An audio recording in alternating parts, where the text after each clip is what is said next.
Tonight, we're diving into a chilling true camping story.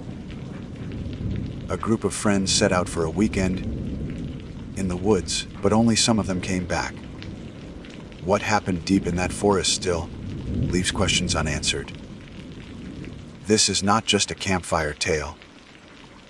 It's a documented missing person case with details that will leave you uneasy the next time you step into the wild. Let's begin. My name is Ranger Holly Graves, and I am stationed at Yellowstone National Park, working the patrol routes near the east entrance. I have been with the National Park Service for just over a decade, which means I have seen nearly every variety of wildlife behavior and weather condition that this wild, unpredictable land can conjure. I am accustomed to long nights, unpredictable roads, and the constant vigilance demanded when you are both a caretaker of the land and a protector of those who come to see it. My work has taught me that Yellowstone is not simply a park.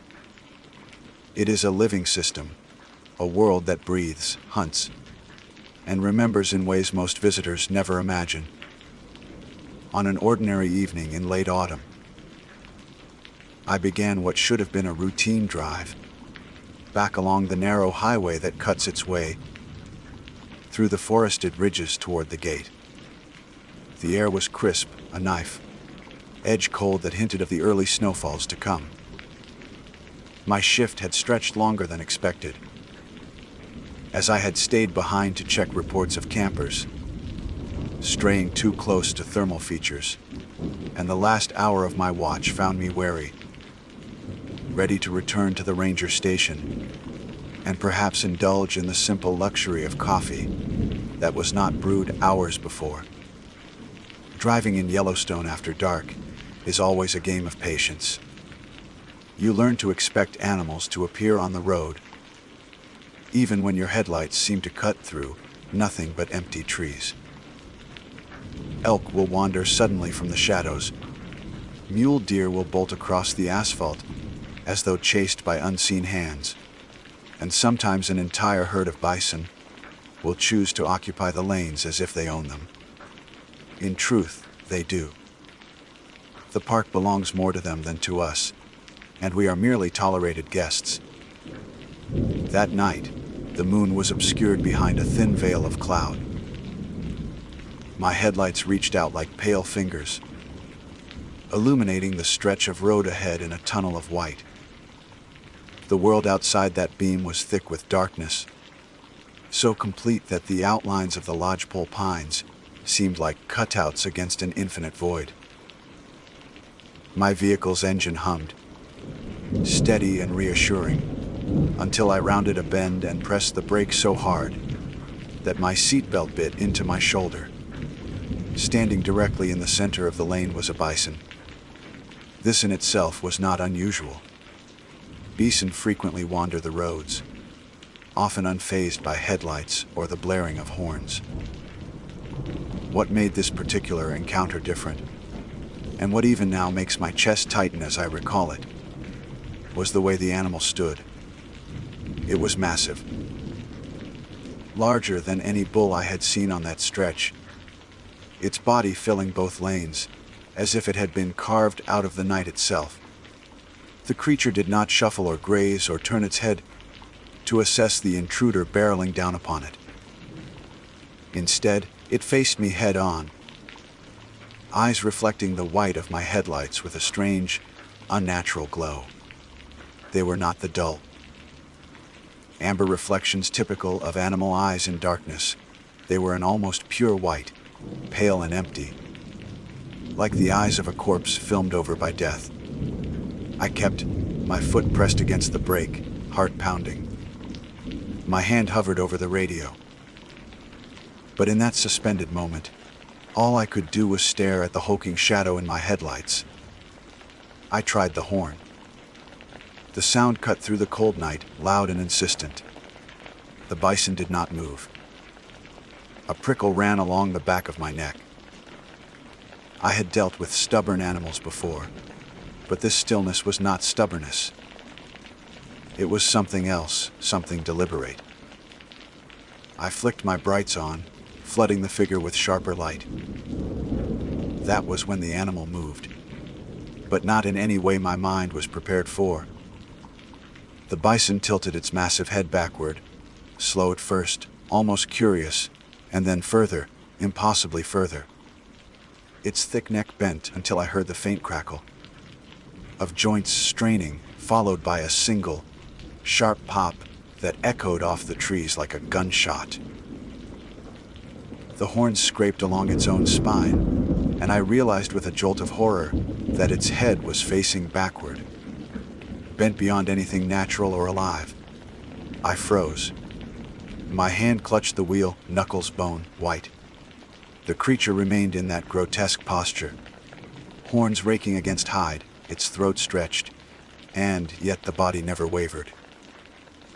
For a moment it seemed carved out of stone, a statue in an obscene position. Then the neck twitched once more, and the sound it made was not the sound of any animal I know. It was the brittle tearing of something breaking beneath its own weight. My breath fogged the windshield. Instinct told me to reverse, to turn the vehicle around and flee. But instinct was drowned beneath something stronger: fascination, or perhaps shock. The bison's eyes glowed brighter, almost luminescent in the beam. They were locked on me, though its face was inverted, a stare that came from a head bent backward and wrong. The sound that followed was worse than the sight. A low bellow rose from its chest, one that should have rattled the forest. Yet as it echoed across the road, the noise seemed strangled, wet, as if the voice came from a throat that no longer knew how to produce sound. It vibrated through my ribs, through the steering wheel, through the glass. And then silence. I blinked, heart hammering, sweat chilling against my neck despite the cold air. I tightened my grip, ready to shift into reverse. But when I looked again, when I forced myself to sweep my gaze across the lanes, back to the figure, it was gone. The road stretched empty before me. No shadow, no lumbering bulk, no beast with its head bent back in a broken arc. Only the trembling reflection of my headlights on the yellow lines of the pavement. I sat frozen, eyes darting from one side of the forest to the other, expecting to see movement, a retreating shadow. Nothing. No branches stirred. The world was unnervingly still, as though the entire forest held its breath. Slowly, almost unwillingly, I eased the patrol vehicle forward. The tires rolled across the exact spot where moments earlier the animal had stood. I half expected to feel a jolt, as if running over invisible weight. But the car moved smoothly, without resistance. I should have driven straight back to the station, filed a report, tried to explain what had happened in professional terms. Instead, I found myself pulling the vehicle onto the shoulder, cutting the engine, and sitting in silence. My ears rang from the absence of sound, and I could hear nothing but the faint ticking of cooling metal. I replayed the scene in my head. The bison spoke its eyes. That impossible angle of its head. My mind insisted I had seen it, yet logic demanded otherwise. No creature could survive such contortion, let alone vanish in the span of a heartbeat. After a long while, I restarted the engine, turned the wheel back toward the main road, and continued my drive. My hands remained tight on the steering wheel, and every curve in the road made me tense for another impossible encounter. I arrived back at the ranger station without further incident. The fluorescent lights above the garage door seemed too bright, too normal, after what I had seen. I parked the vehicle, shut off the engine, and forced myself into the motions of routine, signing logs, locking the doors, checking communications. But I could not shake the memory of those pale eyes, staring at me from the road. It was only when I reviewed the dashcam footage, later that night, that the true weight of the encounter settled in. On the recording, my vehicle rounds the bend exactly as I remember. The headlights flare, illuminating the stretch of road. But the lane is empty. There is no bison, no figure blocking the way, no grotesque bending of a neck. The footage shows only me braking sharply, headlights quivering as the vehicle shudders to a halt. Then I sit there, engine idling, horn blaring once, brights flickering. And, in the recording, there is nothing but bare asphalt and the lines painted on it. I stared at that screen long after the video ended. My mind reeled, caught between two irreconcilable realities. What I had seen with my own eyes, and what the camera insisted had never been there. Sleep did not come easily that night, and when it did, it carried images of horns scraping bone, of eyes without color, of a road that seemed less like asphalt and more like a stage where something ancient had chosen to perform. But even then, deep in the hours of restless half-dream, I knew this was not the end of it. Encounters in Yellowstone rarely come as solitary events.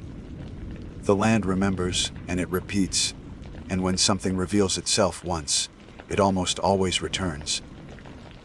I did not tell anyone right away. That sounds strange for a ranger, whose job is to report what she sees. But something about the blank footage felt personal. Like a failed memory test I wasn't ready to share. I sat in the dim glow of the break room monitor for almost an hour, replaying the same stretch of empty road, while my heart remembered a thing the camera denied.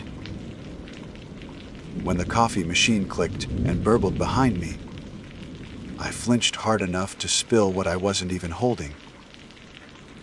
I finally downloaded the clip, labeled it with date and time, and logged the stop in the patrol notes with careful, sterile language. Vehicle braked for obstruction. Dashcam shows none, no collision, no wildlife observed on review. I added the mile marker off East Entrance, rode near the first pullout after Sylvan Pass, and left the rest unsaid. When I closed the incident report, my name looked small on the screen, like it belonged to someone else. Sleep didn't show up. At 3 a.m, I went back outside, stood under a sky frosted with starlight, and listened to the cold ring off the metal railings. The station sat quiet, a low, practical building squatting in the dark. A wind came through the pines and made the flag snap. Somewhere far off, a fox yipped and got no answer. The world felt paused. At 7, I found myself in maintenance, trying not to look like someone who needed to talk. Sam, who knows our trucks like doctors know hearts, was coaxing a stubborn bolt off a skid plate. He and I had worked together for years. He could smell a lie on me, but he also knew when not to name it. "You hammered the brakes last night," he said, eyes still on the wrench. "I did. You want me to pull the event recorder?" He meant the small box that logs speed, throttle, brake pressure. "Please." He wiped his hands and connected the tool. "You got your dashcam file?" "Yes." I didn't say what it showed. He didn't ask. The recorder gave back numbers my speed. The spike in brake pressure, the quick toggle of the brights, the single tap of the horn. The timeline matched what my body remembered down to the second. "What'd you stop for?" he asked eventually. "I thought there was a bison in the road," I said. I said it, like a hypothesis I was already prepared to revise. "You thought?" "It wasn't there on the footage." I stared at the bay door, at the slice of daylight where dust hung like quiet rain. But it was there. He clicked his tongue, a small sound. You want me to check the bumper, undercarriage. See if anything you know. He didn't say air. He didn't say blood. He didn't have to. Go ahead. He lay on the creeper and rolled under the truck. I listened to the small private sounds of tools touching metal. After a while he rolled back out and said a few things, on a rag one pebble of salt from the last road. Treatment we'd done, before the recent thaw. A thin thread of pine bark, caught in a seam by the wheel well, and a tiny matte flake the size of a fingernail clipping. What's that? I asked. He tilted the flake with tweezers. It looked almost like paint, except it wasn't glossy. It was dull and dark, with a slight ridged texture. Could be keratin, he said, like a toenail piece. But it's not, I don't know. It's light, but it's cold. He passed the tweezers to me. The flake felt like a piece of shadow someone had pressed flat and left out overnight. You can show it to Judy in bio. She'll get you an answer. I nodded. I didn't tell him how the word keratin made the back of my neck tighten. Judy in bio is one of those people you want near when you don't know what you're dealing with. Practical, curious, unimpressed by haunting stories and heroic exaggerations. In her hands, mysteries go quietly to ground. She didn't ask me where the flake came from. She just set it in a glass dish, peered at it with the binocular microscope, and then switched to the higher power like a person turning up the volume. HM, she said. What kind of M? The kind that means I don't immediately know. She adjusted the focus. Keratin, sure, except it's not layered like hair or hoof. It's closer to horn, but not exactly. The surface is cooked, vitrified in places. If you told me this spent a second inside a forge, I'd believe you. But those ridges, look. She slid the scope so I could see the monitor. The flake's surface glistened like cooled lava, and along it ran shallow, parallel grooves, not quite regular. Horn scrape. I asked, my mouth dry. Maybe. She glanced at me sideways. You want me to send it to the regional lab? Not yet. I couldn't explain the impulse to hold it close. Can you just keep it here? Don't log it yet.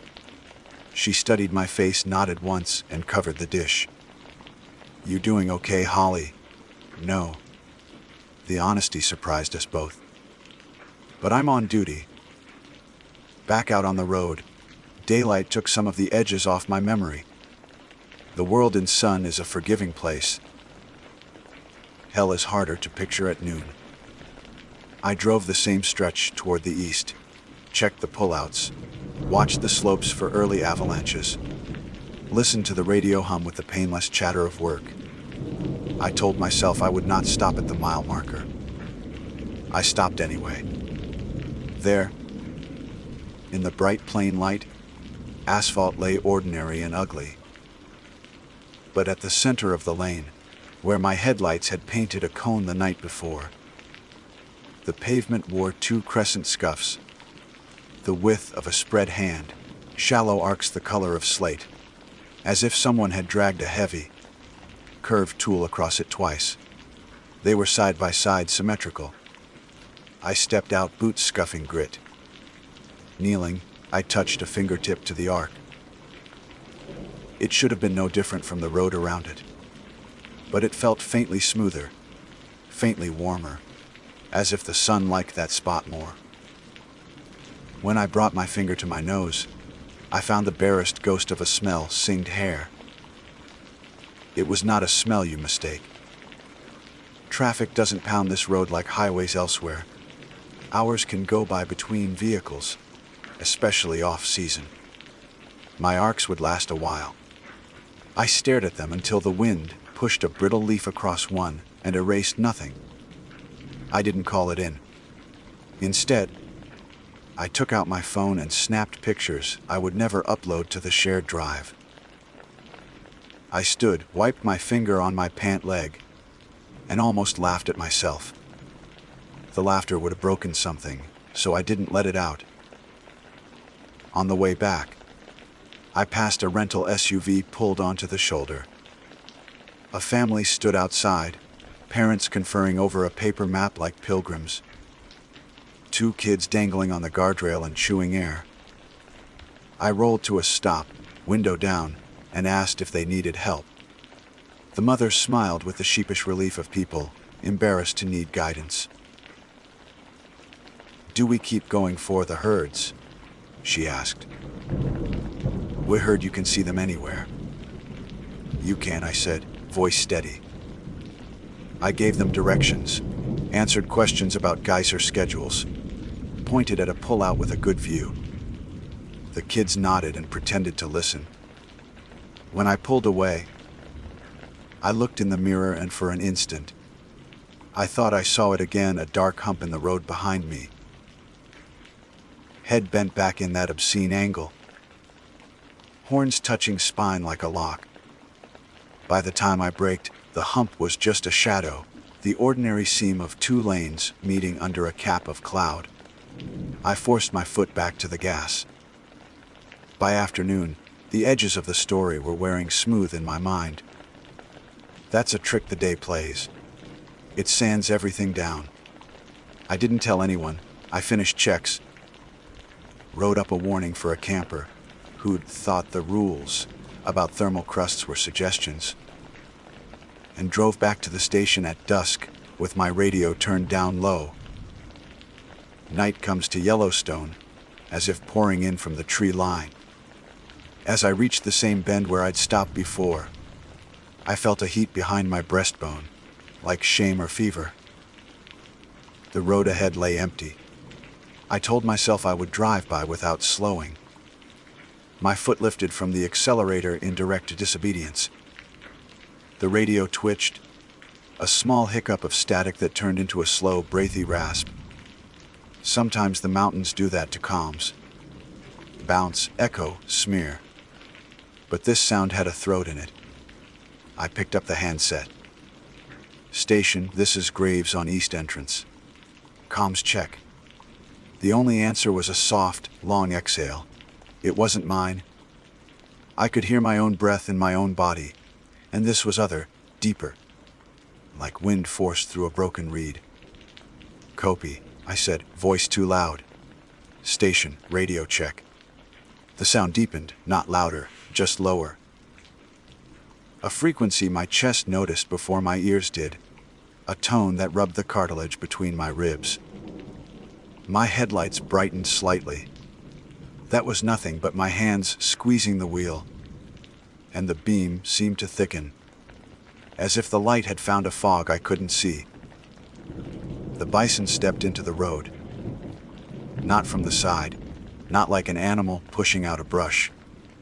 The space in the lane was empty, then the space had a shape, and the shape was a bison facing me head on, already centered, already still.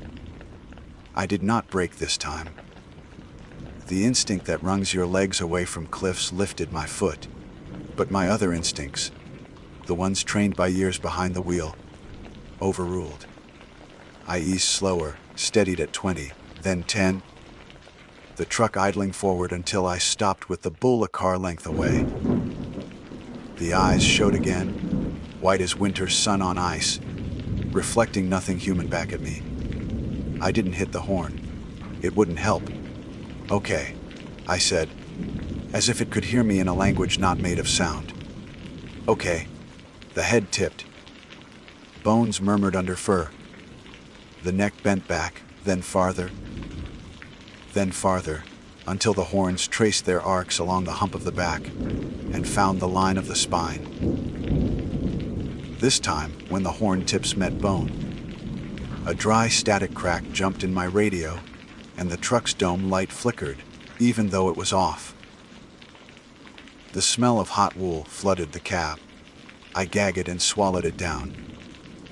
"Station Graves," I said through my teeth. "I have a large animal in the road at." I checked the mile marker, though I already knew it. At the Sylvan Bend. It's not moving.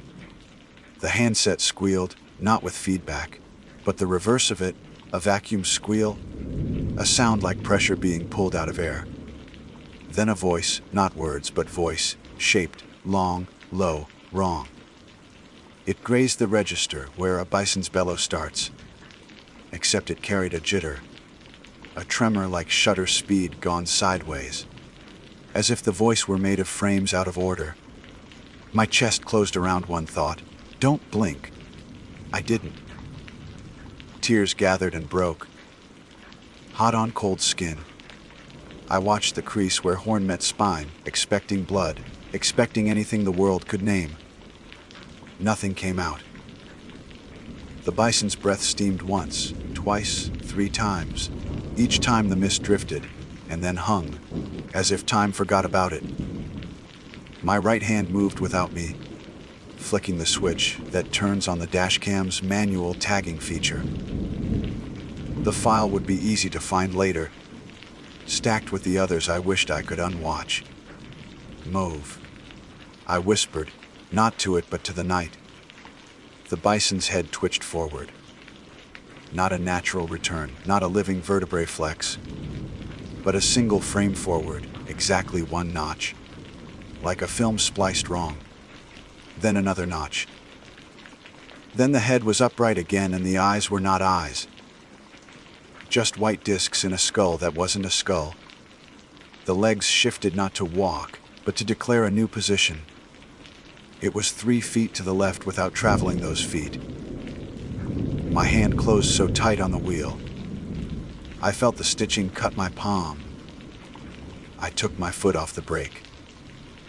The truck inched forward, confusion and terror braided so tight they were indistinguishable.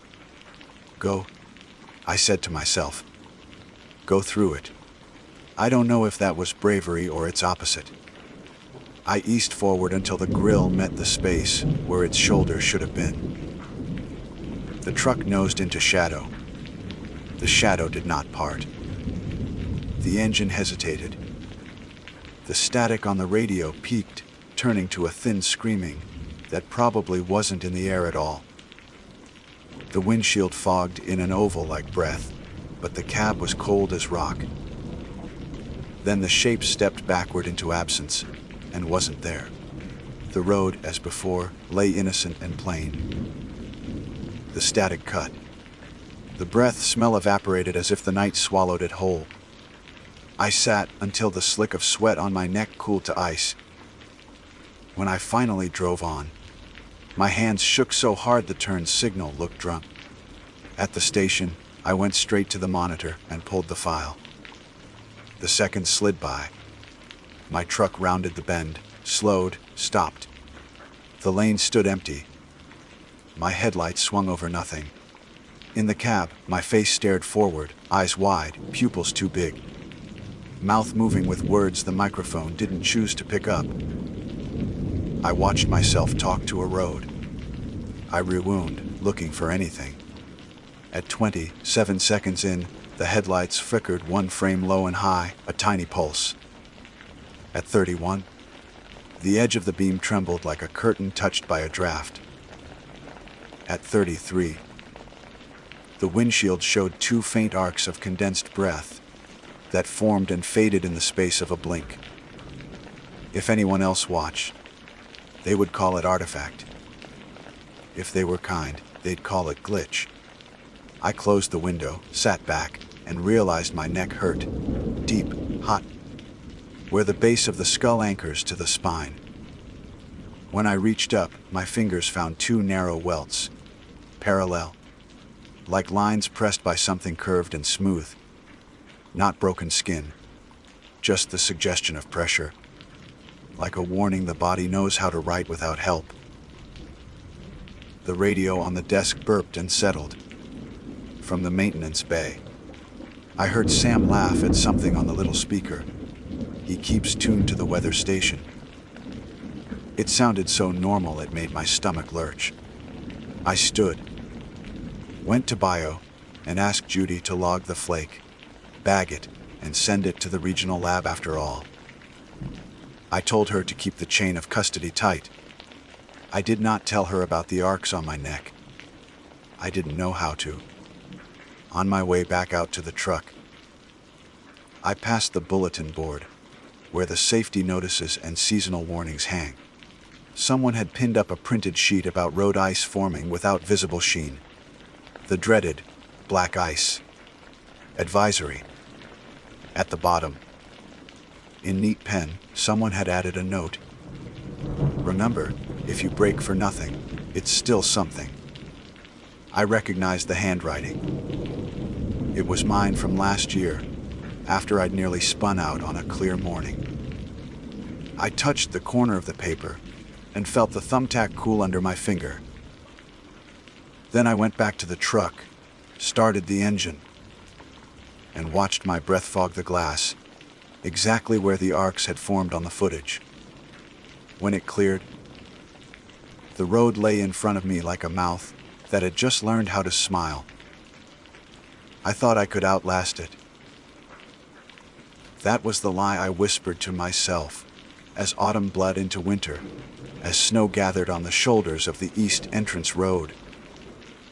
As the hours grew long and the patrols lonelier, I told myself the bison was an incident, a hallucination carved out of exhaustion, an optical trick.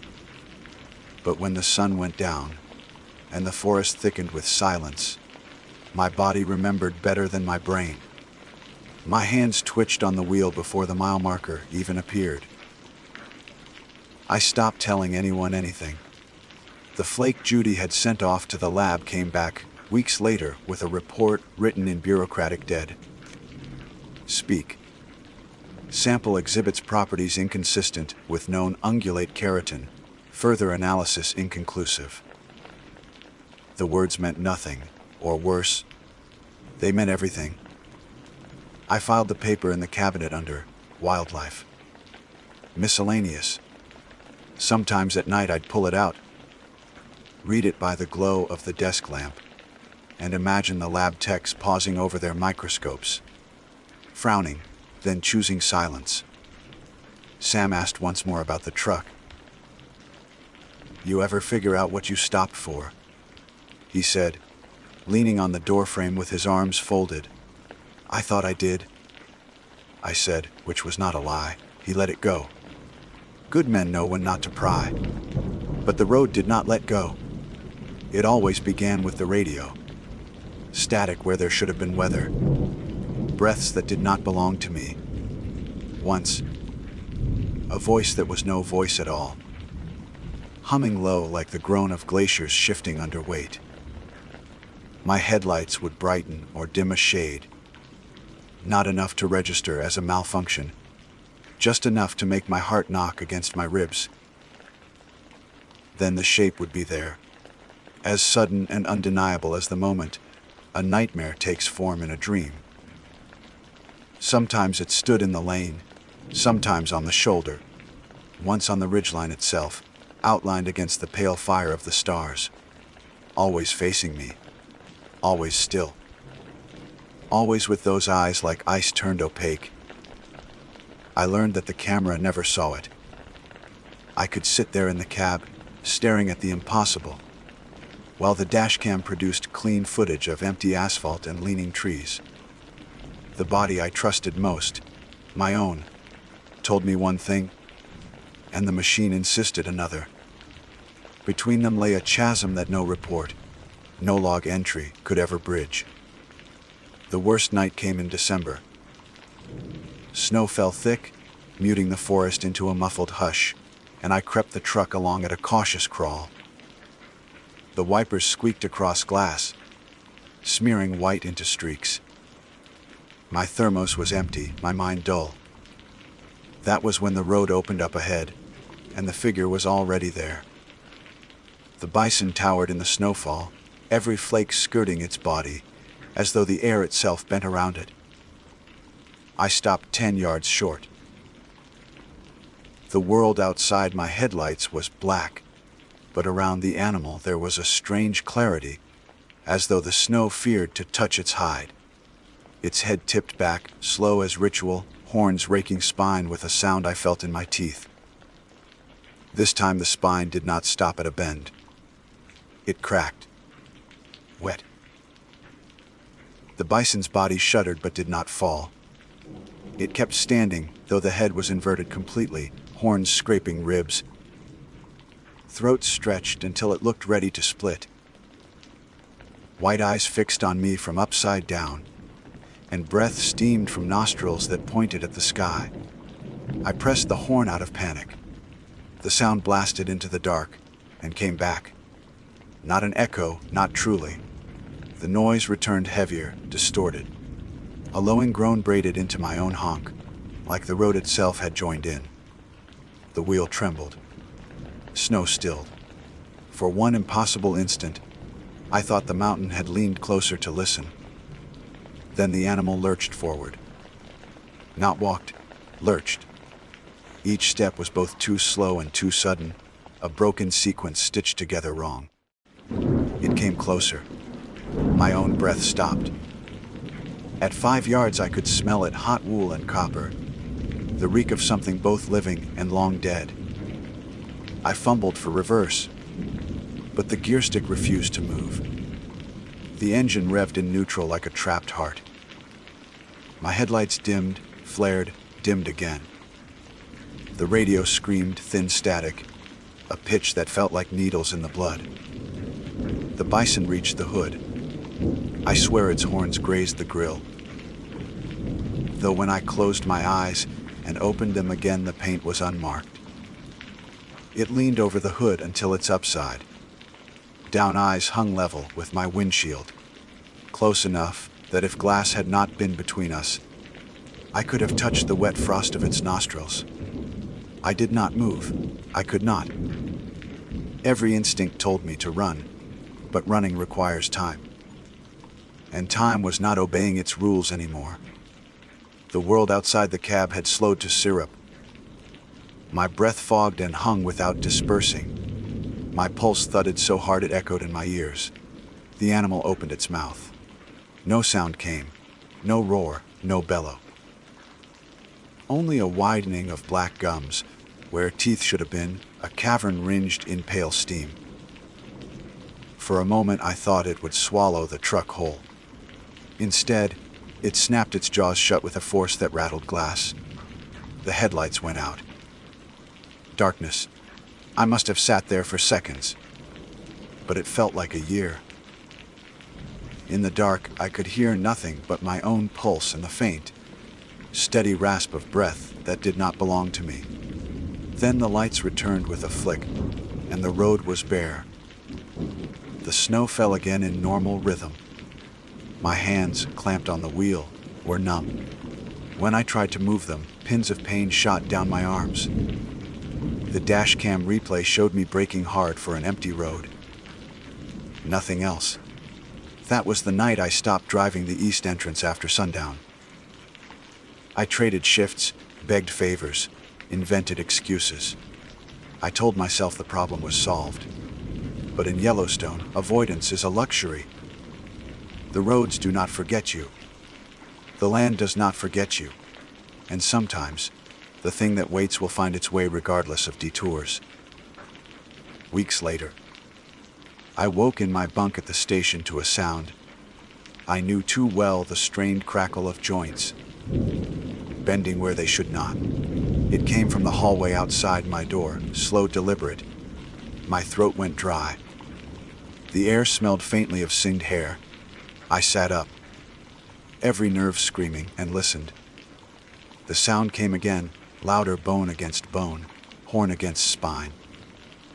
I reached for the flashlight on my nightstand, clicked it on, and opened the door. The hall was empty, but along the floor, pressed into the thin dust of boot tracks, were two arcs, perfect crescents, side by side, as though horns had dragged across the ground. They trailed away toward the far door and stopped, ending in nothing. I did not sleep again that night. After that, I began finding signs everywhere. On morning patrol, frost patterns on the windshield formed pale crescents that vanished with the sun.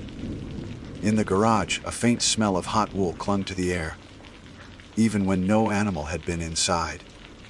Once, walking between cabins, I caught sight of two white glows at the tree line, like eyes that blinked out the moment I raised my flashlight. I tried to rationalize. Stress, fatigue, imagination carving shapes out of fear. But when I traced the welts at the base of my skull, the ones I had first noticed after that second encounter, I knew the truth my body refused to forget. Two parallel ridges, as though something curved and smooth had pressed there, lingered even as the weeks passed. I started to think maybe it wasn't the bison itself that haunted me, but something older, something using its shape the way a mask uses a face. Yellowstone is ancient ground. The land shifts, erupts, regrows. Bones rest in its soil. Fire rewrites its forests. Who is to say something doesn't rise from that cycle, wear it like a skin, and remind us we are guests on borrowed earth? My dashcam holds hours of footage now. Empty roads, quiet trees, and me, staring at nothing with eyes wide, as though pinned open. If anyone else watched, they'd call it exhaustion. But I know what I've seen, what I've smelled, what I've felt in my bones. The road remembers. One night soon, I fear it will not be the bison standing in the lane, but me, frozen there with eyes gone pale and a neck bent too far back, waiting for the next ranger to round the curve and see something their camera will never believe. And when that happens, maybe the road will finally have what it's been asking for all along. My name is Ranger Thomas Keegan, and I serve in the Rocky Mountain Backcountry Patrol. I was born with an appreciation for wilderness that some might call obsession, but I have always thought of it as duty. The forested slopes, alpine meadows, and winding rivers of these mountains are not simply terrain. They are living testaments to survival, both harsh and beautiful. My role, as defined in the simplest of terms, is to protect that balance. I enforce rules, guide lost hikers, and, when necessary, perform the final mercy for creatures that suffer too long. It is not a task that gives me satisfaction, but it is one I accept with the solemnity it demands. Death, when delivered swiftly, can sometimes be the last act of kindness. I must note this introduction carefully, because what follows has made me question every certainty I carried into the wild. The Rocky Mountains are older than anything we can properly measure, scarred with time, carved by storms and glaciers. The stories they hold are deeper than any book or archive. On patrol, I often felt those stories pressing at the edges of perception. Whispers in the wind, shadows among the trees, a sense that what I could see was only the surface of something far larger. Most days, I brushed off that unease. But one evening beside a cold river, those stories stepped into my path, and I can no longer separate myself from them. I record this with clarity, in plain language, for there is no need to exaggerate. The truth, when it reveals itself, requires no embellishment.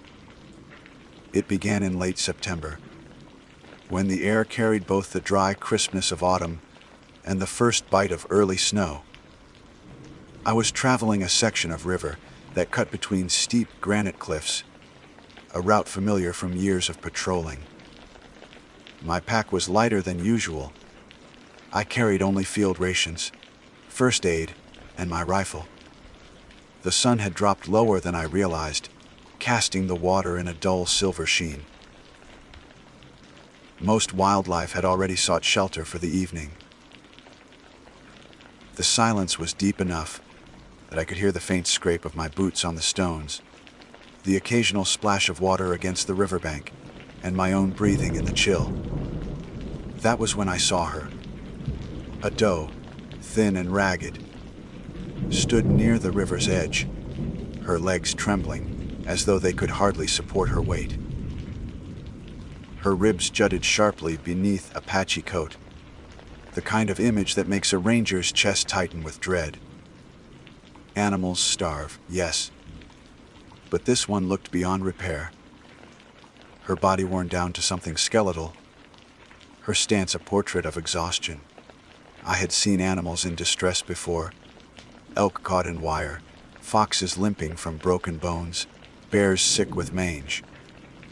This doe carried a different kind of affliction.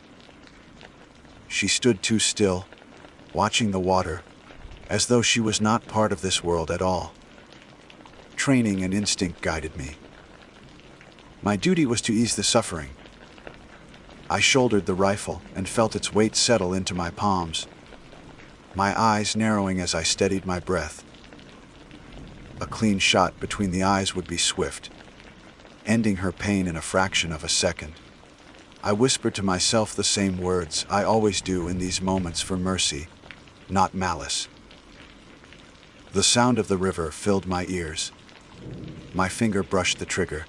Then she raised her head, slowly, with effort, as though every movement required more strength than her body contained. Her eyes caught mine, not the dull, glassy eyes of a dying animal, but wet, wide, and filled with something I did not recognize. They looked terrified, and when her mouth opened, I prepared myself for a bleat, the soft cry of deer I had heard countless times before. What came instead froze my blood.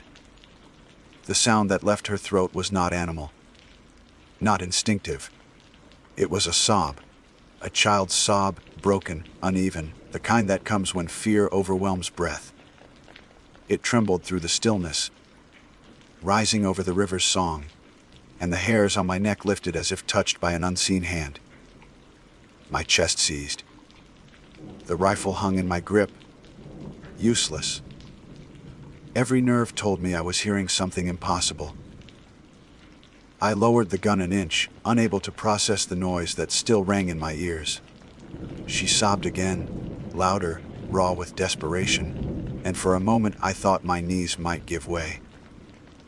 Her legs shook violently, yet she did not fall. Her ribs heaved. I could hear water moving behind her, the steady churn of the river. But my attention was locked on the impossible grief spilling from her throat. The forest itself seemed to pause, listening. I whispered into the air, perhaps to reassure myself I was still sane. "That's not right." The words felt brittle, as though spoken in a dream. I blinked hard, tried to shake myself free of what I thought must be fatigue or hallucination. I even considered that someone else was nearby, a child concealed in the trees. Their cry carried toward me on some strange echo, but there was no other figure. Only the doe, her body trembling, her eyes shimmering with tears that should not exist. Then, as swiftly as it had begun, it ended. The doe turned, stumbling awkwardly into the river, her legs finding sudden strength where none should have remained. The water should have splashed, rippling outward from her weight, but it did not. She moved into the current like smoke through the air, her form bending, softening, until it slipped beneath the surface without resistance. There was no ripple, no sign of entry, no disturbance in the water. She vanished as though the river had swallowed a shadow.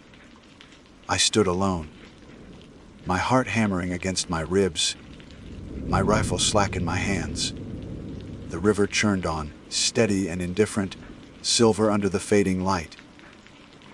I stared at the spot where she had been, waiting for bubbles, for the gleam of antlers, for any evidence that my eyes had not betrayed me. Nothing rose. The water was empty, smooth, unbroken. My own breath came loud, ragged, the only living sound in a silence that suddenly felt suffocating. For a long moment, I could not move. The rational part of my mind shouted for explanations. Deer do not cry. They do not sob with voices stolen from children. And they do not vanish without trace beneath a river that shows no sign of their passing. I should have convinced myself it was exhaustion, a trick of fading light, a merging of sound and imagination. Yet the rawness of that sob still rattled inside me, undeniable. My body knew it had heard something real, something alive, something wrong. Finally, I forced myself to kneel at the water's edge. My hands cupped cold against the surface, sending ripples outward, but beneath the sheen I saw only stone and silt. No deer, no shadow. I splashed my face, hoping to shock myself awake from what felt like a fevered vision. The cold cut deep, but clarity did not come. The sob still echoed in memory, as sharp as if it had just been spoken beside my ear. Darkness settled swiftly after that, as if the sun had fled from the scene.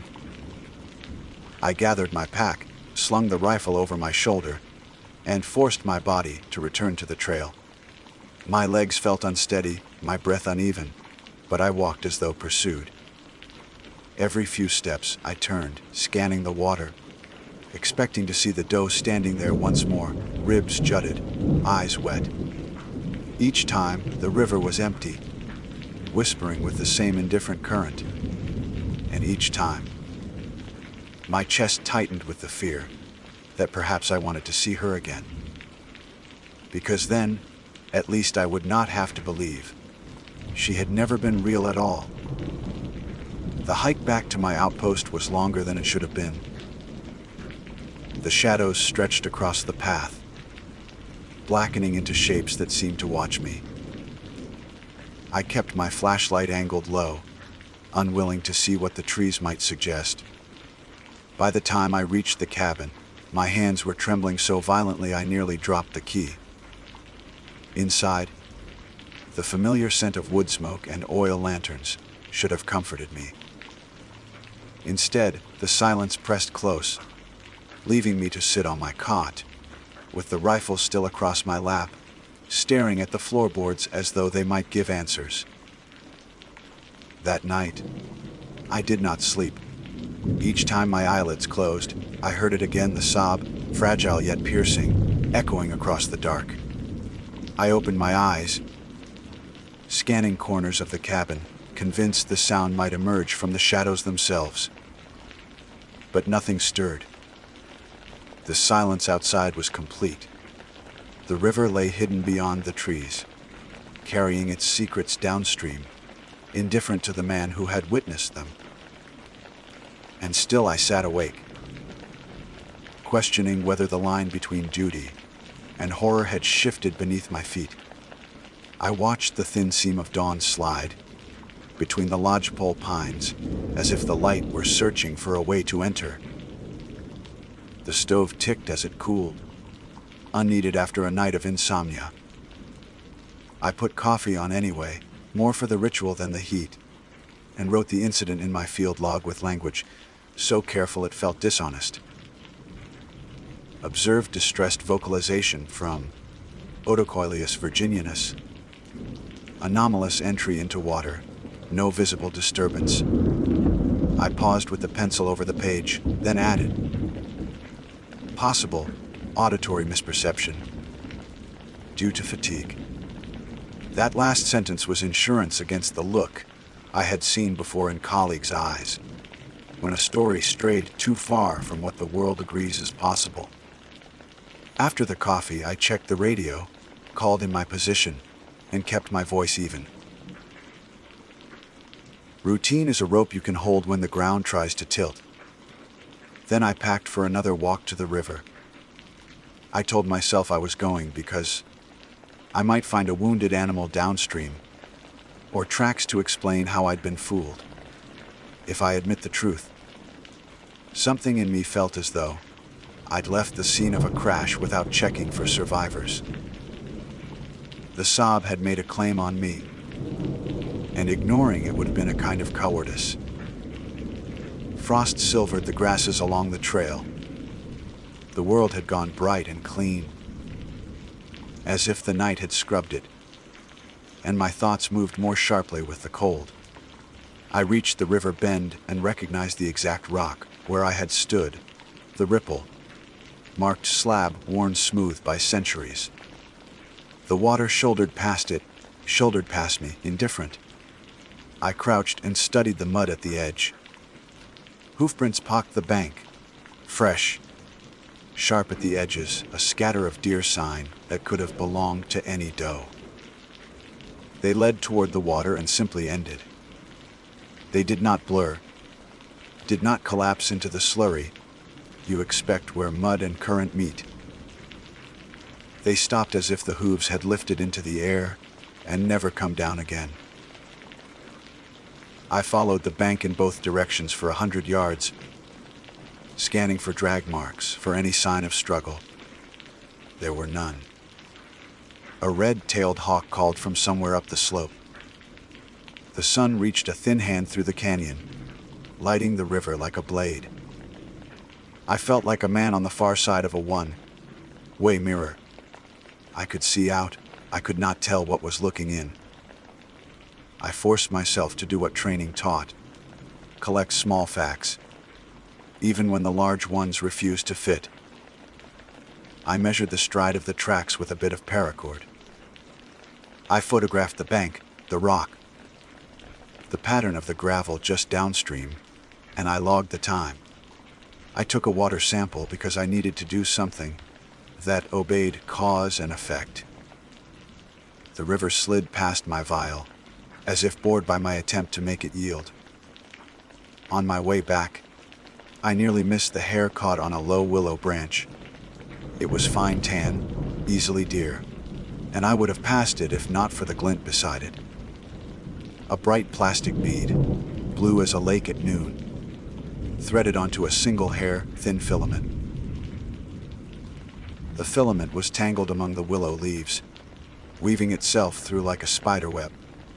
The bead was the size of a lentil, not wild, not part of the river. I nudged it into my palm. It left a faint smear of silt. I carried the bead in a bag to the outpost and set it on a folded paper towel the way you set down an insect you intend to study and then release. I remembered every hiker I'd stopped that season, every family with kids. No one had reported a missing child along this stretch. I did not like where my mind was going.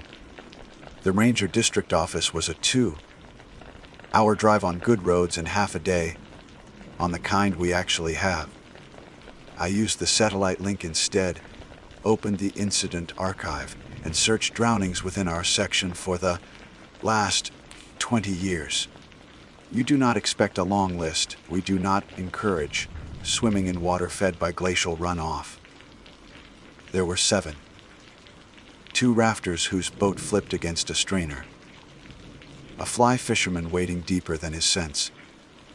1 suicide the coroner's report laid out in careful, clinical prose. 3 children. I read the children's reports twice. The first was 14 years ago, late June, a 7-year-old girl named Lila, visiting with her grandfather.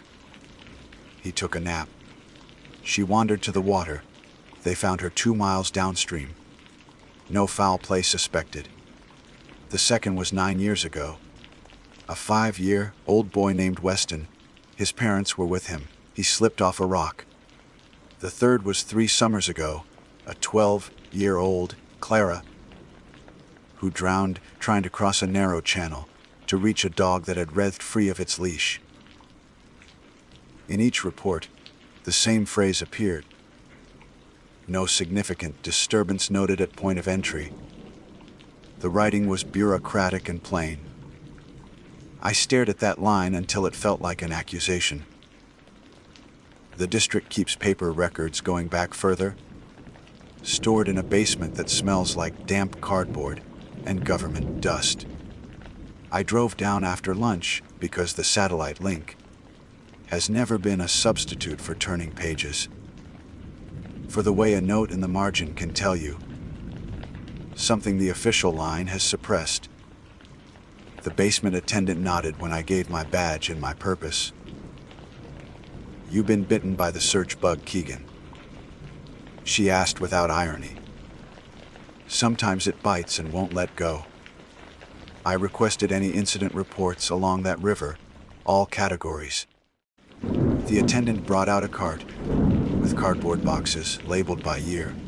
I sat up at a metal table under humming fluorescent lights and started reading. Reports of illegal fires, bear encounters, a lost shoe that became a report because its owner wanted it back. And then older things, written with a tone that felt closer to mine than the modern forms do.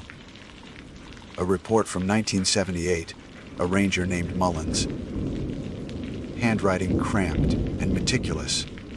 Do observe entering the water without visible displacement. Accompanied by sound like crying. Concluded vantage point deceptive. A report from 1956, typewritten. Local rancher claims to have heard a woman weep from the far side of the river. No campers present. Investigated. Found deer hair snagged in willow. No cause determined. And in a bound log from 1931, a line that looked like a confession. There is something hungry in the river that is not satisfied by meat.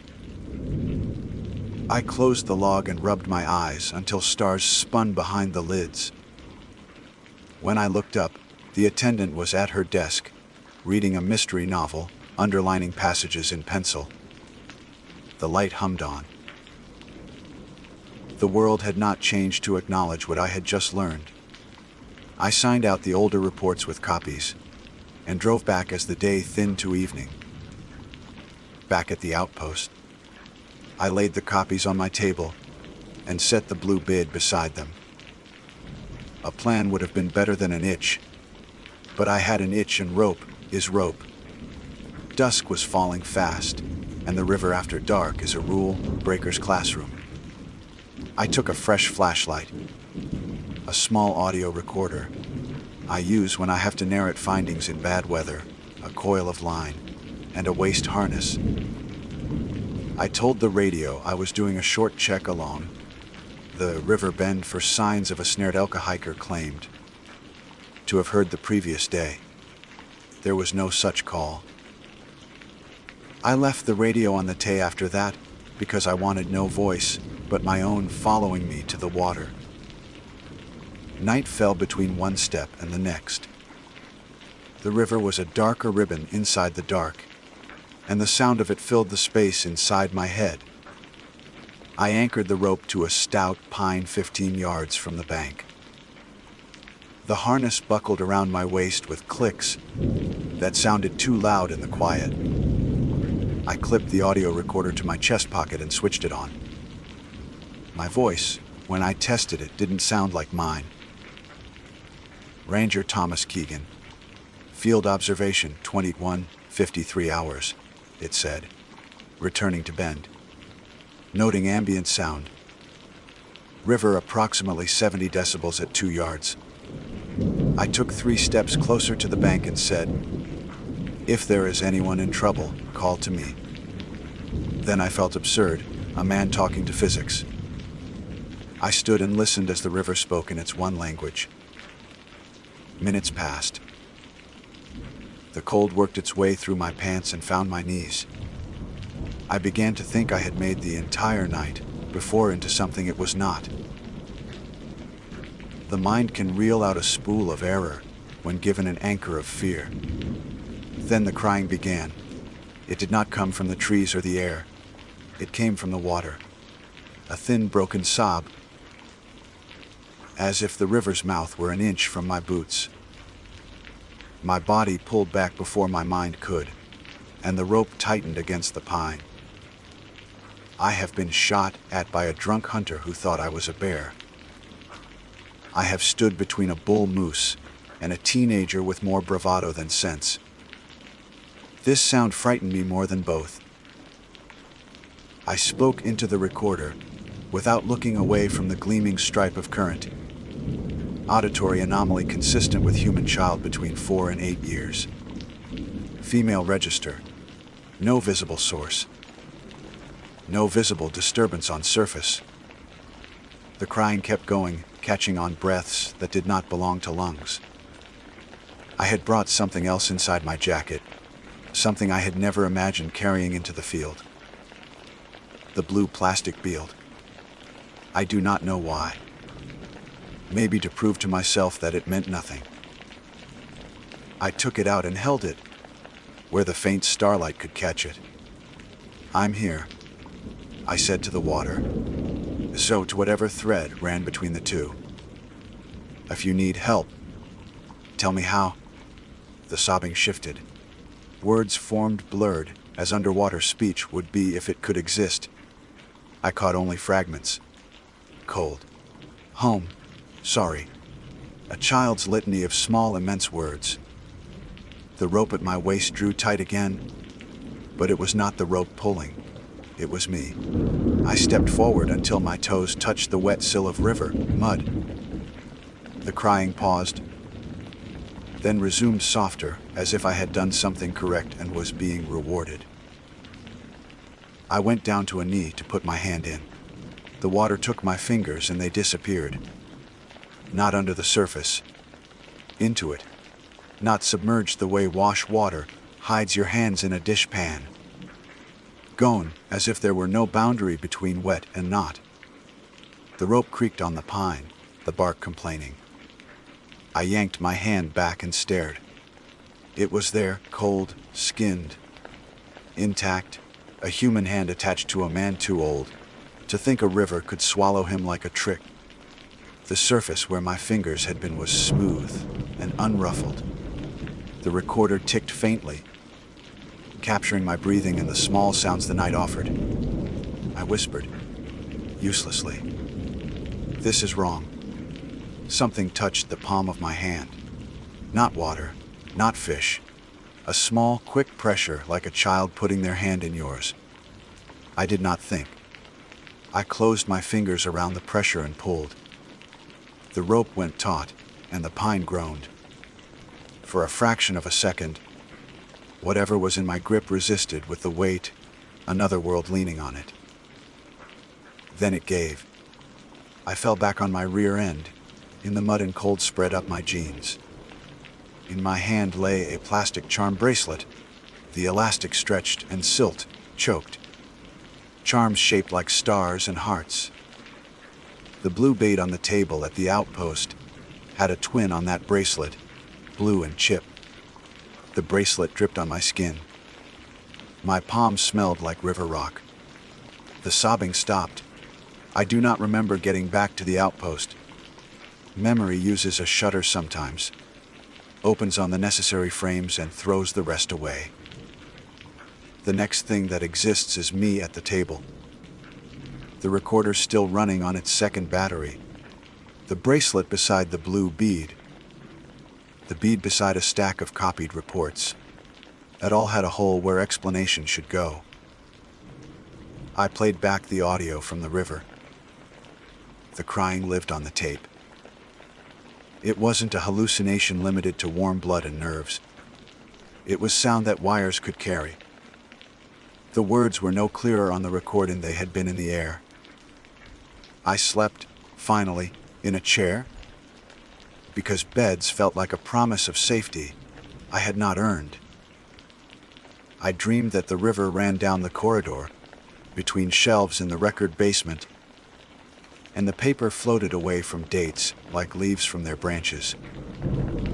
When I woke, light was yellow on the floor, and the room smelled faintly of wet plastic. I put the bracelet in a new bag and drove to the district office in daylight. The attendant looked at it and then at me. "Found that in Lost and Found?" she asked. "Found it at the river," I said.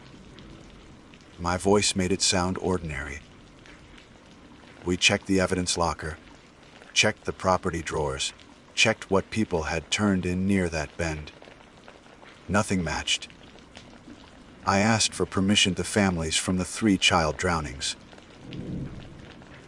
That's not a small thing to request. The superintendent called me into his office and asked whether I was sure I wanted to be the first person from the park those parents had heard from in years. I said yes, because a different kind of cowardice waits behind not knowing. The first number belonged to Leela's grandfather. He was still alive, living 3 states away, voice strong and distant on the line. I explained who I was, what I had found, the location. There was a pause long enough to make me check whether the call had dropped. Then he said, with a steadiness that made the hairs on my arm stand up, "Lila had a bracelet like that. Her mother bought it at a gas station on the way. We never found it." He asked if I could send a picture. I took one against the white of a form, sent it. When the photo delivered, another pause. Then a sound you don't forget, because it's the weight of the world moving. "That's hers," he said. "That scratch by the star. It's where the dog chewed it." I thanked him for his time and his patience, and when I hung up, I put my hands on the desk and waited for my breath to come back. The superintendent sat very still.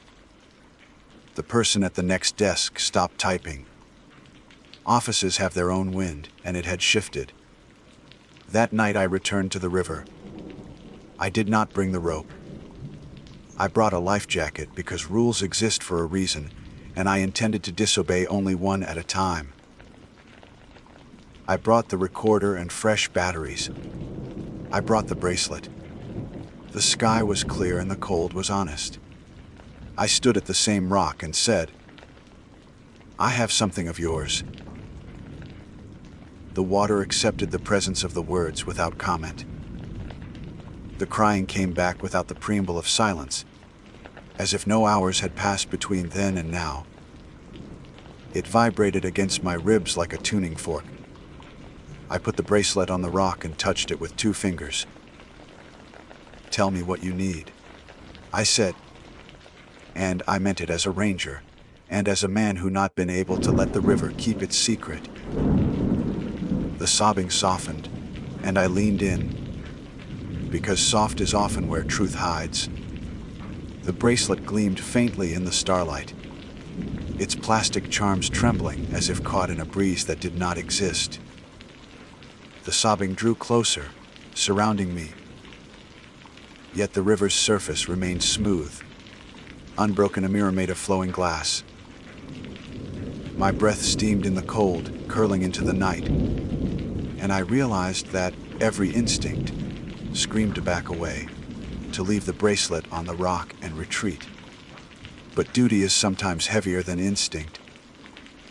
The Rocky Mountains had taught me that. The bear that charges, the storm that pins you, the avalanche that does not care whether you are prepared.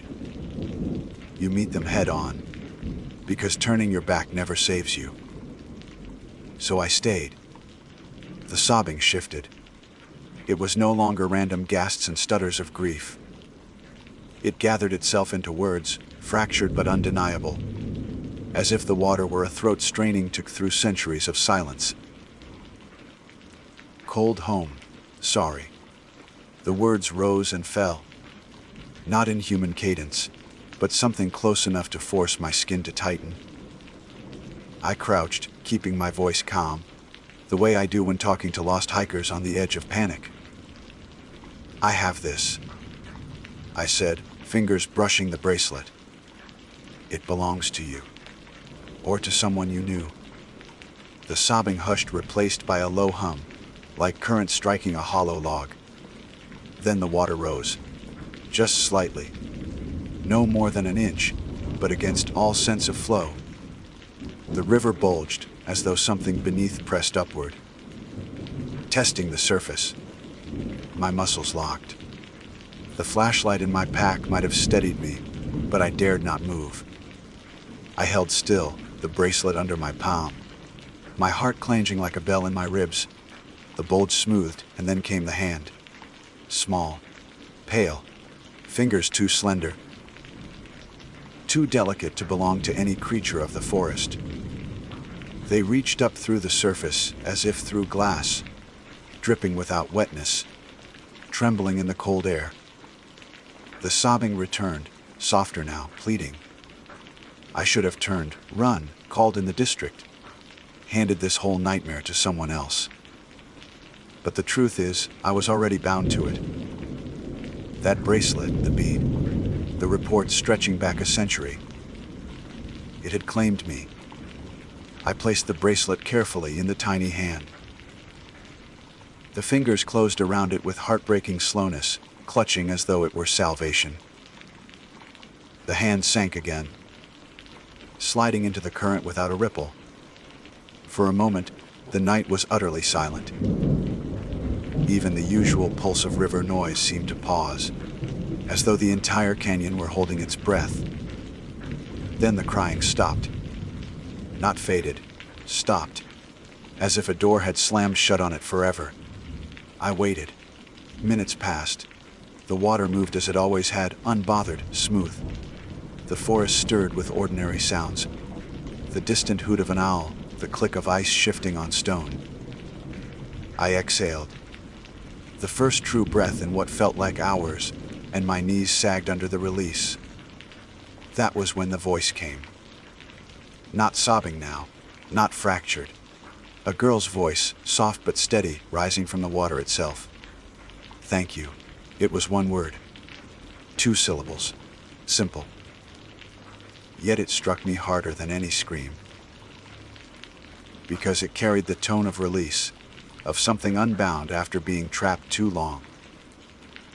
The kind of word you might hear from someone at the end of a long illness, not a child. But it had come in the register of one far too young. I whispered back, because the night demanded quiet. You're welcome. The river seemed to sigh, a subtle deepening of current, as if some burden had rolled away beneath its surface. And then it was only water again, only the endless silver moving downhill, toward valleys and plains I could not see. I left before dawn. The bracelet was gone. In its place on the rock lay a feather, white as bone, perfectly dry. I pocketed it, not as evidence, but as proof to myself that the night had not been madness. The following days passed in a blur of routine. I patrolled other trails, checked permits, guided 2 lost backpackers back to their campsite. I answered radio calls with the same steady tone. Yet the river never left me. Every sound of water, filling a canteen, melting snow in a pan, summoned the memory of sobbing. At night I dreamed of children's faces half, seen under ripples, eyes wide, mouths open. I woke with my throat raw, as if I'd been calling their names. I did not tell the superintendent. Not yet. Some truths do not travel well in the daylight. Instead, I kept reading the older reports, tracing every thread I could find. The pattern grew darker with each page. Unexplainable drownings, reports of crying, deer acting strangely near water. Notes in margins warning future rangers not to linger by certain bends. The 1931 log, the one that spoke of hunger in the river, haunted me most. It was too blunt, too raw to be dismissed as poetic fancy. Hunger implies appetite. Appetite implies it can happen again. I told myself the voice had said thank you, that maybe the bracelet had closed something, released a soul bound to grief. But deeper in me, a darker suspicion coiled. What if the hunger had only been quieted, not ended? What if my offering had satisfied it, for now, but encouraged it to linger for more? The thought hollowed me. On the 5th night after returning the bracelet, I woke to the sound of running water, not unusual in the outpost.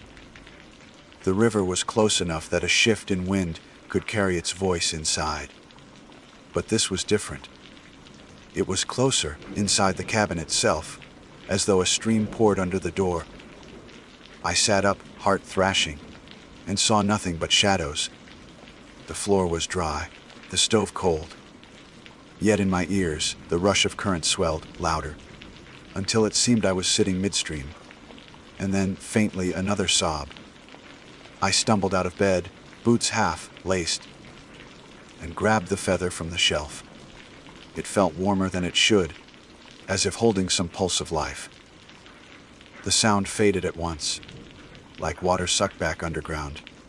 Silence flooded in, deafening. Sleep never returned. By dawn, I had made my choice.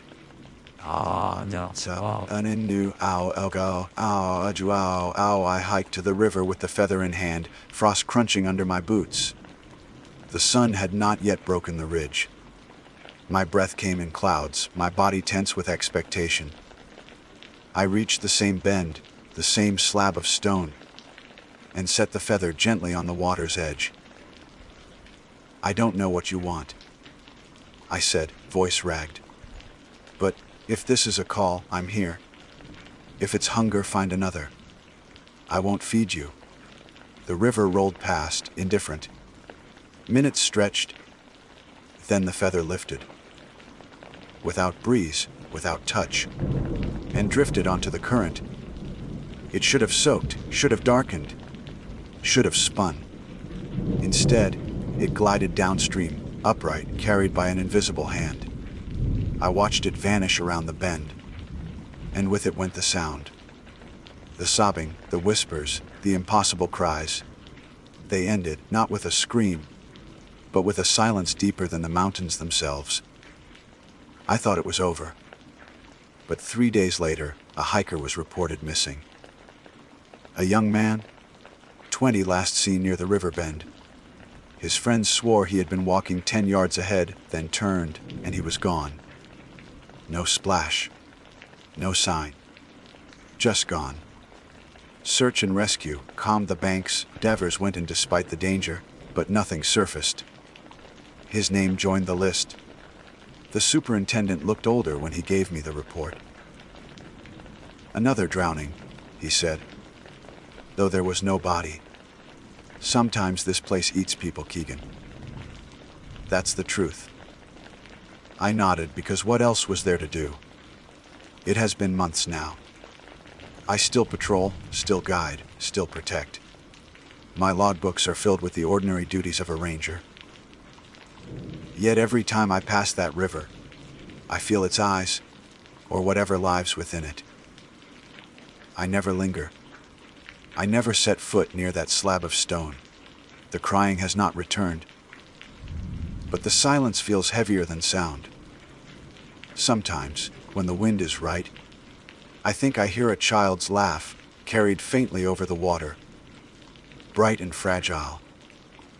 It makes me stop in my tracks, rifle slack in my hands, until I remember what laughter becomes when the river claims it. And always, at night, I dream of a pale hand reaching from the surface, trembling, waiting for mine. My name is Ranger Thomas Keegan. I serve in the Rocky Mountain backcountry. My duty is to protect this land, its creatures, its people. Yet there are things here older than duty, deeper than the mountains, hungrier than anything we can understand. The river took a child once. It sobbed through a deer's throat to remind me. It took more before and after. It is not finished. And when I close my eyes, I know it waits. My name is Alex Monroe, and I have always believed that camping is a way to remind yourself of the things that matter. The simple things. A fire to keep you warm, a pot of coffee bubbling on the grate, the sound of friends laughing beneath a sky so full of stars it looks like it might shatter under the weight of them.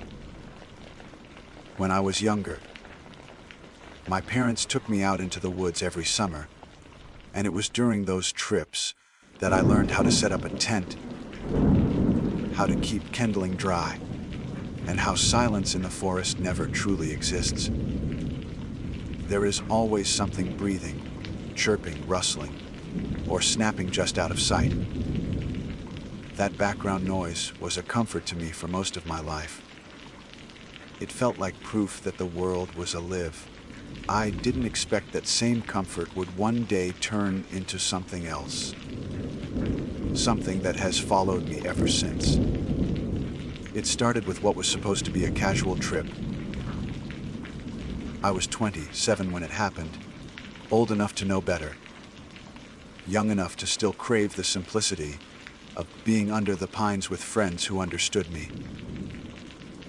There were 4 of us: myself, Tyler Briggs, who had been my closest friend since high school, Julia Hammond, who was Tyler's girlfriend at the time and one of the most fearless people I knew, and Marcus Lane, my college roommate who had the kind of easy smile that made every story sound like a punchline. We picked a place off the beaten path, a campground we found online called Echo Hollow. None of us had ever been there before. That name alone should have told us something. I remember Julia reading the description aloud as we sat in my apartment planning the trip. Secluded sites, surrounded by ridges that bounce sound like an amphitheater. She read and laughed, so if we're obnoxious, at least the woods will clap back. We all thought it was funny at the time. The first day went perfectly, as most trips do. The drive was long but easy, winding through hills that turned into ridges, then into a narrowing valley that seemed to swallow the highway whole. The campground itself was empty except for one RV parked near the ranger station. The sites were primitive: fire rings, picnic tables, flat ground for tents. No showers, no hookups. That was exactly what we wanted. We set up camp on a site tucked between 2 rocky slopes that funneled sound like a megaphone. When we laughed, it really did echo. It was strange at first, but it quickly became a running joke. Marcus imitated his own laugh, just to hear it come back warped and doubled. Tyler let out exaggerated belly laughs, until Julia swatted him with a dish towel. I remember sitting by the fire that night, smiling, because it felt like the woods themselves were in on the fun. But there was something odd about it, too. Something I didn't let myself dwell on in the moment. The echoes didn't sound delayed the way you expect. They came back almost instantly. Too sharp, too precise, like another voice hiding just behind our own. On the second day, we hiked. The trail wound along a ridge with views of the hollow spread out below. From up there, you could hear the smallest noise bounce and ripple. A twig snapped beneath my boot, and the sound rattled around the valley like a firecracker. Marcus whistled and grinned as the notes trailed off into layered copies of themselves. It wasn't until that evening, when we were back at camp, that I first noticed something I couldn't explain away. We were making dinner. Hot dogs charred over the fire, foil packets of potatoes smoldering in the coals. Julia cracked a joke about Tyler's inability to cook, and we all burst out laughing. Then, just after the echo faded, there was a laugh that didn't belong to any of us. It was faint, like someone trying not to be heard, but it was there. A fifth voice. I remember glancing around at the others, waiting for someone to say something. Tyler was busy turning the hot dogs. Marcus still chuckling at Julia's jab. Julia herself sipping from a can of beer. None of them seemed to notice. I told myself I must have imagined it. Sound bounced in strange ways out there, and I was tired. But when it happened again, later that night, as we sat by the fire, it was harder to ignore. Told a story about a haunted barn from her hometown. The kind of silly ghost story people tell, just to see who will jump. We laughed at the ending, and then the echo came back, crisp and perfect. And then, just after, a quieter laugh, softer than the rest, tucked into the silence like an afterthought. I caught Marcus staring into the dark trees across from us, his expression unreadable. When I asked him what was wrong, he shook his head and said, "Nothing. Thought I heard something, that's all." He didn't elaborate, and I didn't press. The third day, I woke up early, just as the sun was breaking over the ridge. The forest was full of bird calls that spiraled upward into the echo chamber of the hollow. I stretched, stepped out of my tent, and found Tyler already up, poking at the fire to coax it back to life. He handed me a cup of coffee and asked if I'd slept well. I lied and told him yes. The truth was I'd woken twice in the night, certain I'd heard someone moving through the brush just beyond the circle of our firelight. That night, everything shifted. We'd spent the day swimming in the creek that cut through the valley, and by the time we got back to camp, we were exhausted. Dinner was quiet, the fire smaller. Still, laughter found its way into the air. Marcus always made sure of that. He teased Julia for misplacing her flashlight, teased Tyler for mispronouncing the name of a bird he'd spotted. And every time we laughed, the echo came back. Once, twice, and then came the extra one. I knew it the second I heard it. We all did. There were 4 of us, 4 voices, 4 laughs. But that night, 5 distinct bursts of laughter rolled back at us. Not one layered, not one distorted. 5. The fire popped in the silence that followed. Julia set her drink down slowly, her eyes moving from face to face. Tyler frowned and said, "That was weird." Marcus forced a laugh and muttered, "Echo's just messing with us." But I knew. We all did. That wasn't an echo. It was someone, or something, laughing with us.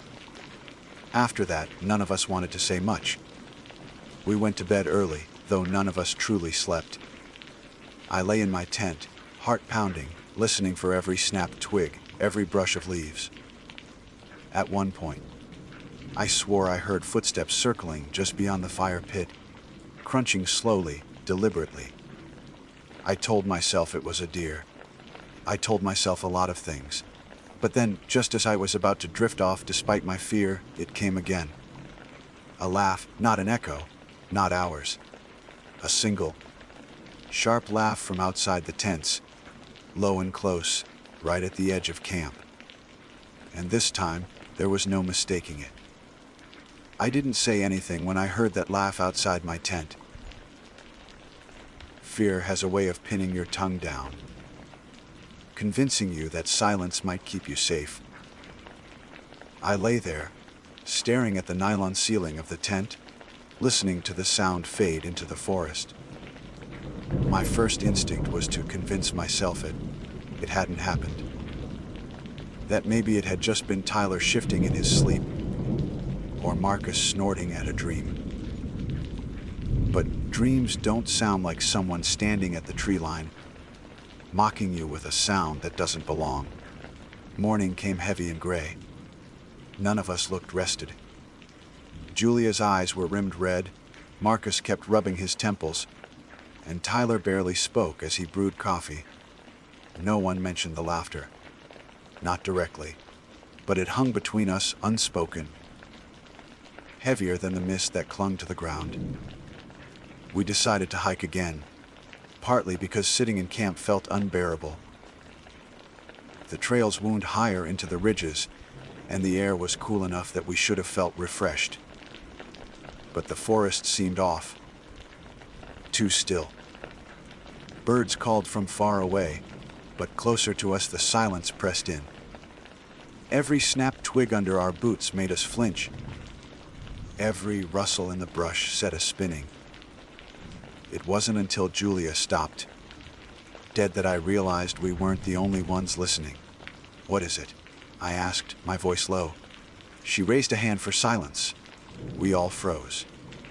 And then, faint but undeniable, we heard it. Our voices. Louder. Not from us, not echoing. It came from farther down the trail, warped by distance, but unmistakable. It was the same cadence, the same rhythm of Marcus's laugh, then Julia's, then mine. As if someone were replaying our joy in the wrong part of the woods. Hell no. Marcus muttered, his face pale. That's not funny. We didn't chase it. We didn't even move for a long minute, standing in the middle of the trail like statues, while the false laughter died away. When it finally did, Tyler said, "Let's go back." His tone didn't leave room for argument. The hike back was a blur. None of us talked. Every so often, I thought I heard footsteps behind us, matching ours too perfectly. But when I glanced over my shoulder, the trail was empty. By the time we reached camp, the air felt suffocating. The trees leaned in, the hollow seemed smaller, and I couldn't shake the feeling that the four of us weren't alone. We busied ourselves with meaningless tasks, sweeping dirt from the tents, stacking firewood we didn't need, anything to avoid sitting still. As dusk fell, Marcus suggested we keep the fire bigger that night. Nobody disagreed.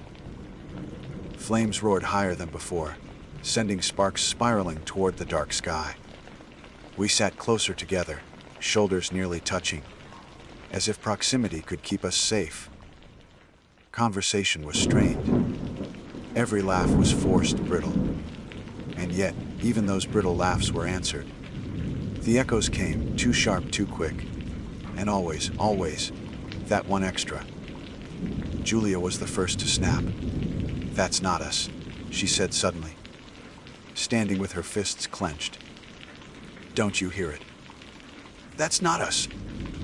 Her voice cracked, and for a moment I thought she might cry, but she didn't. She turned and stared into the trees, her face hard, waiting. The silence that followed was worse than the laughter. It was as though the forest itself held its breath. Then came a sound, soft but distinct, a giggle. High, pitched, almost childlike. It drifted out of the dark and slid into our circle like cold wind. Tyler leapt to his feet, grabbing the flashlight and aiming it into the trees. The beam cut through the undergrowth, catching trunks and branches, but nothing else. The giggle faded as quickly as it had come, leaving only the crackle of fire and our ragged breathing. "That's it," Marcus said, his voice shaking despite the bravado he tried to layer over it. "We're leaving tomorrow. First light. I don't care if we lose the deposit." No one argued. That night, none of us pretended to sleep. We sat up by the fire, keeping it alive long after the woodpile should have been gone. The flames threw shadows that shifted and writhed across the rocks, shapes that seemed almost deliberate. I remember staring at one shadow in particular, a tall, narrow shape that didn't quite move with the others. I blinked, rubbed my eyes, and it was gone. Around 3 a.m, Julia dozed off, her head on Tyler's shoulder. Marcus was poking at the fire, his face pale in the glow. He looked at me suddenly and said, "You heard it last night, didn't you? Outside the tents." I didn't answer right away. My throat was dry, my chest tight, but lying felt pointless now. "Yeah," I admitted. He nodded slowly, as if that confirmed something he'd already known. Then he said, "It wasn't far." We didn't speak again until the sun came up. When it did, the forest seemed deceptively normal. Birds sang. The air smelled of pine and damp earth, and for a few moments I almost believed we had imagined everything. But then we found the footprints. They circled our camp. bare feet, pressed into the damp soil just beyond the ring of firelight. Small, too small to belong to any of us. Dozens of them, like children, had been playing in the dirt while we tried to stay awake. Julia went pale when she saw them. Marcus swore under his breath. Tyler kicked at the ground as though erasing them would erase what we'd heard. We packed quickly. Tents down, bags loaded, fire drowned. The woods felt hostile, and we didn't linger. But the hollow wasn't ready to let us go.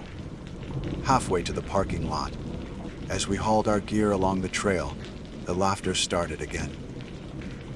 This time it wasn't distant. It came from all around, overlapping, as if the trees themselves were cracking up at our panic. I felt my legs go weak. Julia dropped her pack and clapped her hands over her ears. Tyler shouted into the woods, "Leave us the hell alone." His voice cracked, swallowed by the mocking chorus. And then it stopped, all at once. We didn't waste time. We ran the rest of the way, stumbling over roots, slipping on rocks, dragging our gear like it weighed twice as much. When the ranger station came into view, relief hit so hard I nearly cried. But relief didn't last. The RV we'd seen when we first arrived was still there, parked crookedly near the office. Its windows were dark, the curtains drawn. Something about it seemed wrong now, wrong in a way I couldn't explain. As we hurried past, I glanced at the dusty glass and froze. For just an instant, I swore I saw faces staring back. Too many faces pressed against the window, mouths stretched in silent laughter. I stumbled, nearly dropped my bag, and when I looked again, the glass was empty. We didn't stop to check in with the ranger. We threw our gear into the car and sped down the winding road that led out of Echo Hollow. None of us spoke until the valley disappeared in the rearview mirror. But even then, silence didn't save us. Marcus was the first to laugh. Not because anything was funny. His laugh was sharp, nervous, the kind that spills out when fear gets too big to hold in. And right after, inside the car, where no echo should have followed, we all heard it. A second laugh, and then a third. Julia screamed. Tyler swerved, nearly driving us off the road. My heart slammed against my ribs like it was trying to escape. There were 4 of us in that car, but 5 laughs filled the air. The drive home should have been the end of it. That's what we told ourselves anyway. Just get out of Echo Hollow. Put miles between us and those ridges, and the strange sounds would fade into memory. But the truth followed us onto the highway, riding in the car like an uninvited passenger. The 5th laugh hadn't stopped after that first burst inside the car. It lingered, quieter now, timed wrong, as if it were testing us. Whenever one of us laughed nervously to break the tension, there it was again, tucked between us like a splinter under skin. Tyler turned the radio up loud enough to make the speakers rattle, trying to drown it out, but it didn't matter. The sound wove itself through the music, sliding beneath the guitar riffs, slipping into the silence between songs. By the time we reached my apartment, we were strung thin. Julia looked sick, pale and glassy-eyed, and Marcus barely said goodbye before climbing into his own car to head home. Tyler promised he'd call later, though the way his voice cracked made it sound more like a hope than a promise. I thought sleep would erase it. I thought I'd collapse in my own bed, in a room with 4 solid walls and a lock on the door, and the nightmare of Echo Hollow would fade. But laughter doesn't respect walls. I woke sometime after midnight to the sound of my own chuckle. At least, that's what it sounded like. But I hadn't laughed. My apartment was dark, quiet, and yet, there it was again, my laugh, softer, thinner, coming from the corner of the room. I sat up, heart pounding, eyes straining against the dark. The corner was empty. No shapes, no intruders, just shadows. I didn't sleep again that night. Over the next few days, the four of us tried to reconnect, to reassure ourselves it had been nothing more than some strange acoustics, some tired imaginations. But each time we talked, one of us had another story. Julia said she heard laughter on the phone line when she tried to call her sister. Not an echo, not static, laughter, layered right under her voice. Tyler swore someone standing outside his apartment building at night, looking up at his window, their shoulders shaking like they were trying not to laugh out loud.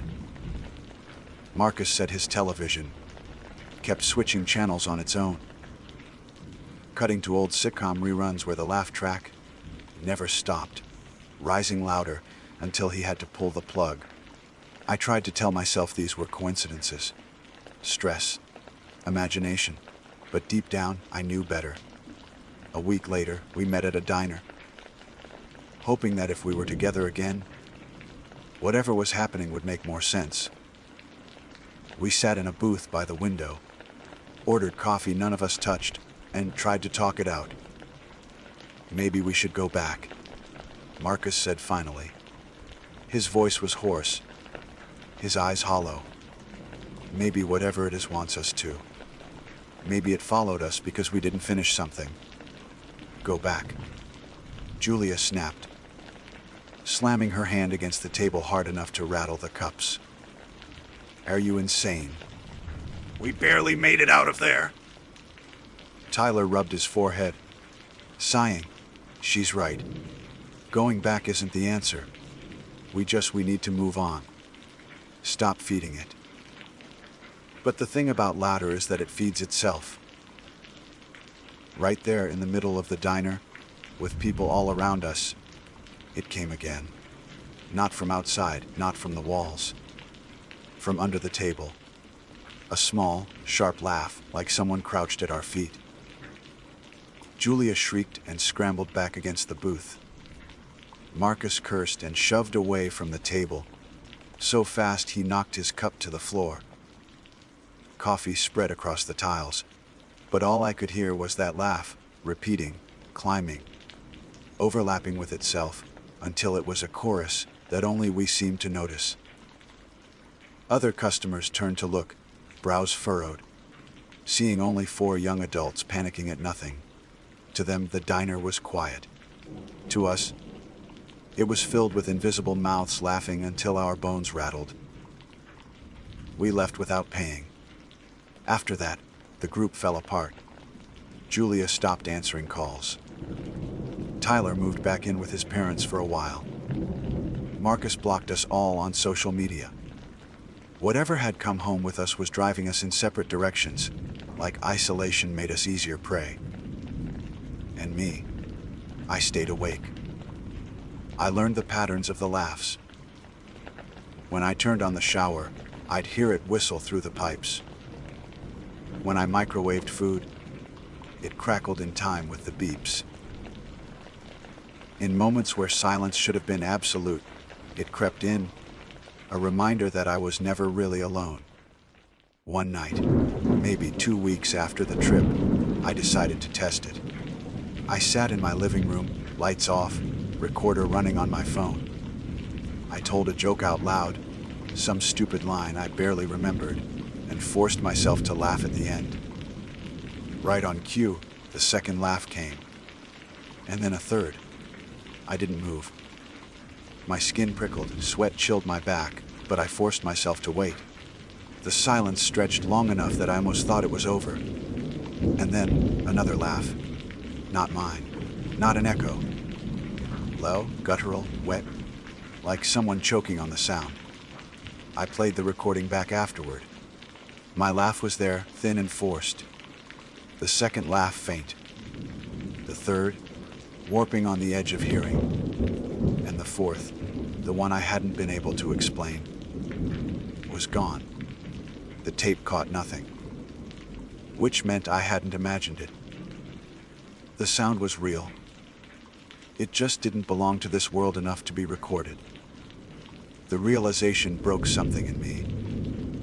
Whatever had followed us wasn't just sound bouncing between ridges. It wasn't just the woods playing tricks. It was something that could stand in a diner, sit at my feet under a table, crouch in the corner of my bedroom. Something that wanted to be heard but not seen.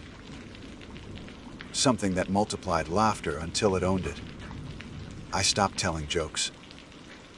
I stopped smiling. I stopped giving it anything to mimic. But here's the thing, silence didn't kill it. It laughed anyway. Sometimes, late at night, I'll hear it start on its own. A soft chuckle from the closet. A hiss of amusement from behind the bathroom door. When I lie perfectly still, holding my breath, it grows louder, as if my fear is the punchline it's been waiting for. I don't know what happened to the others. I've tried to reach out, but Tyler never picked up again, and Julia moved across the country without leaving a forwarding address. As for Marcus, I read about a car accident last month. The article said he swerved off the road late at night.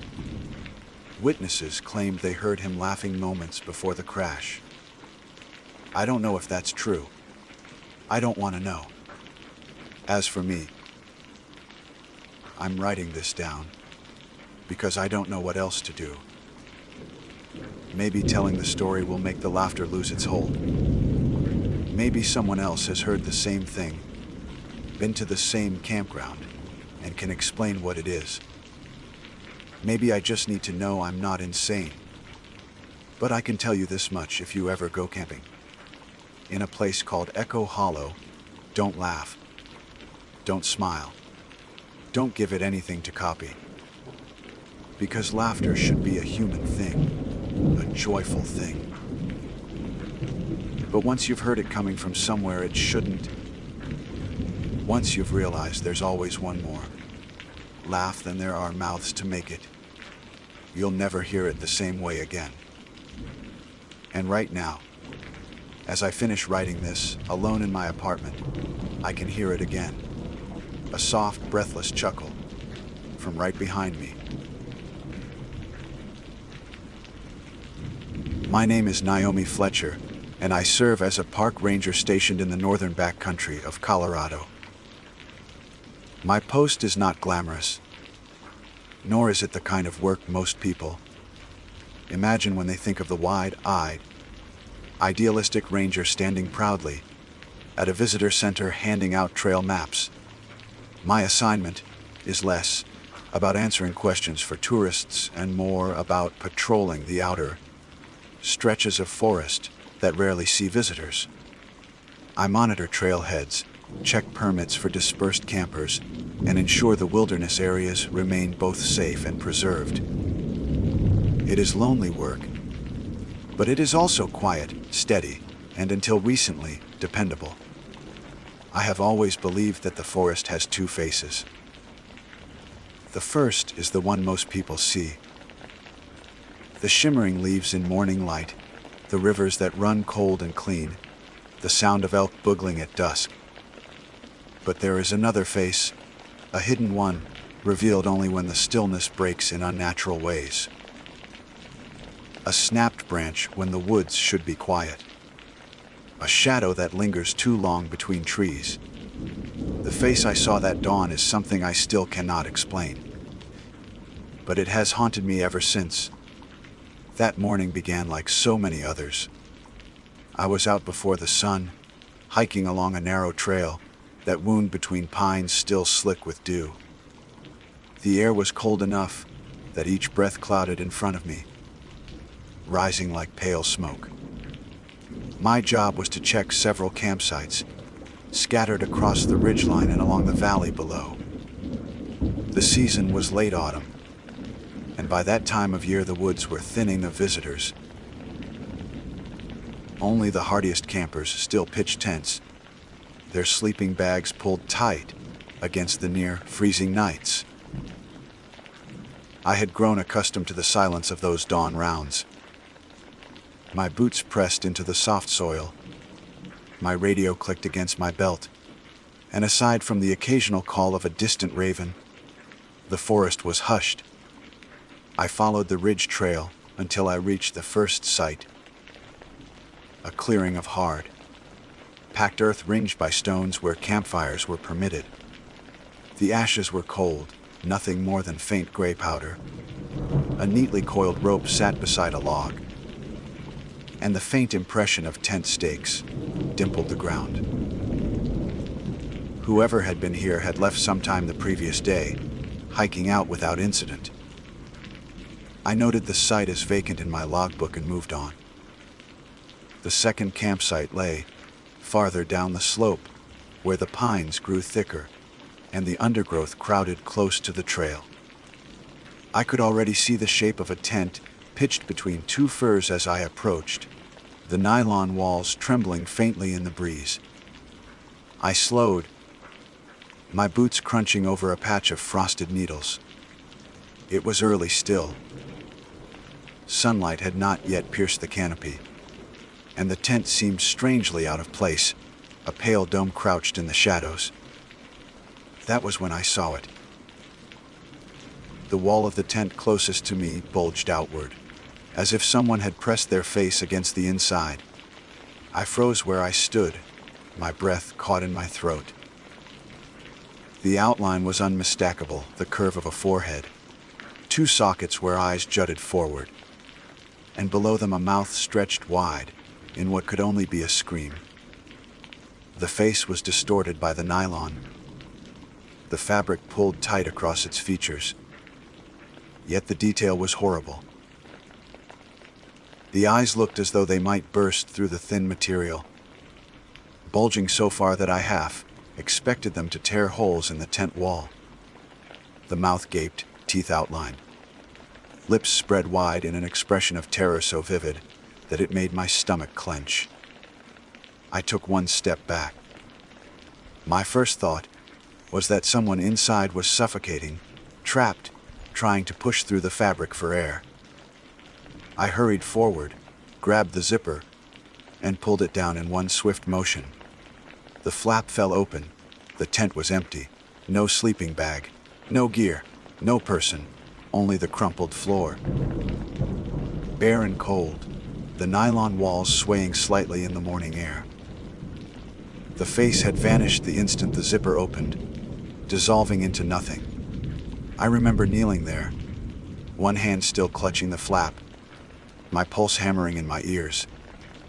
I forced myself to look around, searching for footprints, discarded belongings, anything that might explain what I had seen. The ground was bare save for the shallow depressions, where tent poles pressed into the soil. A few needles scattered inside, but otherwise nothing. I stepped back and circled the tent. The fabric was thin, a cheap make, and yet intact. Not a single tear or puncture. I pressed my palm flat against it, half expecting the face to swell back from within. But the wall only rustled beneath my touch. Logic warred with instinct. My training told me that perhaps a camper had already left at dawn, packing hastily and abandoning the tent. But if that were true, how could I explain the face? It had been too real, too vivid. Every detail burned into my vision, every line etched deep enough to leave an afterimage when I blinked. I radioed the station, my voice steadier than I felt. Unit 3 to base. I've got an abandoned tent at Site 12. No occupants, no gear. I'll check for ID. Static crackled back, then the calm voice of the dispatcher. Copy that, Unit 3. Proceed with caution. Caution. As if caution could protect against whatever I had seen. I crouched low, peering again inside. The floor of the tent was damp with condensation, but no sleeping bag had ever been spread across it. No indentation marked where a body had lain. It was as though the tent had been set up and left unused. Yet that face, I cannot shake it even now. I stood and made a slow sweep of the surrounding area, my eyes scanning the underbrush. A squirrel darted along a branch. A jay shrieked and flitted between trees. Nothing else stirred. I found no footprints beyond my own, no trail of someone leaving in a hurry. The cold seemed to deepen then, settling around the site like a shroud. My breath plumed in front of me, lingering longer than before, as though the air had grown heavier. I felt watched. The hair along the back of my neck lifted, and my hand strayed to the radio again. Though I did not press the call button, I did not see the face again that morning. But the silence that followed was worse. I logged the tent as abandoned, marked the site for later collection, and forced myself to continue my rounds. Yet with each step down the trail, I could not rid myself of the sensation that the forest had turned its hidden face toward me, watching, waiting. That was only the beginning. The days that followed carried their own strange weight. I found myself waking before the alarm, heart pounding, as though some unseen force had whispered me awake. My dreams became fractured, filled with flashes of white nylon, stretched tight, and a mouth gaping wide in mute terror. When I returned to the site the next morning with another ranger, the tent was gone.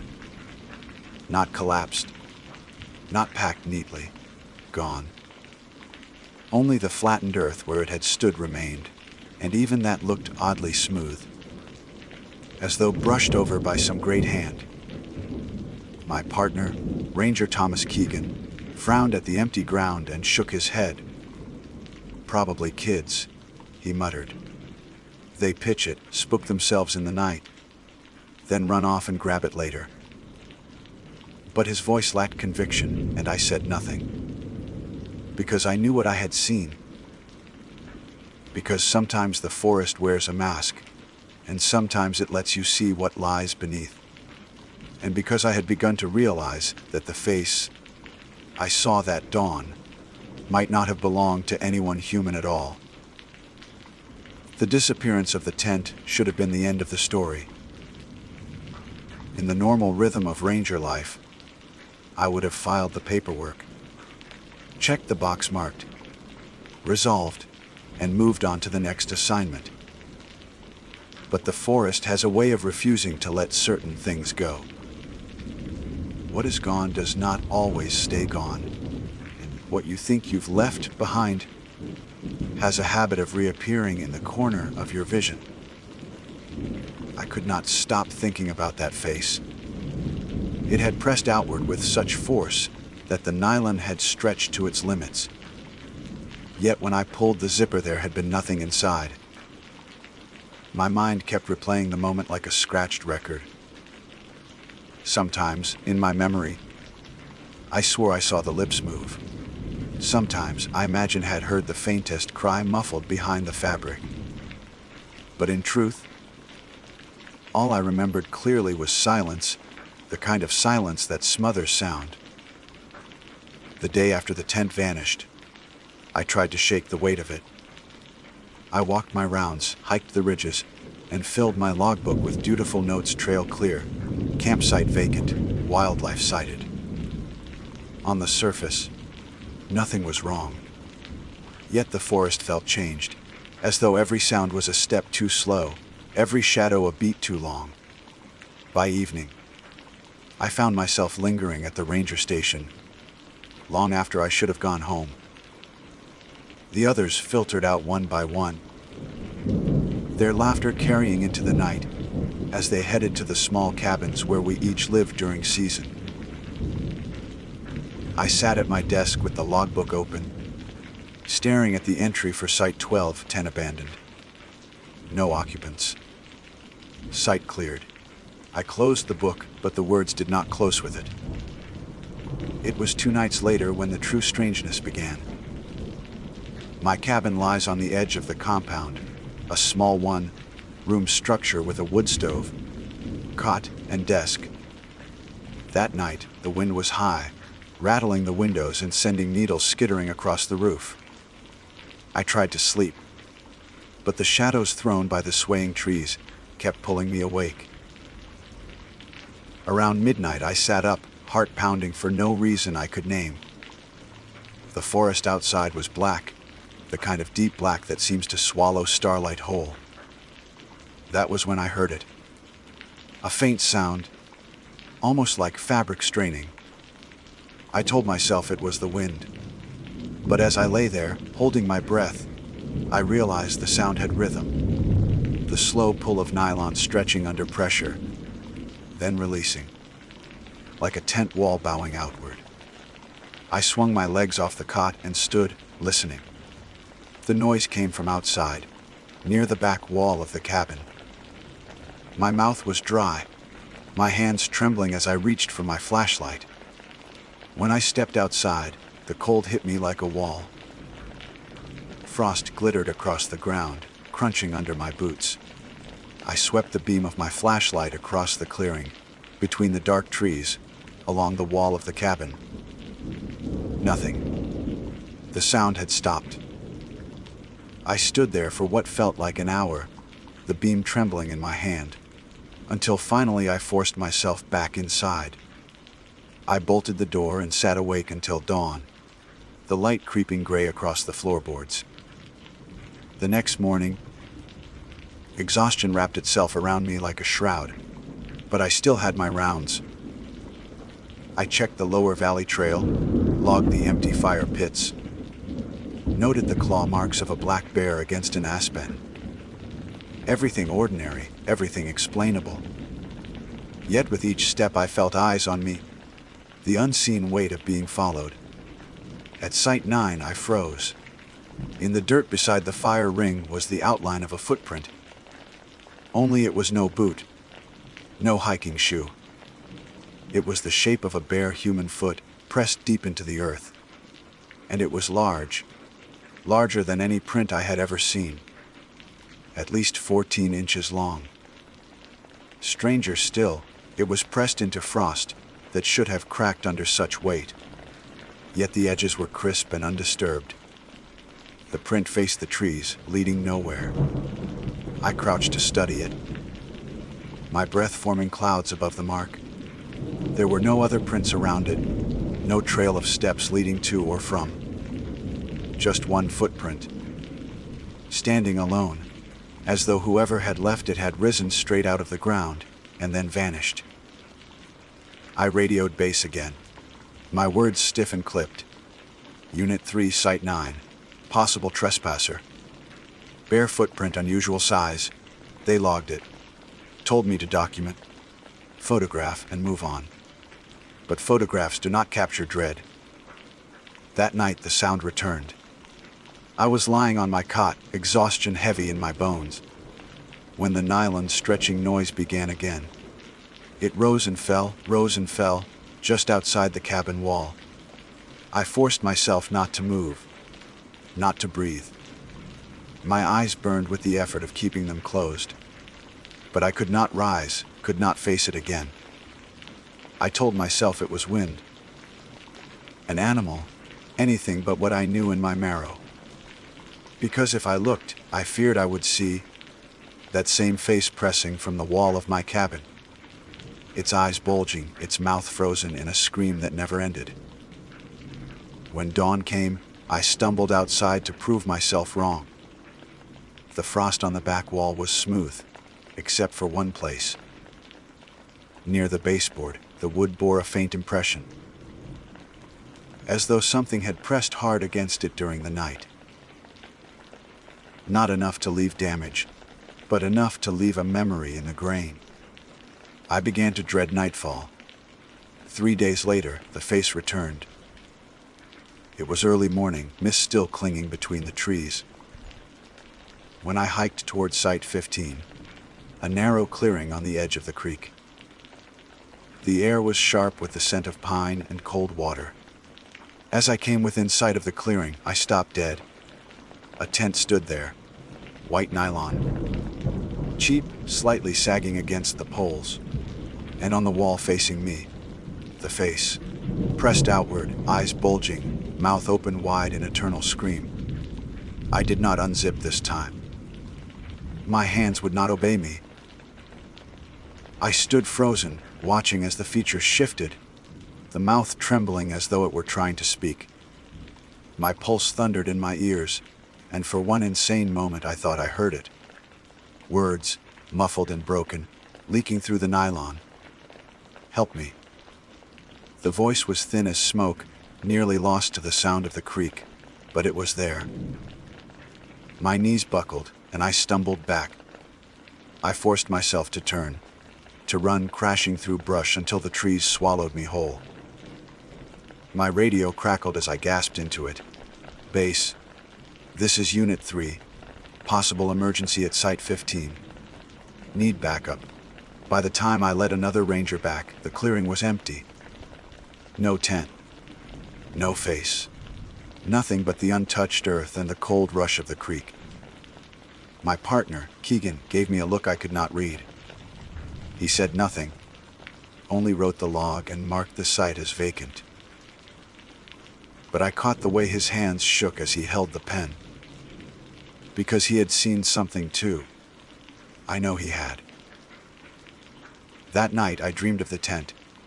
I dreamed I unzipped it and saw not emptiness, but a dark tunnel spiraling down into the earth, lined with nylon stretched tight like skin. And at the bottom of the tunnel was the face, waiting, screaming without sound. I woke with tears on my cheeks, my nails dug into my palms. Something was bleeding through the fabric of the world, pressing against it, trying to tear free. And it was choosing tents, the thin barriers we pitched between ourselves and the wilderness, as its veil. But the longer it lingered, the thinner that veil became. And I had the sickening feeling that one night soon, it would not be content to stay on the other side. The forest did not give me rest. After that morning at Site 15, the vision of the face pressing through the tent wall had set itself deep inside me, a splinter that could not be dug out. Every shadow looked too thick. Every gust of wind carried that sound of straining fabric. Even the simple act of unzipping my gear bag filled me with dread, because the rasp of the teeth on the zipper sounded too much like breath being forced through clenched teeth. I could feel something waiting. Keegan tried to act normal, though he did not fool me. After Site 15, he had walked more quickly than usual on patrol, his shoulders rigid, his eyes flicking constantly between trees. He never mentioned the tent, never asked me what I saw, but silence sometimes speaks louder than words. He knew, and I knew he knew, and that was worse than denial. By the third night, I stopped sleeping altogether. I sat in the cabin with the lantern burning low, staring at the wall where I had first heard the sound. The flame flickered with every draft, shadows jumping across the floorboards. Outside, the forest breathed its endless breath, the whisper of pines shifting, the crackle of frost expanding in the soil. I told myself that if I stayed awake, I could catch it, that I could see the thing before it pressed through the veil again. Sometime past midnight, I heard the fabric straining once more. This time it came from inside. I froze, my breath locked in my chest. Slowly, mechanically, I turned my head toward the corner of the cabin. The air shimmered as though heat warped it, though the night was frigid. Against the wooden wall, pale lines bulged outward, forming shape. Forehead, eyes, mouth. The face pressed from within, but not against nylon. Against air itself. Against reality. Its eyes bulged, wet and frantic, and its mouth gaped in that eternal scream. Only now the scream made sound. The noise tore through the cabin, high, pitched and hollow, as though funneled through miles of narrow pipe. My lantern rattled, the flame nearly extinguishing. I stumbled backward, crashing against the cot, one hand clamped to my ear, and still it screamed. The face pushed farther, distorting the air until the wall itself groaned as if under strain. I saw its lips move, the same words I had half heard before: help me, help me. Then, as suddenly as it had come, it vanished. The wall stood bare again, only wood and shadow. The scream cut off so abruptly that silence felt deafening. I stayed awake until morning, staring at that spot, unable to close my eyes. By dawn, I made a decision. I had to go back to Site 12, the place where I first saw the tent. If there was an answer, it had to start there. The hike took most of the morning. The air bit with sharp cold, and the ridge trail seemed longer than ever. When I finally reached the clearing, I felt my stomach drop. A tent stood there, white nylon, sagging. My legs wanted to run, but I forced myself forward, each step crunching in the frost. The tent wall trembled with the wind, and then the face pushed forward once more, stretching the nylon taut. Its eyes bulged bloodshot, the mouth open in its silent howl. I gripped the zipper. My hand shook so violently I thought I would tear it from the seam. No, I whispered aloud. Not this time. I did not unzip. Instead, I circled, searching for prints, gear, anything. The ground was bare. Only the tent and the face that shifted inside it, pressed outward like a drowning figure beneath ice. I forced myself to speak, my voice hoarse. What do you want? The lips moved again. This time the sound came through clear. Help me. The words were wrong. They were shaped by a mouth that did not know language fully, as though it borrowed the plea rather than owned it. The voice was dry, scraping, too deep for the thin body I imagined inside. My stomach turned. I backed away, my boots sliding on the frost. When I blinked, the face was gone. The nylon sagged inward, limp and ordinary. Then the tent collapsed. Not in pieces, not torn by wind. It folded down on itself in a single instant, as though whatever held it upright had been snatched away. By the time the poles hit the ground, the clearing was empty. I staggered back until my shoulders struck a tree. I could barely breathe. The forest had shown its second face again, and I knew now that whatever pressed against Thale was not a lost camper. It was something else, something trying to mimic us, to slip between worlds using the thinnest barriers we build. Tents, walls, the fragile skins we place between ourselves and the dark. I returned to base and wrote my report with shaking hands. I left the section marked Incident Description, nearly blank, only writing. Unexplained structure collapse at Site 12. No occupants located. But I could not leave it at that. That night, as I lay staring at the ceiling of my cabin, I realized the truth. If the thing could press through nylon, if it could press through air itself, then there was nothing stopping it from pressing through me. The thought made my skin crawl, my body feel paper thin.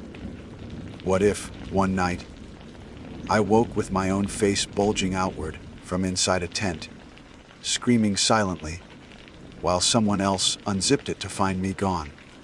What if that was its plan? The third night after Site 12, I woke to sound again. This time, it came from directly above me. Fabric stretched, breathless straining, a mouth pulling wide. I did not look. I did not move.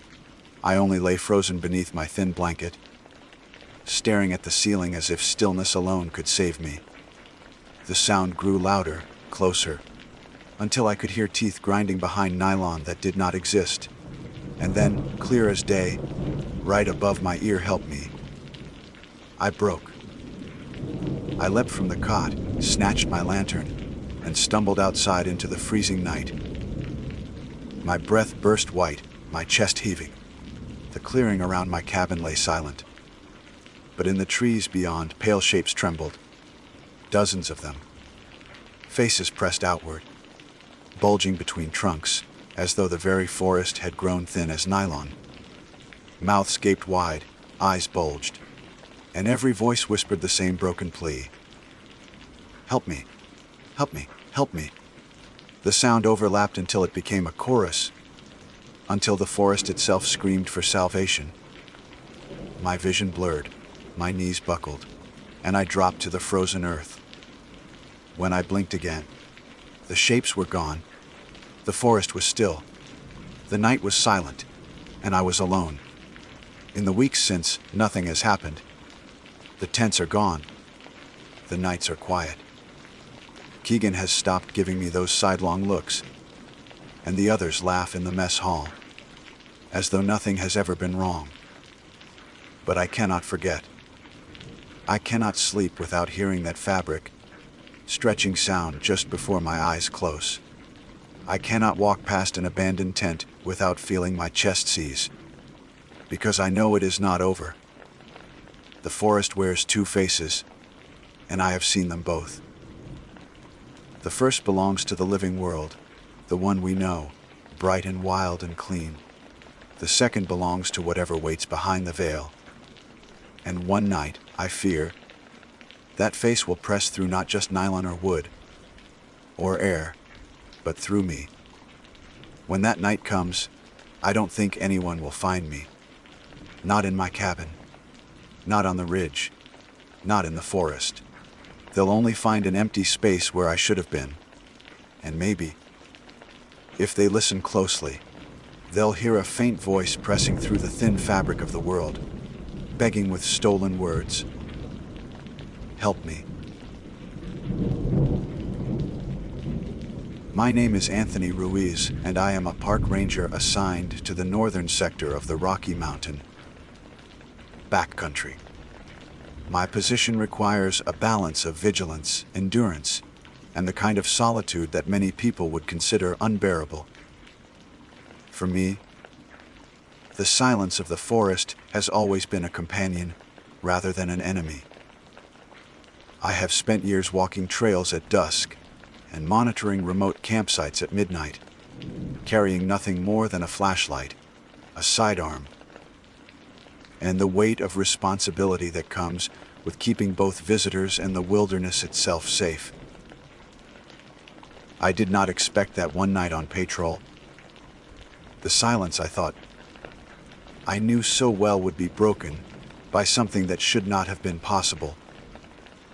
Something that arrived through my radio and left me questioning the boundaries between the natural and the unnatural. The midnight shift has always been my preferred rotation. The day patrols bring more human noise.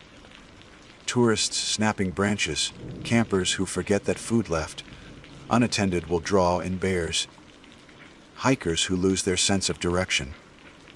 At night, however, the land itself seems to exhale. The trees stand tall like sentinels. The stars pour across the sky, and the only interruptions are the rustling of deer in the undergrowth or the distant call of an owl. That night, I had been scheduled for a 4-hour circuit through a stretch of terrain that locals rarely venture into. We call it Ridge 17, a narrow spine of land thick with lodgepole pine and scattered boulders, the kind of place that feels older than any map. The patrol began uneventfully.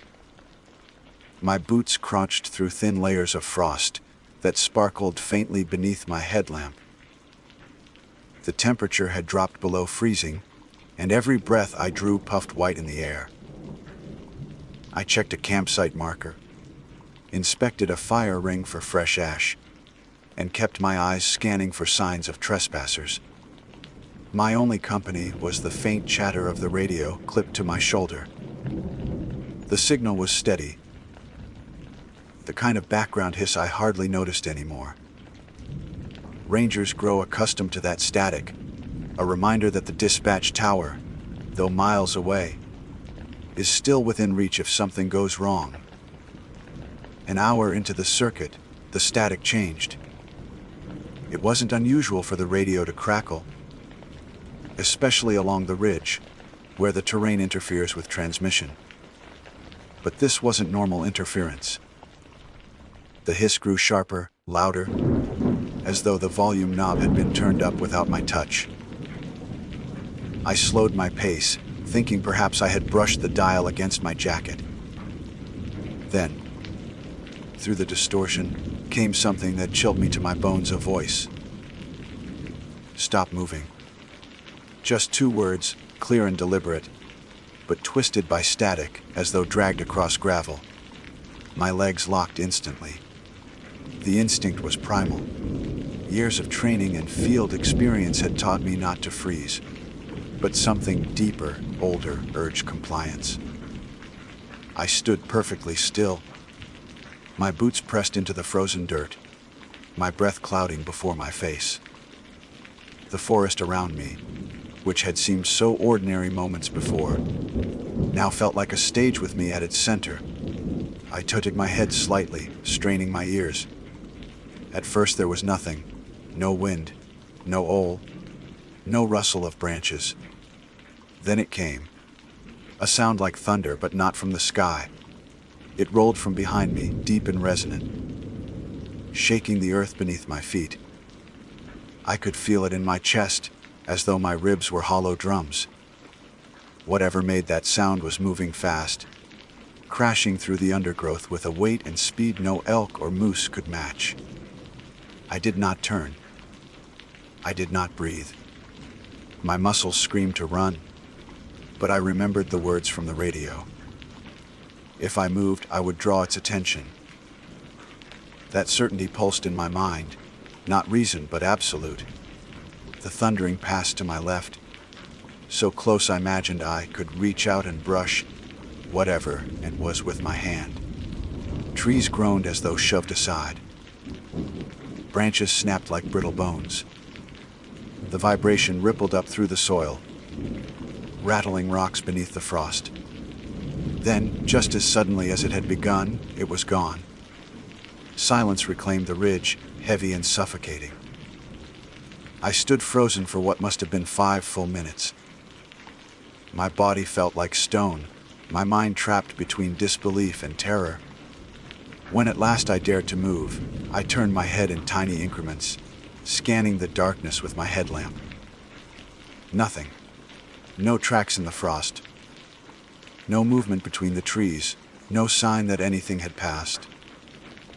Only my own shallow footprints stretched behind me. The radio hissed again. I flinched so hard I nearly tore it from my shoulder. This time, the static was softer, closer to its usual pattern, but my heart still hammered in my chest. I pressed the button, my voice shaking as I called dispatch. This is Ruiz on Ridge 17. Did anyone just... I stopped, unsure how to phrase what I had heard. Did anyone transmit to my channel? There was a pause before dispatch replied. The kind of pause that tells you someone is checking carefully before answering. Negative, Ruiz.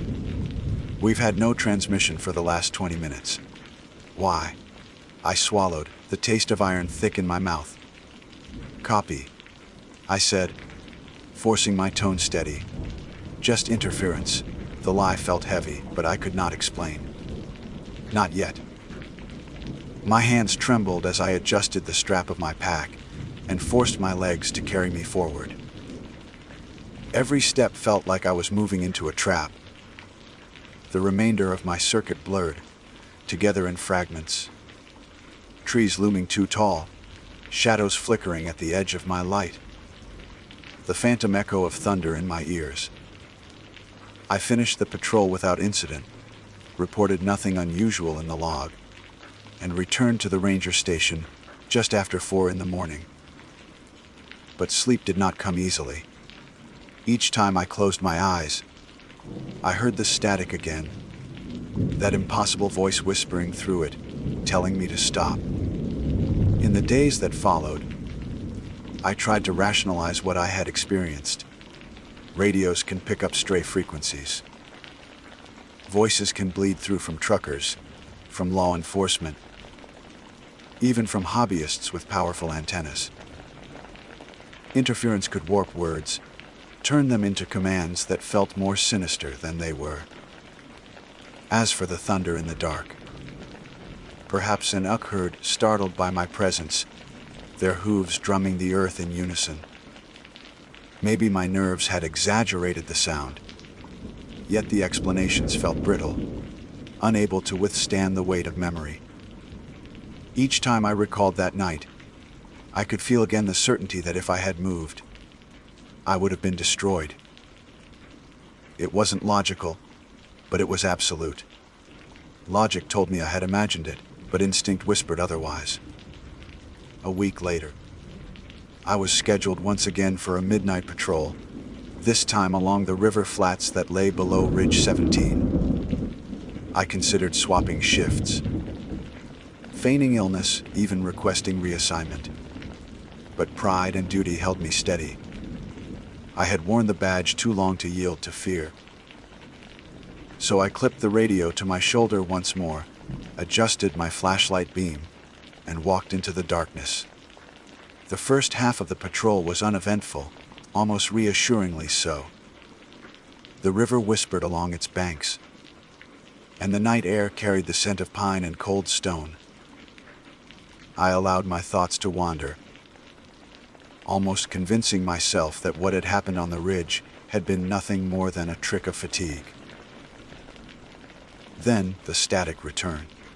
It began subtly, just a faint crackle under the steady hiss.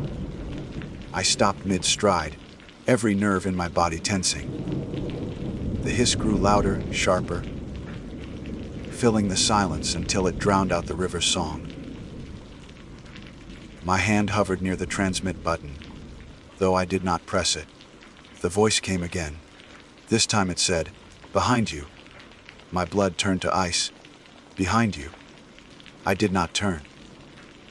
My spine tried to twist on its own, but I pinned it still with the stubbornness that has kept me alive through whiteouts and lightning storms. The river whispered to my right, thin ice ticking against reeds. My headlamp washed a pale cone over gravel and willow. I stared into that light as if it were a commandment. The radio hissed once, a breath. Then the same voice, flat, slightly warped by static, yet with a cadence I recognized without knowing why, said, 2 steps forward. Then lights out. Training said never to kill light unless you must.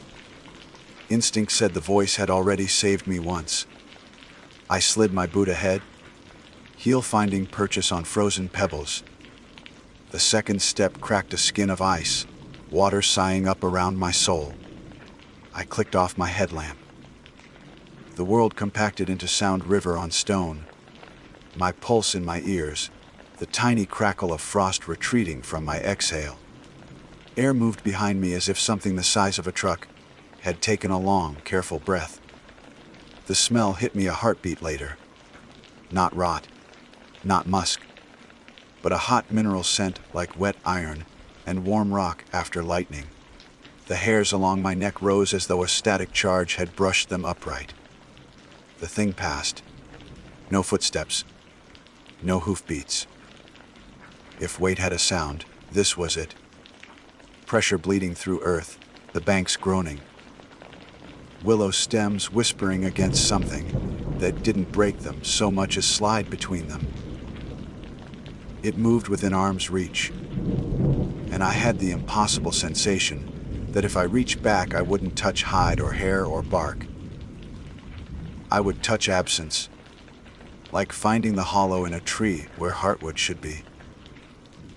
The river's voice came back. I waited until the cold in my boots gnawed through adrenaline and became pain. I did not turn until the radio sighed and fell quiet, returning to its ordinary, companionable hiss.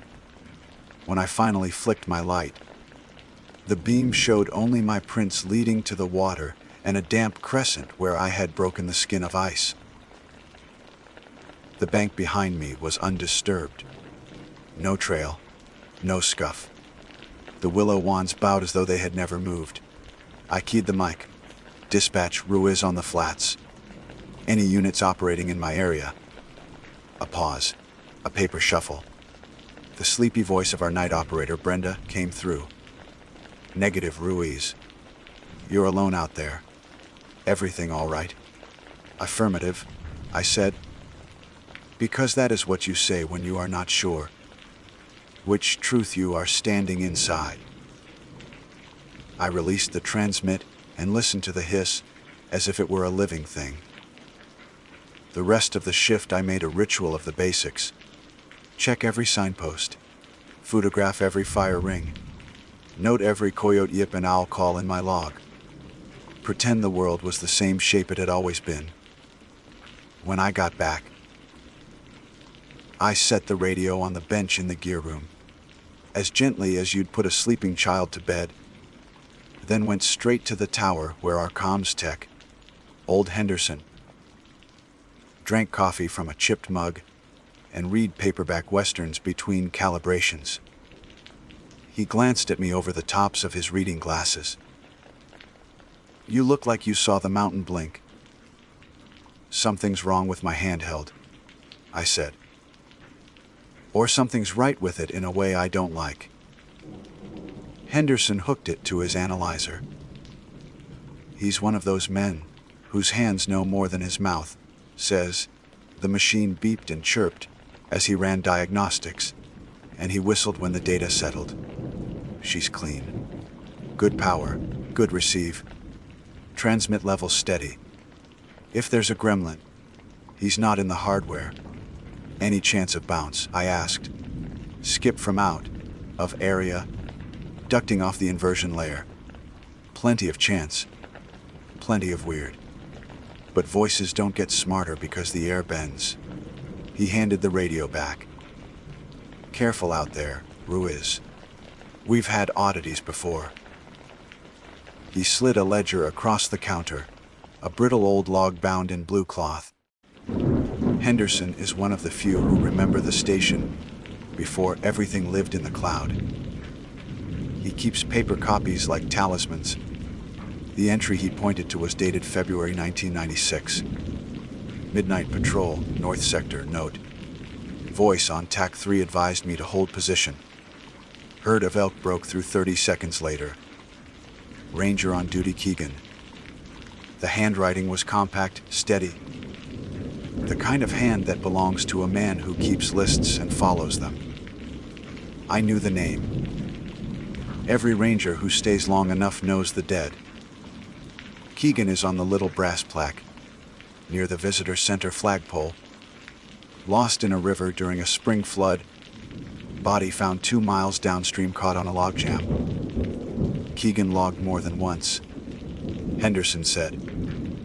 Couple of fellows keep those entries to themselves. Don't like admitting when the world draws outside the lines. I closed the book. I'm not superstitious. Me neither, he said, wise enough to leave it there. That evening I tried to make the rational case to myself. I poured coffee, cleared my incident report queue, scrubbed the dried mud out of my laces, and told the sensible part of my mind that I had been tired, wired, primed to hear meaning in noise. It worked the way aspirin works on a broken bone. It blunted things without fixing them. The next midnight was mine again. We were short-staffed, and the ridge had seen fresh bear activity. No one else volunteered. I took a different route. Trail to meadow to the old CCC line shack that sits half, collapsed where the ridge bends back toward the river. The shack's been there since the 1930s. A single room with a rusted-out stove, a table that leans, and a peg on the wall where someone once hung hope, right beside a heavy wool coat. I reached it at 2 in the morning. Frost rimed the window glass in fern patterns. The moon had set. My headlamp floated over everything like a held breath. I stepped inside and the boards complained softly. The radio hissed. Then, close the door. I did. The latch clacked, small and loud. Cold blood through the gaps in the planks. Hang the mic on the peg, the voice said. There is a line where obedience becomes complicity. I stood on it and looked down. Then I took the radio from my shoulder, set it on the table, and looped the coiled cord over the peg as if the device belonged to the room, and I was the one who had just arrived. For a long minute there was only the steady whisper of the speaker. Then words came, not a sentence but the shape of one, built slowly, as though woven through a mesh of snow and distance. K. Now, say, don't move. My thumb disobeyed me and pressed transmit. Stop moving, I said, and the sentence fell out of my mouth in a voice that made my heart wobble, because heard through the speaker. Warped by static, it sounded almost exactly like the first words the radio had spoken to me on the ridge. I let go of the mic as if it had burned my skin. The shack felt smaller. The smell of wet iron crept under the door again, faint as memory. I turned my head toward the window and caught my reflection in the frost. A ghosted man with wide eyes, the beam of his own lamp cutting him in half. I asked, and hated the pleading in it. Static. Then, like breath pressed through teeth, later. Later arrived faster than I wanted. The floor's complaint shifted pitch. The wood remembering an old weight. A sound like a hand moving over the roof shingles made the dust sift. I had the foolish, childish urge to duck, as if I could draw myself small enough that the room might forget me. Light out, the voice said. I clicked off the lamp. Darkness took my face. My pulse thudded inside my mouth. The smell swelled, the hot mineral note, the storm stone scent, and under it something like cedar sap warmed by sun. Not one wild thing I knew belonged to all those notes at once. Count to 7, the radio said. Slow, I did. On 4, the roof creaked again. On 6, the boards flexed. On 7, something like the tenderness of a fingertip. Not pressure, but attention, moved along the outside wall behind my shoulder, paused where my breath fogged the glazing, then drifted away. Hang the mic back on your shoulder, the voice said. How am I supposed to? Just do it.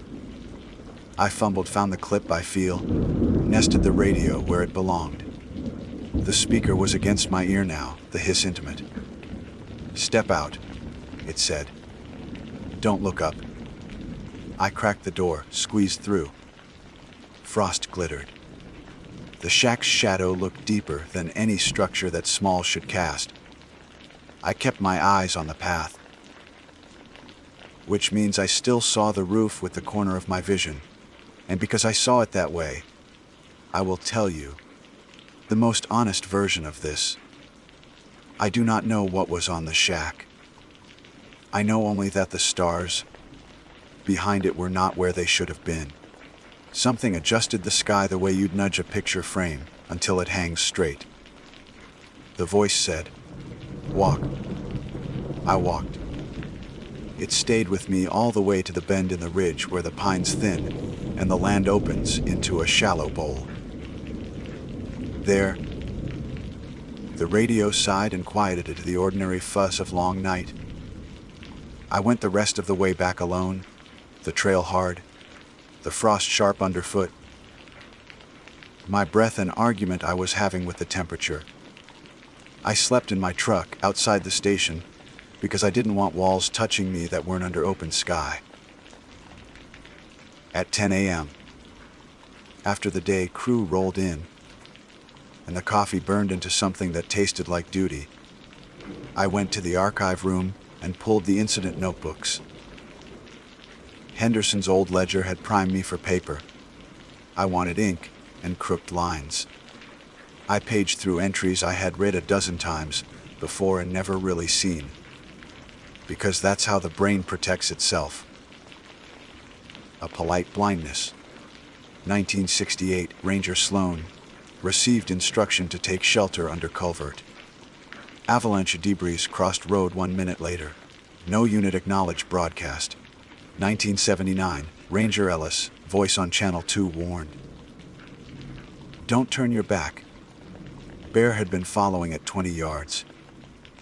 Then a parenthetical note in a different pen, a different hand.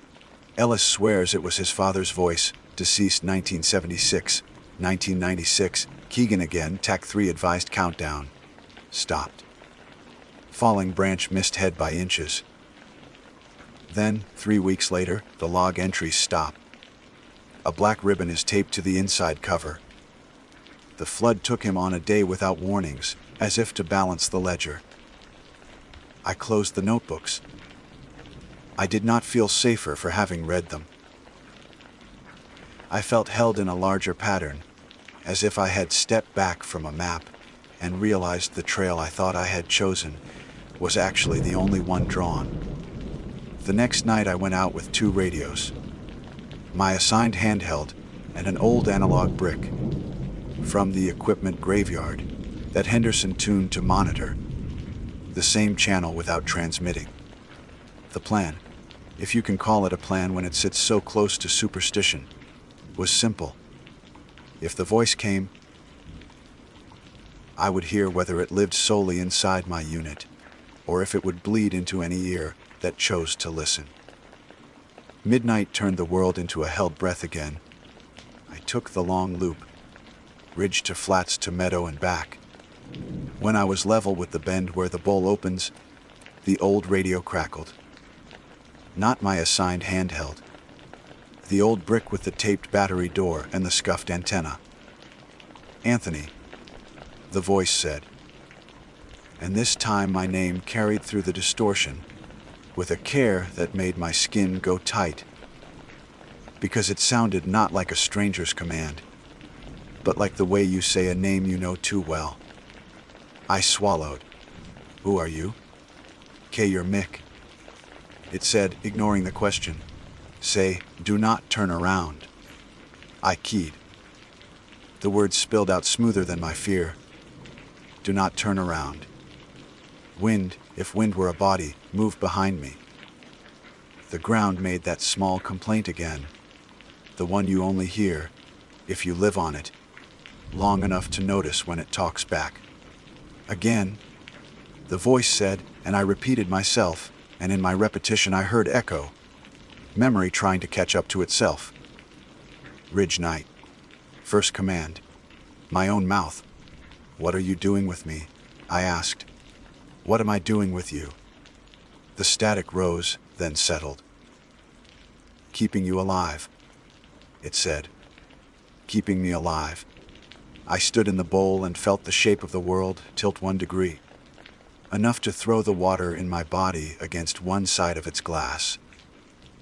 The idea that came was not logical, and yet it fit like a key slipped into a worn lock. The warnings I had heard were my own, bent by distance and whatever lay along this ridge that made time a medium as unreliable as the air. Say it again, the voice said. Quieter now. Say it like you mean it. I did. I told myself not to turn. I told myself not to look at the sky. I told myself to step forward, to kill the light, to count to 7. With each order, the night rearranged around my compliance, as if what threatened me were also obeying old rules made before language, back when instruction and action were the same thing. The radio fell quiet. I stood a while longer, listening for the thing that moved without steps. Nothing came. The river kept its small conversation with stone. A snowshoe hare printed the meadow with neat punctuation marks. When I finally walked on, no miracle snapped, no curtain tore. It was only man moving through cold air with 2 radios and too much knowledge. Back at the station, I wrote my report the way you write around a word you cannot spell. I left out everything that would make me look haunted. I copied Keegan's steadiness as best I could. Then I sat with Henderson and told the rest without flourishes. He lifted his mug, looked into the coffee, as if he might find the ridge traced there in rings. "Suppose it's you," he said. "Suppose it's always been. What about Keegan, Ellis, the others? Rivers braid," he said. "Sometimes they share a channel for a stretch." "Is there a rule?" I asked. "Something like don't step on the shadow of a thing you can't see." "Rule?" He smiled tiredly. "If there is one, it's this. Say what you needed to hear when you didn't know you needed to hear it." Sleep took me briefly and without kindness. When the evening came again, so did my shift. The assignment pinned on the corkboard for me was planes relieve the fire tower at 1. Check the ridge shack for storm damage. Walk the bowl. On any other week I would have read those words and thought only of miles. Now I read them like a script I might have written without remembering. I clipped on the radio with something that was not quite reverence and not quite fear. On the steps outside, under the sodium light, the night smelled ordinary for once. Dry wood, cold dirt, last year's leaves. I told myself a simple thing: we patrol because we must, and because people get turned around, and because sometimes something in the dark needs a light it didn't know it needed. At 12:43 a.m., as I crossed the lot toward the trailhead, the radio hissed. The voice was faint, far, thin as breath on glass. It used my name again, careful and certain. Then it asked for the one thing I had not yet been willing to give. "Anthony," it said, "when you reach the tower, do not go in." The fire tower loomed like a matchstick against the stars, its silhouette braced by cross beams that had withstood 70 winters. I had climbed those stairs more times than I could count, carrying thermoses, replacement bulbs, packs heavy with paperwork, and on one unforgettable occasion, a frightened boy who had wandered too far from his campsite. The tower had never unsettled me before, but that night, with the voice in my radio telling me not to go in, the structure looked less like a workplace and more like a snare waiting to close. I paused at the first step. The wood was rimed with frost, my boot heel slipping slightly. I stared upward, at the hatch door closed against the sky. Inside, a fellow ranger named Kelly should have been finishing her shift. She was steady, practical, the kind of woman who kept her field notebooks wrapped in plastic so the ink never smudged. If anyone was up there, she would be. But the voice had been clear. "Do not go in." "Kelly," I called, my breath vanishing into the black. "Tower secure." No answer.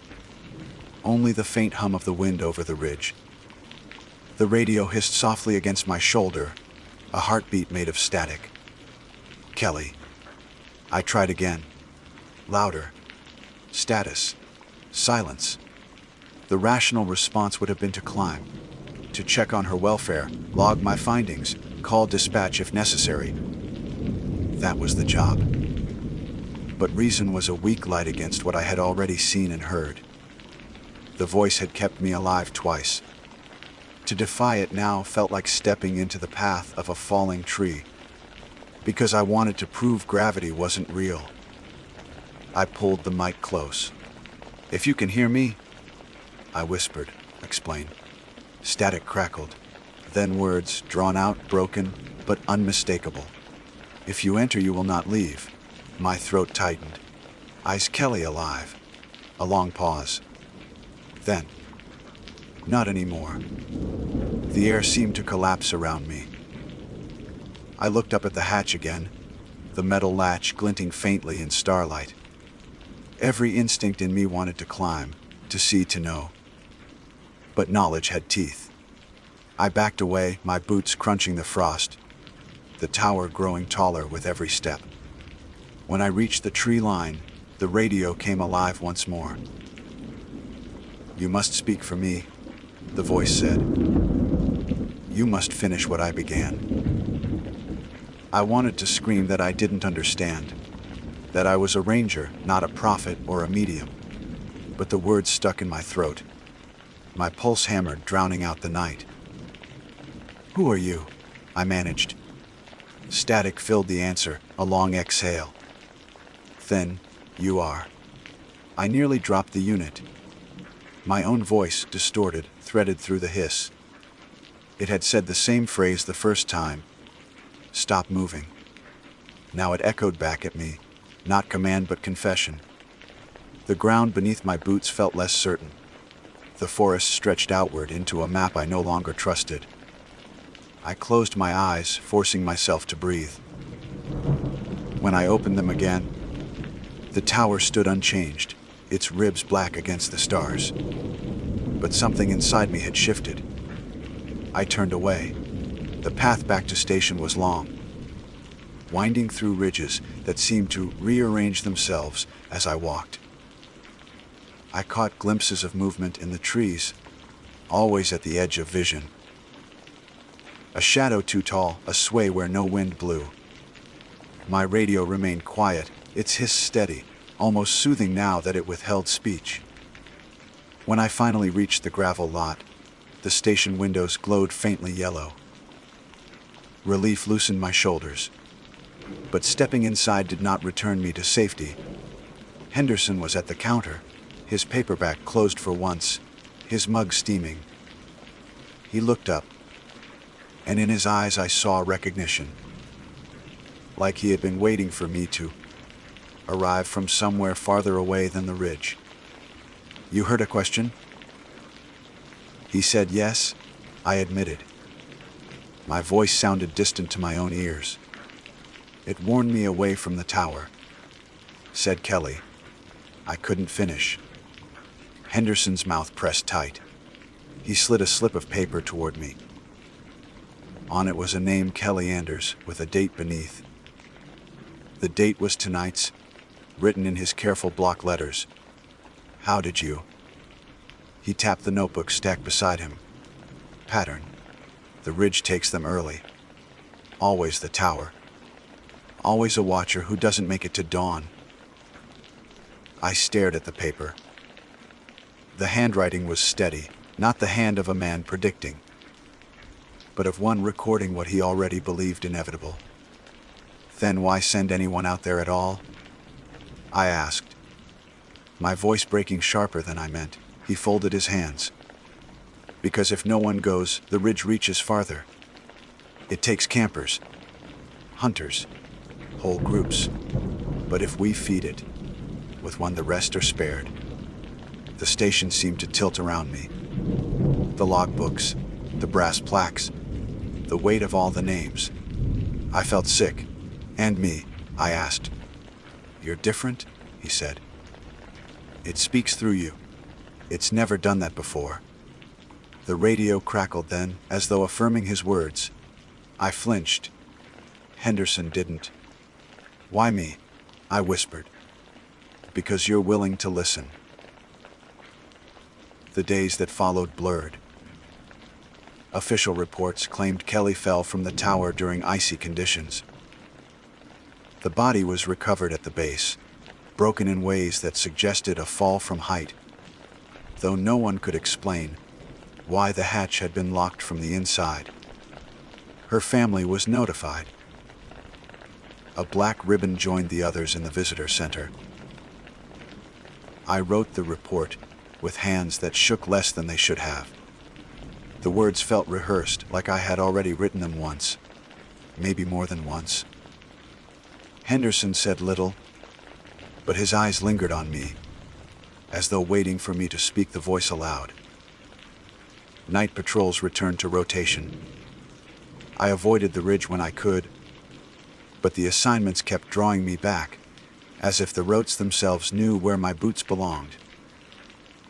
Each time, the static would rise, and I would hear fragments. Commands, warnings, sometimes only my own name spoken with a tenderness that was worse than anger. The thing, or the place, or whatever lived in the radio, wanted something from me. That much was clear. But what unsettled me most was the slow realization that I wanted something from it too. A pattern, a reason, a shape to the chaos. The third week after Kelly's death, I walked the flats again. Frost rhymed the willows, the river whispered. The radio hissed, then, "Say it." My throat closed. "Say what?" The static swelled. Then, "Say you are me." I froze. My breath came harsh, loud. "What happens if I do?" "Then I go on," it said. "And so do you." I should have thrown the radio into the river. I should have filed for transfer, quit, run until the ridge was a name on someone else's patrol map. But standing there, with frost gnawing my boots and the night pressing against my ears, I pressed the mic and spoke. "I am you." The forest answered. The sound came not from behind me this time, but from everywhere at once. The thunder that had first rushed past me on the ridge, now circling, shaking branches, rattling stones. My body vibrated as though my bones were tuning forks. My vision blurred, doubled. For a moment, I stood both inside myself and outside, looking down at a man in a ranger's coat gripping a radio too tightly. Then silence. The hiss returned, soft and steady. The voice was gone, but in the weeks that followed, I began to notice small changes. I would hear my name spoken in voices I knew. Brenda at dispatch, Henderson with his mug, even hikers passing me on the trail. The syllables carried an undertone, a faint distortion, as if static had threaded itself into the world.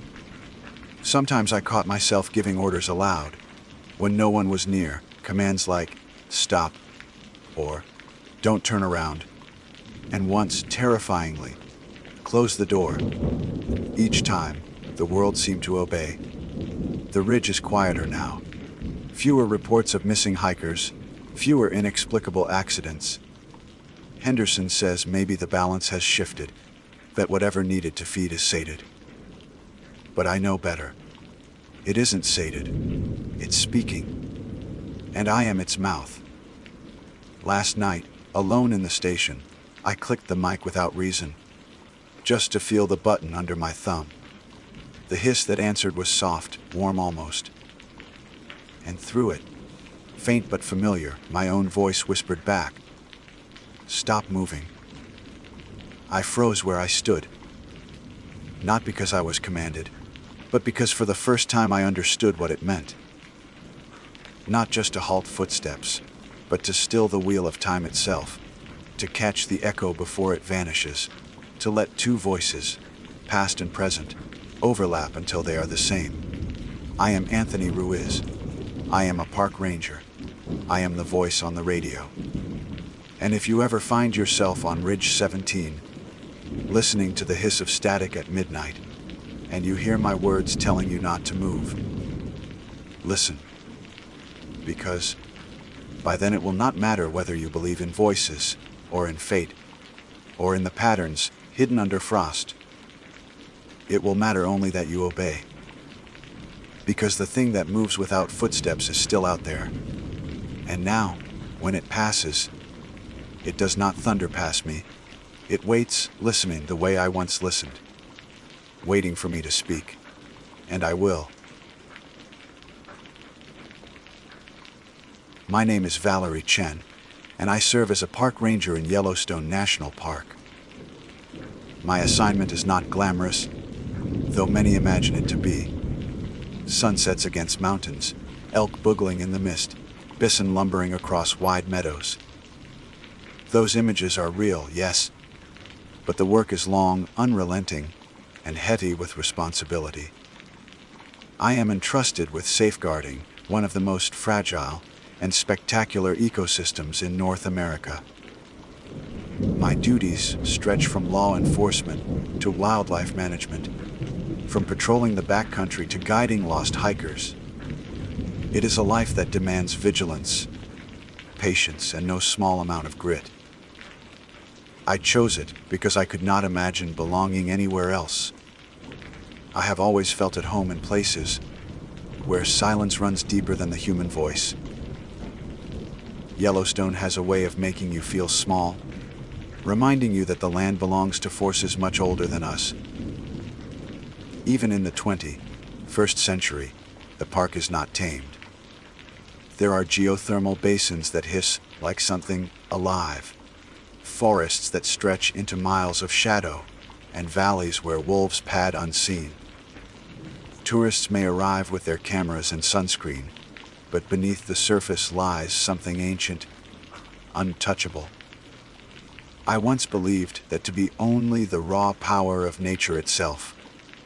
I am no longer sure. The incident I will recount began during a late summer patrol. In the days when the evenings were beginning to cool, but the meadows still shimmered with grasses. I had been assigned to monitor a backcountry campsite near the Thoroughfare region, one of the most remote areas in the entire park. Few visitors venture that far. Those who do must be prepared for long hikes, thin air, and the sense of stepping outside civilization. I was stationed there with a colleague, Ranger Daniel Brooks, to ensure that the camp was secure and to log wildlife activity in the area. We arrived at dusk, when the sky burned with fading streaks of orange. The air carried the sharp tang of pine resin and distant wood smoke. The camp itself was unremarkable. 2 small tents pitched on hardened ground, a designated fire ring, and bare, safe food canisters chained to trees. Our job was routine. We checked the perimeter, looked for signs of scavengers, and prepared to settle in for the night. The stillness was almost perfect, the kind that makes you lower your voice without thinking. Elk are common in Yellowstone. I have watched them countless times.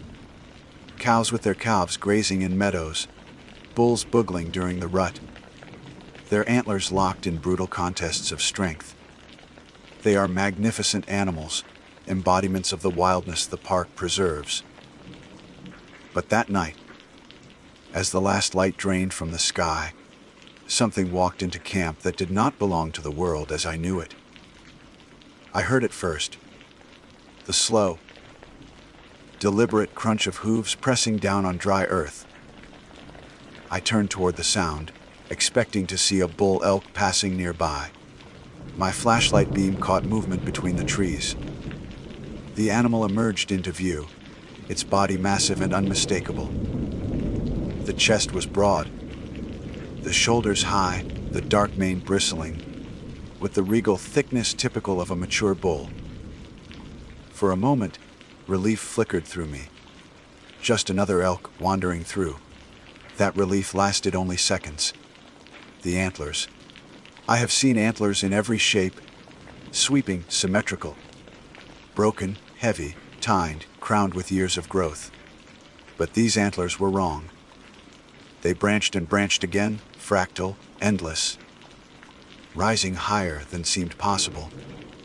They looked less like bone and more like trees, stretching upward with impossible geometry. And at the end of each tine, where sharp points should have been, there were shapes. Pale shapes. Fingers. Human fingers, curled and flexing, as though grasping at the air. Some were clenched fists, others spread wide, reaching. I froze, my lungs constricted. The beam of my flashlight trembled as it reflected across dozens of pale knuckles and nails. The elk turned its head toward me, and in that moment the forest seemed to inhale, every sound sucked into silence. Daniel swore softly behind me, his voice breaking the spell. The elk stepped forward.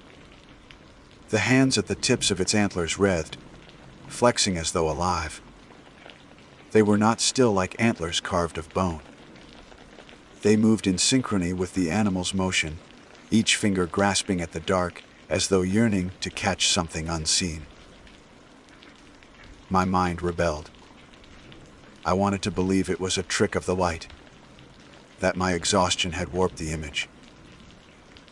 Yet the smell of damp earth and the hot, musky scent of elk filled my nostrils, grounding me in a reality that refused to shift. Daniel raised his rifle. "Valerie, what the hell?" "Don't," I whispered, though I could hardly hear my own voice. Shooting was pointless. Against what? Against something that should not exist? The elk paused in the center of camp. Its breath came in heavy plumes, visible even in the fading light. I heard a sound then, something between a groan and a sigh, but layered, as though more than one voice was carried within it. The sound did not come from its mouth. It came from the hands. Each hand. I swear I saw lips where palms should have been, whispering in a chorus too faint to distinguish words. My stomach churned. Daniel lowered his rifle slightly, his face pale. "This isn't. This can't." The elk raised its head, antlers branching above us like the canopy of a grotesque tree. The hands reached skyward, clutching at nothing. Then, just as suddenly as it had appeared, the creature walked past us, through the far side of camp, and vanished into the tree line. The forest exhaled again. Crickets resumed their chirping. The ordinary sounds of night returned, as if nothing had passed. Neither of us spoke for several minutes. I realized my own hands were clenched so tightly that my nails had cut into my palms. Daniel finally muttered, "We didn't see that." But we had. That night I could not sleep. Every rustle outside the tent became the scrape of bone. Every shadow the outline of those reaching hands. I lay awake, listening to the wilderness breathing around us. At one point I thought I heard the faintest whisper, like a chorus carried by the wind. Morning did not banish the unease. We searched the area for tracks, expecting to find hoofprints in the soil. Dozens of them pressed deep into the earth. But scattered among them were impressions that stopped me cold. Handprints. Human handprints, each the size of a child's, pressed into the dirt alongside the hooves, as though the very antlers themselves had touched the ground. Daniel swore again and rubbed his forehead. "I'm filing nothing about this. You hear me? Nothing." I said nothing in reply. What words could capture it? Over the next 2 days, patrol continued as normal. Or rather, we forced it to appear normal. We logged elk sightings, noted bear scat, and checked the condition of trails. But silence lay between us. Each night, I half expected the elk to return, its impossible crown of hands swaying above me. And in the silence of the forest, I felt watched. Not by wolves or bears or any ordinary predator, but by something older, stranger. On the third night, I heard them again. Not hooves this time. Whispers, loud, insistent, rising and falling as though dozens of voices murmured just beyond the reach of comprehension.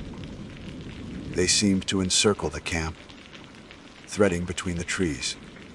I woke Daniel, but by the time he sat up, the sound had faded. His expression told me he believed me anyway. Neither of us returned to sleep. At dawn, we made the decision to cut the patrol short. Regulations required justification, but we did not care. We packed quickly, hiking out with nerves frayed, glancing back at every rustle of branches. The forest felt too close, too heavy with unseen eyes. When we finally returned to headquarters, our supervisor asked for our report. Daniel gave the essentials. Patrol completed. Campsite in good condition, standard wildlife sightings. Nothing unusual to note. I nodded along, silent. I signed my name to the false report, feeling the weight of dishonesty in my chest. But I am writing this now because silence has its cost. I have tried to convince myself that we imagined it, that exhaustion played tricks on our senses. Yet weeks have passed, and the memory remains vivid. Worse, I have had to hear those whispers in moments when I am alone, on quiet trails, in my quarters after midnight, even in my dreams. Always just beyond clarity, as though dozens of voices reach for me, clutching like the hands on that elk's antlers. I know what I saw, and I know it was not natural. I tried to go back to the rhythm of ranger life, but the memory of that elk pressed against me, like a bruise I could not stop touching. Days passed in the ordinary way. Hikers with blistered feet, campers who left their food unsecured, bison blocking roads like stubborn barricades. I enforced rules, wrote citations, and gave safety talks with a voice that sounded calm enough. But inside, my thoughts returned always to the antlers and their impossible growth, to the hands that had moved as if alive, to the whispers that followed even after the creature vanished into the trees. Sleep became shallow, a thing of brief snatches, interrupted by dreams that bled into waking. I would hear the soft scrape of fingernails on canvas, or the hiss of many voices speaking at once. Sometimes I woke with my arms raised above my head, as if reaching toward something unseen. I told myself it was stress, an overtaxed mind working itself into corners, but the explanation never stuck. Daniel refused to speak of it at all. The day after our return, he passed me in the office and gave me the kind of nod one reserves for a stranger. When I asked if he wanted to grab a coffee, he shook his head and walked away. I could see the lines around his eyes deepened by lack of sleep, but his silence was unbroken. Our bond from that night had splintered into avoidance, as if words themselves might draw the elk back. I lasted a week before I found myself hiking back toward Thoroughfare, this time alone. I told myself it was routine patrol, just another scheduled trip into the backcountry. But deep down, I knew I was drawn by something else. A gnawing need to confirm what I had seen. If I could find some trace, some tangible evidence, maybe it would settle inside me instead of circling endlessly in my head. The hike took 2 days. The weather was feathering and dispersing like indecisive thoughts. I carried the usual supplies: tent, stove, bear spray, rifle. Yet everything felt heavier, weighted by anticipation. When I reached the campsite where it had happened, the place was as ordinary as any patch of forest could be. The fire ring lay cold, the ground covered in pine needles. Yet as I walked the perimeter, I felt that same hush settle, the silence thickening around me until even my breath seemed intrusive. That night I built no fire. I sat in the dark with my back against a tree, rifle across my knees, ears straining at every sound. Hours passed. Nothing. Just wind in the branches and the occasional crack of settling wood. My eyelids drooped despite myself. Sometime after midnight, I woke to a sound that froze me instantly. Hooves, deliberate, slow, circling. My heart hammered as I scanned the trees. Moonlight filtered through the canopy, cast in silver shadows. The sound drew closer, heavy steps pressing into soil. I raised the rifle, hands trembling, and then I saw them. Not the elk, not yet, but the hands. Pale shapes glimmering in the dark, swaying gently as though reaching down from branches. Dozens of them, attached to nothing, suspended in the air, my breath caught. They flexed and curled, grasping at the night. Only when the elk stepped forward did I realize the antlers were there, immense, supporting them like some terrible crown. The bull's eyes glowed faintly, not with reflection but with their own dim light. It exhaled, steam rising like incense. The hands shifted in unison, pointing toward me. "Why?" I whispered, though I did not know what question I asked. The chorus of voices returned, layered whispers that scraped against my mind. For the first time, I understood fragments. Not words as we speak them, but impressions, hunger, reaching need.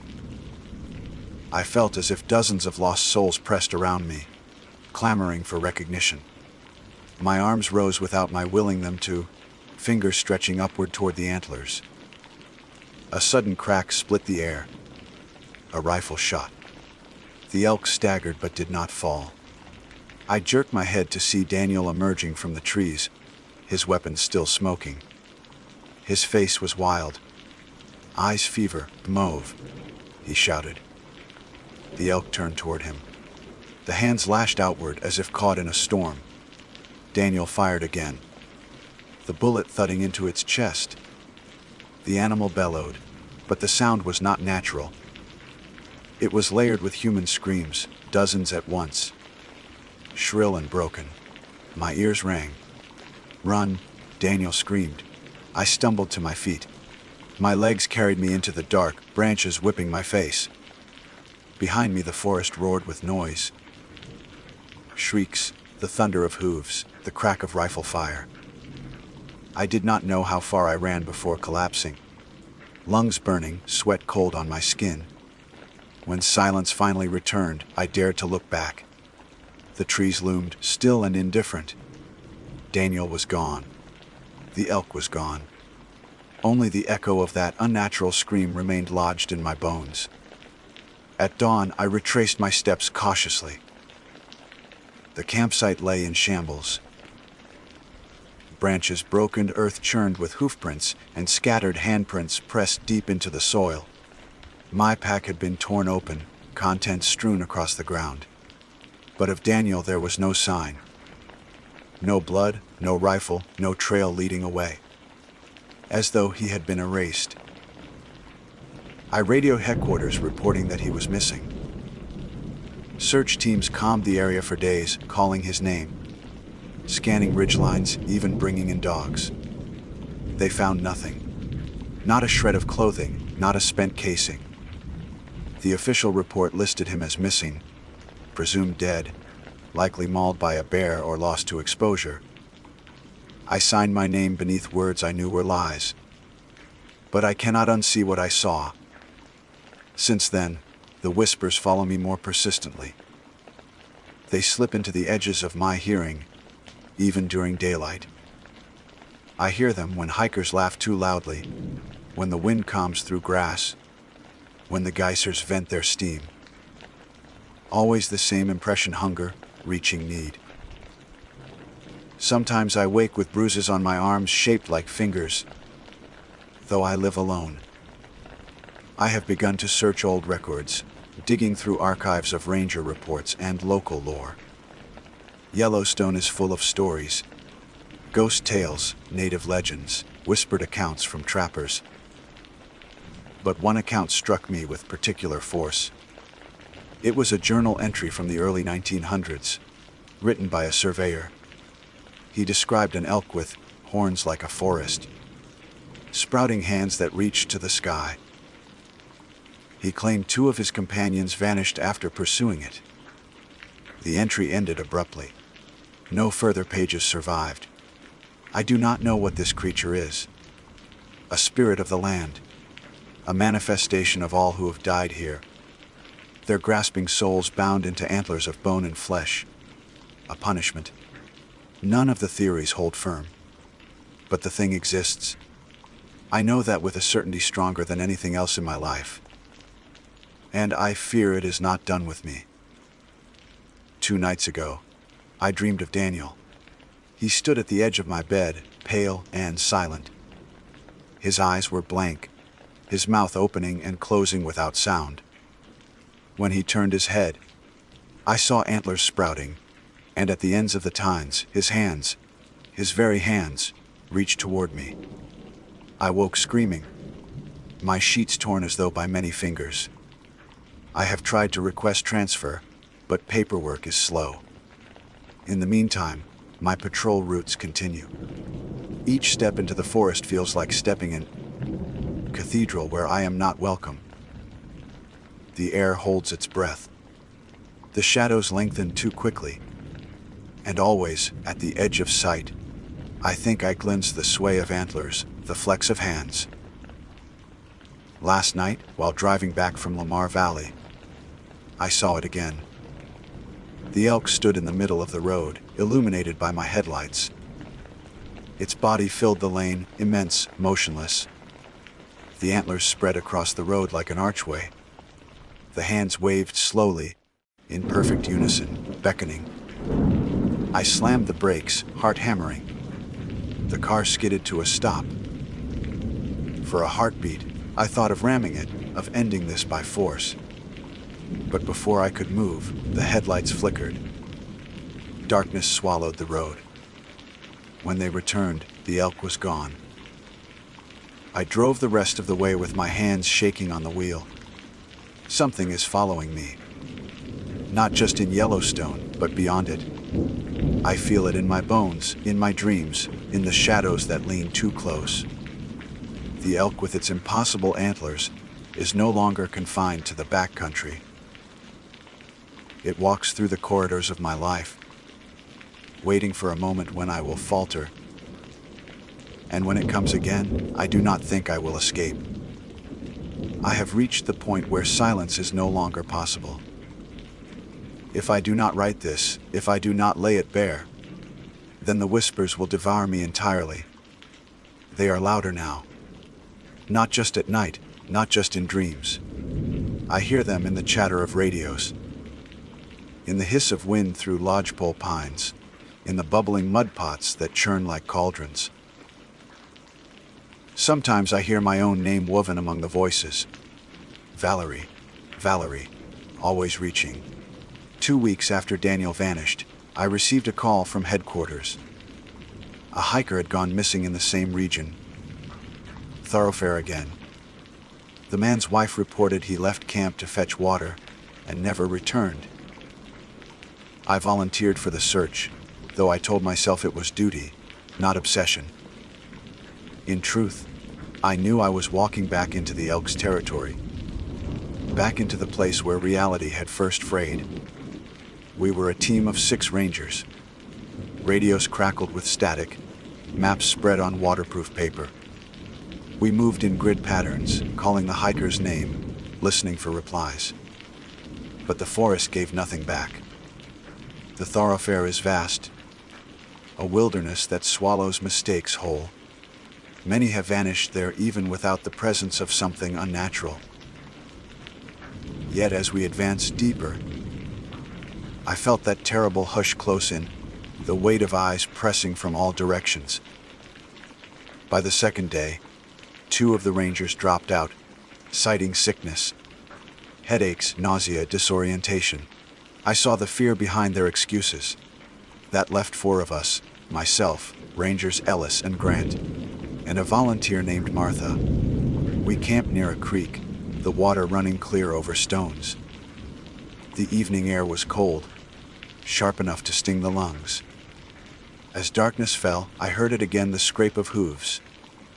My skin prickled. I raised a finger to my lips, silencing the others. The night filled with whispers, a chorus layered and endless. Ellis swore, fumbling for his flashlight. Before he could click it on, the elk stepped into view. It was worse than before. The antlers had grown, spreading outward in a grotesque canopy. More hands now, hundreds swaying, flexing, some clawing at the air, some clasped together as if in prayer. And in the glow of the moon, I saw faces. Not just hands, faces pressing out from the animal's flanks, mouths opening in silent screams, eyes rolling beneath the skin. The others gasped. Martha dropped to her knees, sobbing. Grant raised his rifle, but I slapped it down. "Don't," I hissed. I knew what bullets did nothing but provoke. The elk's breath steamed. Its eyes glowed like coals, and in the shifting of its antlers, I recognized shapes I had prayed not to see. Daniel's face stretched across one tine, his mouth opening and closing. His hands among the grasping ones, fingers straining toward me. The whispers sharpened. This time I understood. Not impressions, not vague hungers, but words. Join. Join us. My knees weakened. My arms lifted as if pulled by unseen strings. The others screamed, their voices panicked. Ellis tried to drag me back, but the hands on the antlers reached farther, impossibly long, stretching across the space between us. One brushed my cheek. It was cold, clammy, unmistakably human. I cried out, wrenching away. Then the forest exploded with motion. The elk charged, its hooves shaking the earth. We scattered, diving into the trees. Martha's scream cut through the dark, abruptly silenced. I heard the crack of bone, the wet tearing sound of flesh. I stumbled through branches, heart thundering, breath ragged. The whispers followed, always just behind, always reaching. I do not know how long I ran. When I collapsed, the forest was quiet again. The elk was gone. The others were gone. Only I remained. At dawn, I forced myself back to camp. The tents were shredded. Martha's pack lay torn open, contents scattered. There was no body. Ellis and Grant were nowhere to be found. Only the ground bore witness. Hoofprints churned deep, and beside them, a sea of handprints pressed into the soil. Dozens, hundreds, all reaching outward. I radioed headquarters with shaking hands, voice breaking as I reported another disappearance. I did not mention the truth. I have learned what happens when you tell the truth. People look at you as if you are broken, unfit for the badge, unfit for the trust the uniform demands. So I spoke the official language. Lost. Presumed dead.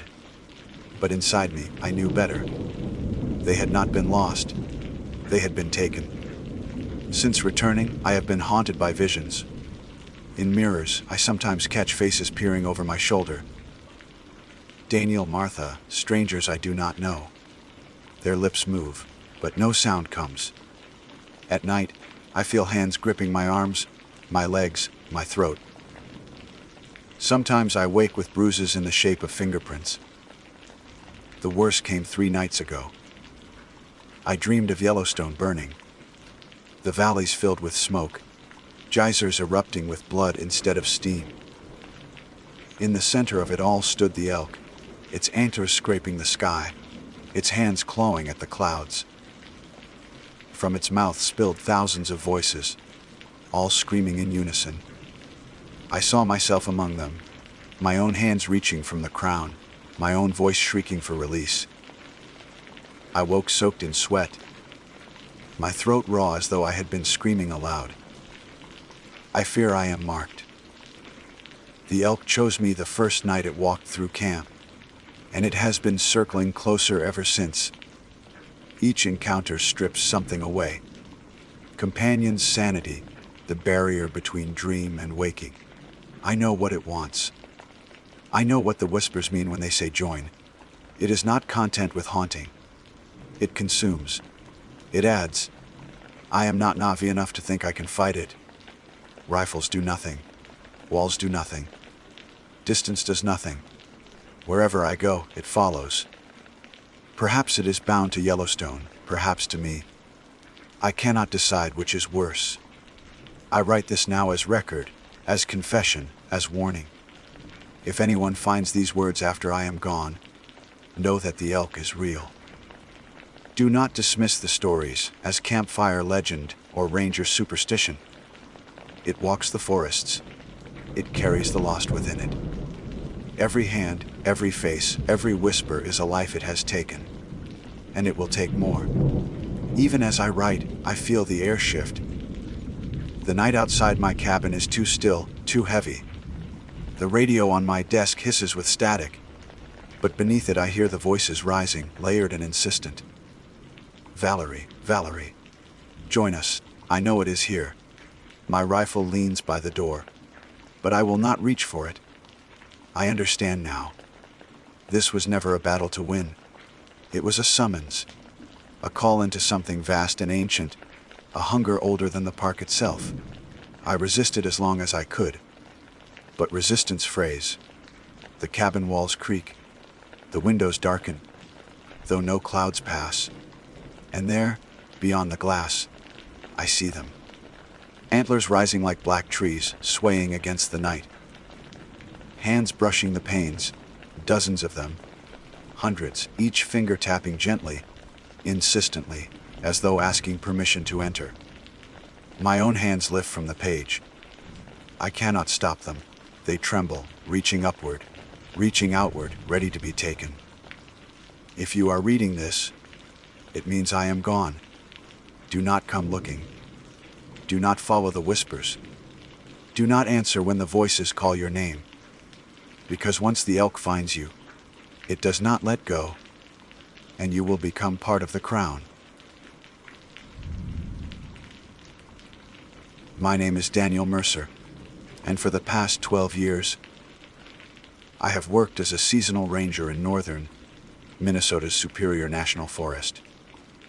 The forest is vast, dense, and older than the maps we print to guide hikers.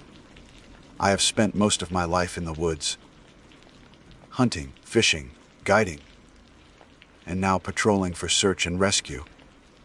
But even with all that experience, I learned early on that the forest is not a place you can ever claim to fully understand. It holds secrets in its soil and shadows, and sometimes it feels like the trees themselves keep watch on those who walk beneath them. In the summer of 2019, I was assigned to lead the search for a missing camper named Matthew Sloan. He was 23 years old, a student from Chicago who had come up north with 3 friends for a weekend of camping and canoeing. According to the reports I was given, he had wandered from their campsite sometime after midnight, barefoot and without gear. His friends said he had been restless, pacing by the fire, saying he heard something moving in the tree line. They claimed he stepped into the dark and never returned. At first, it sounded like another case of an inexperienced camper getting lost after dark. It happens more often than most people think. One wrong step, one turn away from the firelight, and the woods can swallow you whole. But what struck me as unusual was the way his friends described his departure. They insisted he was calm, almost entranced, when he left. Not panicked or drunk. He didn't stumble or shout. He walked steadily into the dark, as though he had been following something only he could see. The initial search was routine.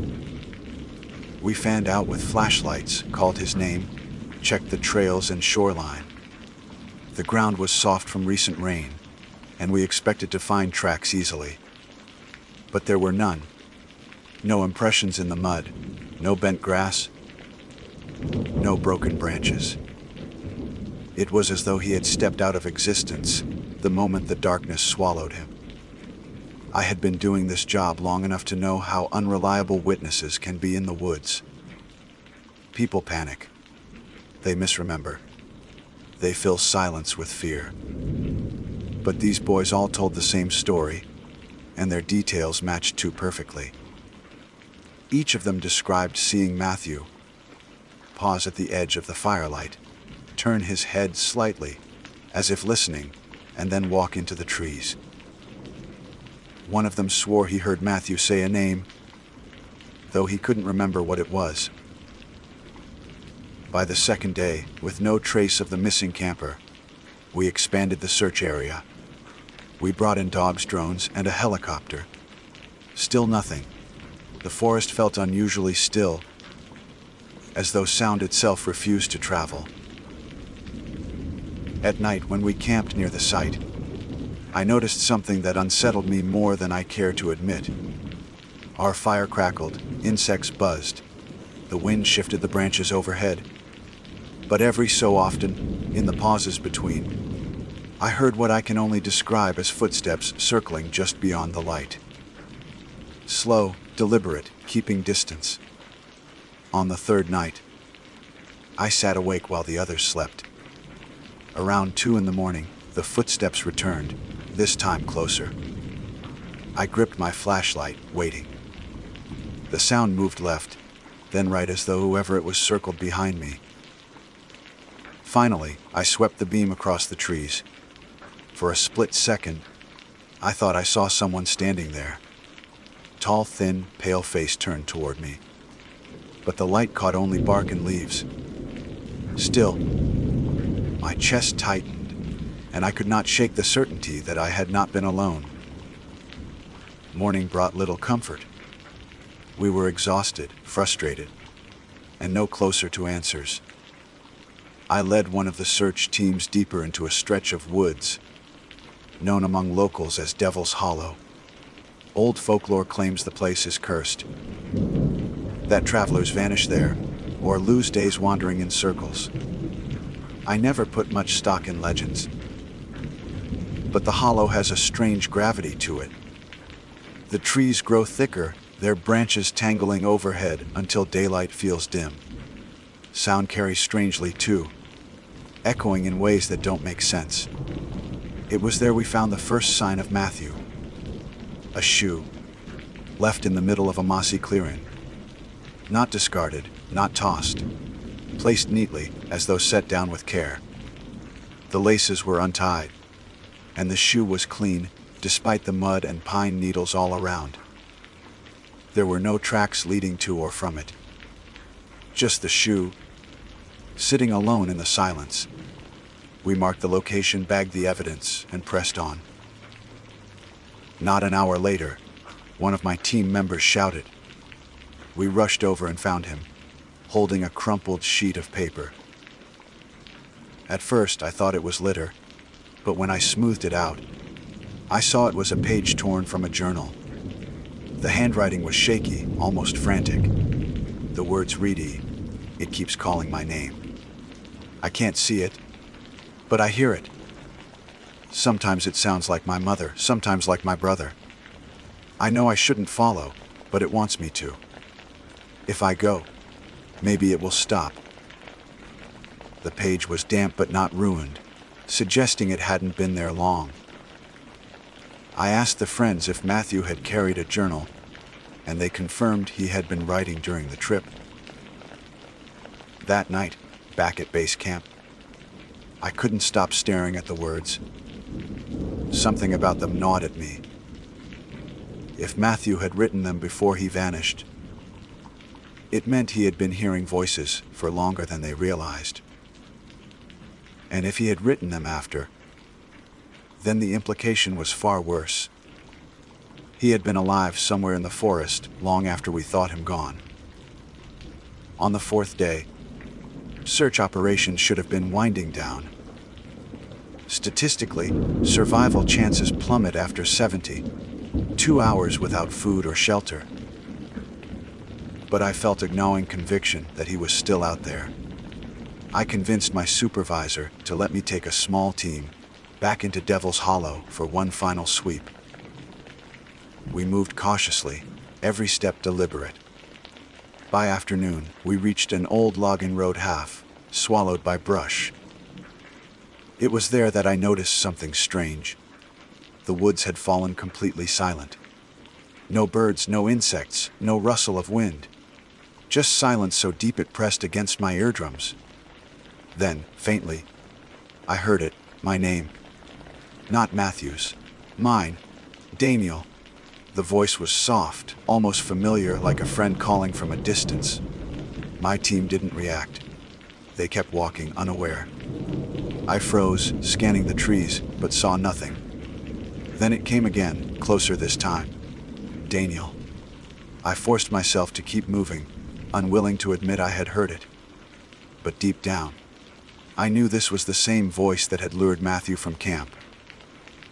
Whatever it was, it had learned my name. When dusk fell, we made camp near the road. I pretended to sleep, though every nerve was strung tight. Around midnight, the air grew colder, the fire guttered low, and I sensed movement at the edge of the clearing. Slowly, carefully, I opened my eyes. There, beyond the light, stood a figure. It looked like Matthew. Same build, same clothes. He was barefoot, his face pale as ash. He stared at me, unblinking, lips parted as though to speak. I opened my mouth, but no sound came. When I blinked, he was gone. I sat up, heart hammering, and heard the footsteps again. Circling, closer this time, just beyond the firelight. That was when I realized this search was no longer about finding a missing camper. It was about surviving whatever had already found us. The figure that had looked like Matthew lingered in my thoughts long after the fire burned down to embers. I sat awake, shivering in the cold, listening to the slow circling of unseen footsteps. Each time I thought they had faded, they would start again, as though whoever, or whatever, paced deliberately to remind me I was being watched.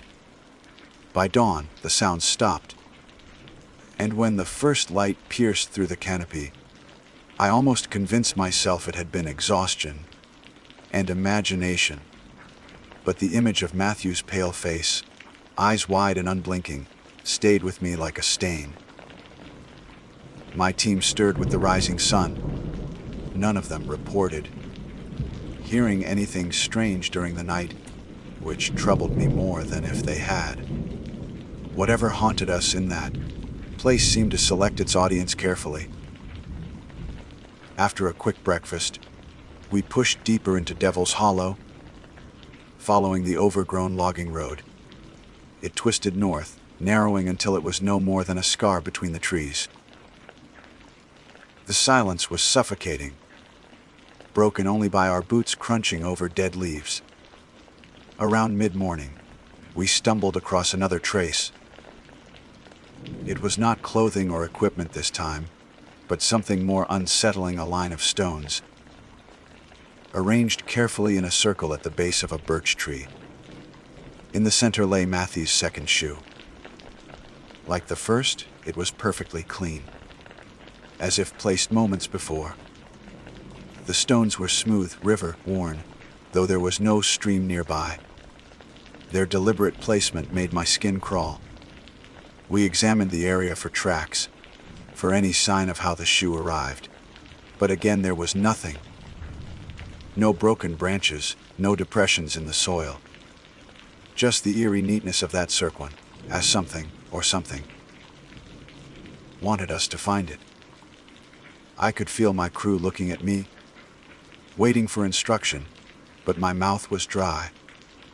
I finally ordered them to collect the shoe, mark the coordinates, and keep moving. Hours passed without further discoveries, but the air itself seemed heavier the further we went.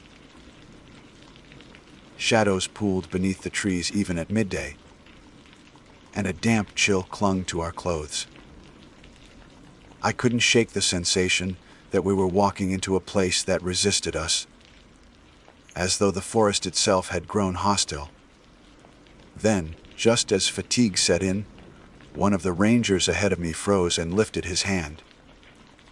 He had spotted something ahead. We moved cautiously until we saw at a clearing with a rotted foundation the remnants of a long, abandoned cabin. Moss covered the collapsed timbers, and saplings sprouted from what had once been the floor. The air was colder there, and as we approached, the silence deepened until even our footsteps seemed swallowed. On one of the timbers, pinned beneath a rusted nail, fluttered another torn journal page. The handwriting was Matthew's. "It waits for me at night. I see it at the edge of the fire. Sometimes looking like a friend, sometimes a stranger. It never blinks. When I close my eyes, I hear it whisper my name until morning. If I follow, maybe I'll understand what it wants. The words tightened something in my chest. It confirmed what I had seen by the fire. The pale imitation of Matthew, standing silent at the edge of the clearing. My team whispered uneasily among themselves, but I ordered silence. The forest did not feel like a place where noise was safe. That night, we decided to camp near the ruined foundation. It offered a semblance of shelter, though the thought of sleeping where someone, or something, had left that note made my stomach churn. The others drifted to uneasy sleep, but I kept watch again. Near midnight, the fire guttered low, and I heard the voice. Daniel. This time it came from inside the clearing, not the woods. Slowly I turned, and there it was again. The figure of Matthew standing by the collapsed timbers. His face was paler than before, lips cracked, eyes hollow. He raised one hand, beckoning. Every instinct screamed to stay put, to cling to the fire. But the sound of my name, spoken in his voice, pulled at me like a tide. My legs twitched with the urge to rise. I clenched my fists until my nails dug into my palms, forcing myself still. The figure tilted its head, as though disappointed, and then slowly sank back into the darkness until it was gone. I did not sleep the rest of the night. When morning came, I avoided telling the others what I had seen. If I admitted aloud that Matthew himself, or something wearing his likeness, was following us, I wasn't sure my team would keep searching. Some of them already looked ready to abandon the mission. On the 5th day of the search, we found the body, or what we thought was the body. It lay at the edge of a swampy bog, half submerged in reeds. Pale skin, dark hair, clothing that matched the description. We moved fast, calling the sheriff's office on the radio, preparing to recover it. But as we approached, I felt dread gnaw at my gut. The closer we came, the less it resembled Matthew. The face was wrong, stretched too long, the mouth slightly parted in a fixed grin that exposed teeth too sharp, too numerous. One of my rangers gagged. Another swore and refused to go closer. I forced myself to step into the muck, but the instant my boots splashed, the figure dissolved beneath the water with no ripple, no disturbance. The reeds shifted, and then it was gone. The swamp lay still and empty. Panic spread through the team. One ranger shouted that he was done, that this wasn't a search anymore, but something worse. He stormed back toward the logging road, and another followed. I tried to call them back, but the forest swallowed their voices almost instantly. The silence that fell afterward was deeper than before. By late afternoon, I realized we were lost. The compass spun uselessly, and landmarks repeated themselves. Same fallen pine, same boulder, appearing again and again, as though we walked in circles. The others whispered that Devil's Hollow lived up to its name, and for the first time, I couldn't argue. At dusk, when exhaustion forced us to stop, I sat on a fallen log staring at the dim glow of the fire. My hands shook uncontrollably. The forest seemed to lean in closer each hour, the trees crowding, the shadows lengthening. That was when I heard it again. The footsteps, slow, steady, circling us. But this time the others heard them too. One ranger drew his sidearm, sweeping the dark with his flashlight. Another clutched his radio, whispering into it, though the signal had long since failed. The footsteps circled faster, closing in until they seemed only feet away. Then, from the shadows, came Matthew's voice. "Help me." It was weak, trembling, filled with desperation. I shouted his name, lunging toward the sound, but my team grabbed my arms, holding me back. The footsteps retreated, vanishing into the trees, leaving only silence.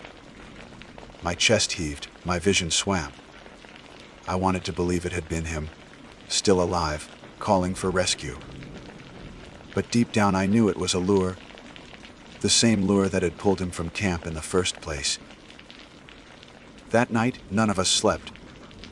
The forest remained restless, as though the darkness itself prowled around us. Each time the wind shifted, I thought I heard whispers. My name, repeated softly, over and over. My men sat with guns drawn, eyes wide and bloodshot, waiting for dawn. When morning finally came, half of my team refused to go further.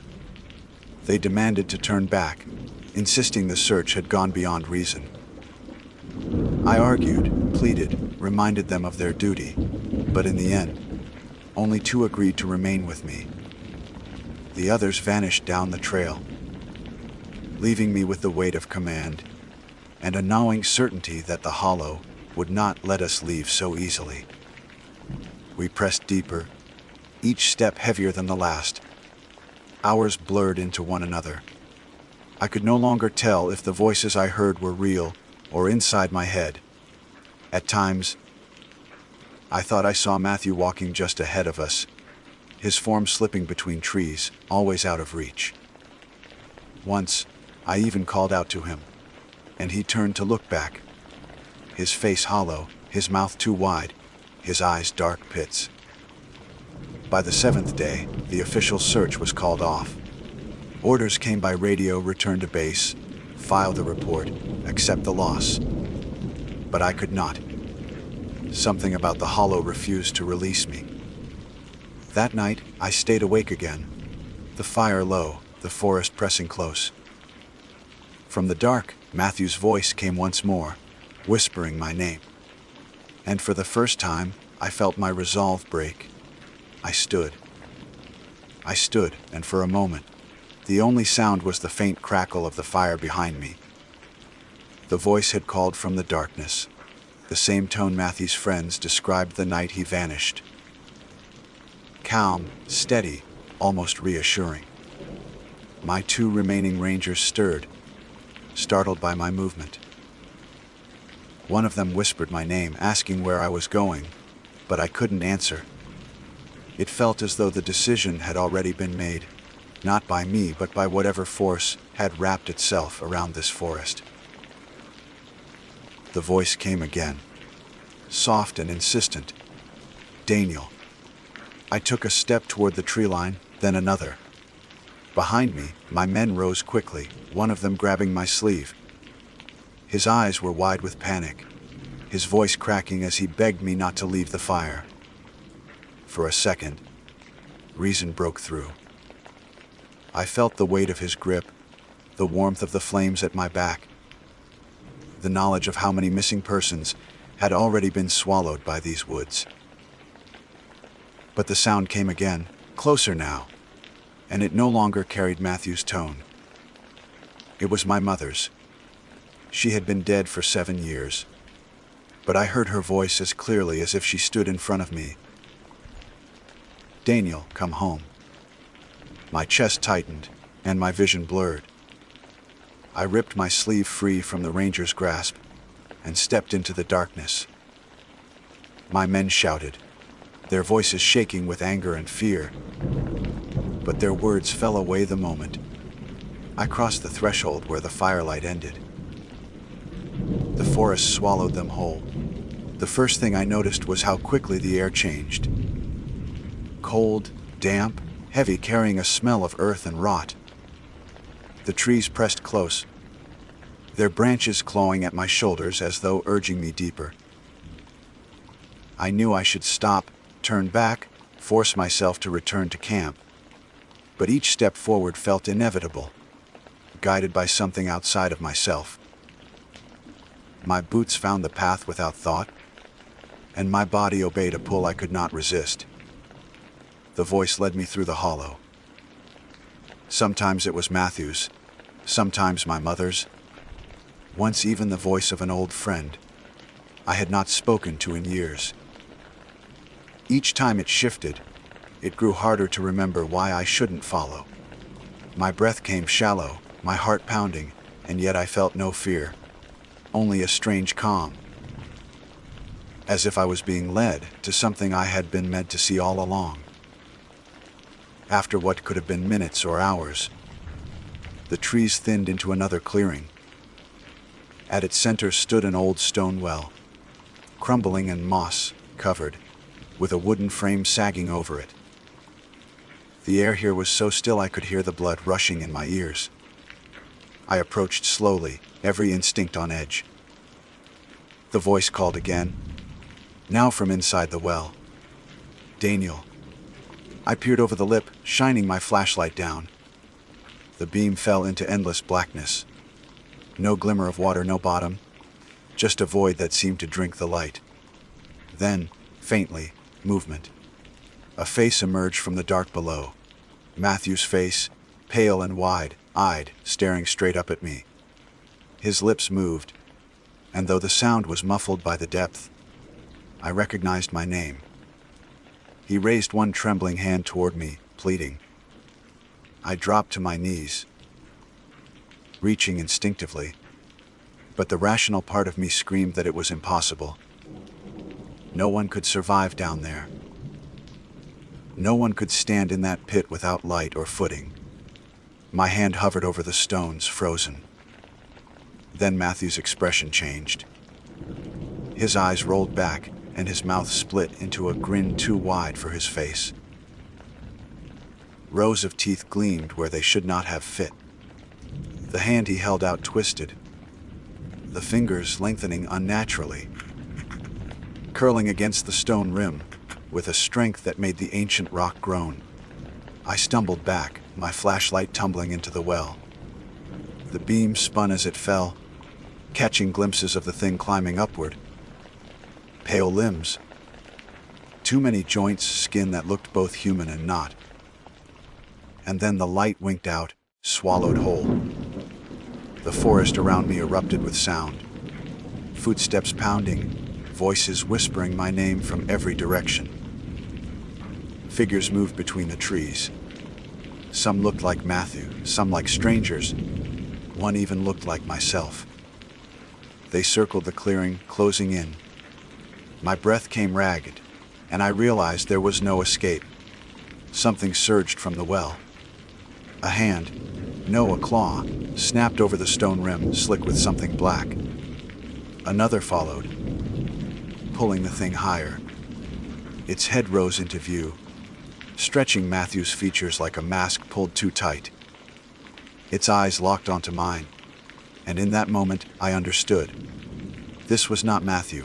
It never had been. It was something older, something that lived in these woods long before us, wearing the shapes of those who wandered too far. I turned and ran. Branches tore at my arms. Roots snatched at my boots, but adrenaline carried me. The voices chased me, all whispering my name, some screaming it, some sobbing. The forest bent around me in impossible ways. The same boulder, the same fallen pine, appearing again and again, until I no longer knew if I was moving forward or in circles. But I did not stop. Hours blurred into a nightmare of running and stumbling until, somehow, I burst into the faint gray light of dawn. The trees thinned, and ahead I saw the ragged remains of the old logging road. My knees buckled, but I forced myself onward until I collapsed in the dirt.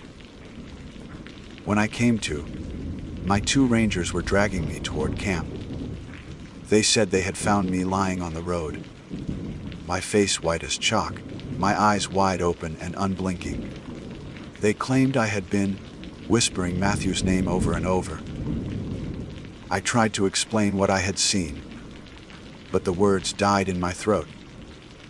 How do you tell someone that the forest itself wears faces, that it calls you by name until you surrender? By the time we staggered back to base, the official search was long since over, Matthew Sloan was declared missing, presumed dead. His family was given the report. His friends returned to their lives, and the case was closed. But I knew the truth, that he had not vanished into the wilderness by accident. He had been taken, the same way countless others before him must have been, by whatever watches from the shadows of Devil's Hollow. I still work as a ranger, though I avoid that stretch of forest whenever I can. But sometimes when the wind shifts just right, I hear it again. A voice calling my name from the tree line. Calm, steady, almost reassuring. Each time I fight the urge to step toward it, because I know that if I do, I will never come back. My name is Ranger Holly Denton, and I have served as a backcountry ranger in the western ranges of Yellowstone for nearly a decade. My responsibilities extend beyond the usual duties of trail maintenance, wildlife monitoring, and enforcing park regulations. I have found that my work often places me in situations where human error and wilderness unpredictability collide, and my role becomes one of quiet witness to the strangeness that unfolds. I am not a person given to exaggeration, nor do I invite superstition into the framework of my profession, yet certain events linger in my memory with a sharpness that resists explanation. One such event began on a late autumn morning, when a thin column of smoke appeared above the timberline in an area that had been officially closed to campers for several weeks. The call came into the station just after 9 o'clock. Another ranger on patrol had spotted the smoke from a vantage point along the ridge near Grizzly Butte. He radioed it in, assuming it to be a group of campers ignoring the posted closures. At first, it seemed routine, though in our line of work the word routine is a fragile assurance. I was assigned to hike in and investigate, accompanied by Ranger Elias Markham, a colleague with whom I had worked on many backcountry patrols. Elias was younger than me by a few years, but he carried himself with the quiet steadiness of someone who understood the risks of the terrain. We set out just before noon, each of us carrying standard gear radios, first aid kits, fire shelters, and enough provisions for an overnight stay should circumstances demand it. The air carried the bite of oncoming winter, and the trees wore the dull gold and rust tones of late season. As we crossed the first ridge, Elias remarked that the smoke had an odd quality. It was not the heavy, twisting plume one associates with a strong fire, nor the thin thread of a smoldering ember. Instead, it rose in a perfectly vertical column, gray and strangely steady against the pale sky, as though someone had built a campfire designed not for warmth or cooking, but for signaling. The trail into that part of the forest was faint and seldom used, marked only by old blazes on tree trunks that had begun to peel away with age. The land dipped into ravines and climbed sharply again, forcing us to pace ourselves. Hours passed. By the time we reached the second ridge, the sun was already angling low. The smoke still marked the same location, visible whenever the trees opened enough for us to look across the valley. What unsettled me was how little the column had shifted. Wind cut through the branches above us, rattling dry needles and lifting flakes of frost from the ground. Yet the smoke remained eerily vertical. We stopped once to rest and drink. Elias crouched on a fallen log and studied the distant haze. "You ever seen smoke hold like that?" he asked. I admitted that I had not. Even prescribed burns, carefully controlled and monitored, produced inconsistent patterns of smoke. Campfires, especially in wilderness conditions, were usually erratic. A part of me began to feel as though we were being drawn forward by something deliberate, something placed in our path. It was nearly dusk when we finally crested the rise that would bring us to the source. The smoke had thinned but was still visible, marking the location like a beacon. We descended into the hollow, our boots crunching over frost, stiff grass, and brittle leaves. The woods were unnervingly quiet. No jays called. No squirrels darted across the understory. Even the usual distant roll of a raven's croak was absent. It was as though the forest itself had been hushed in anticipation of our arrival. The clearing came into view, a shallow bowl surrounded by towering firs. At the center of it lay a fire pit, freshly used, the stones blackened, the soil still radiating heat. Wisps of smoke curled upward from charred wood that had not yet gone completely to ash. The fire had been extinguished only minutes, perhaps an hour, before our arrival. Yet there were no tents, no backpacks, no utensils or signs of human presence. Only the fire pit, and the faint echo of warmth that clung to the ground around it. Elias knelt and brushed the ashes with his gloved hand. He froze, then motioned for me to look. At first I thought the shifting gray surface of the ash was merely the result of the wind. But as I studied it closer, my breath caught in my chest. The ashes had been arranged, sculpted, almost, into letters.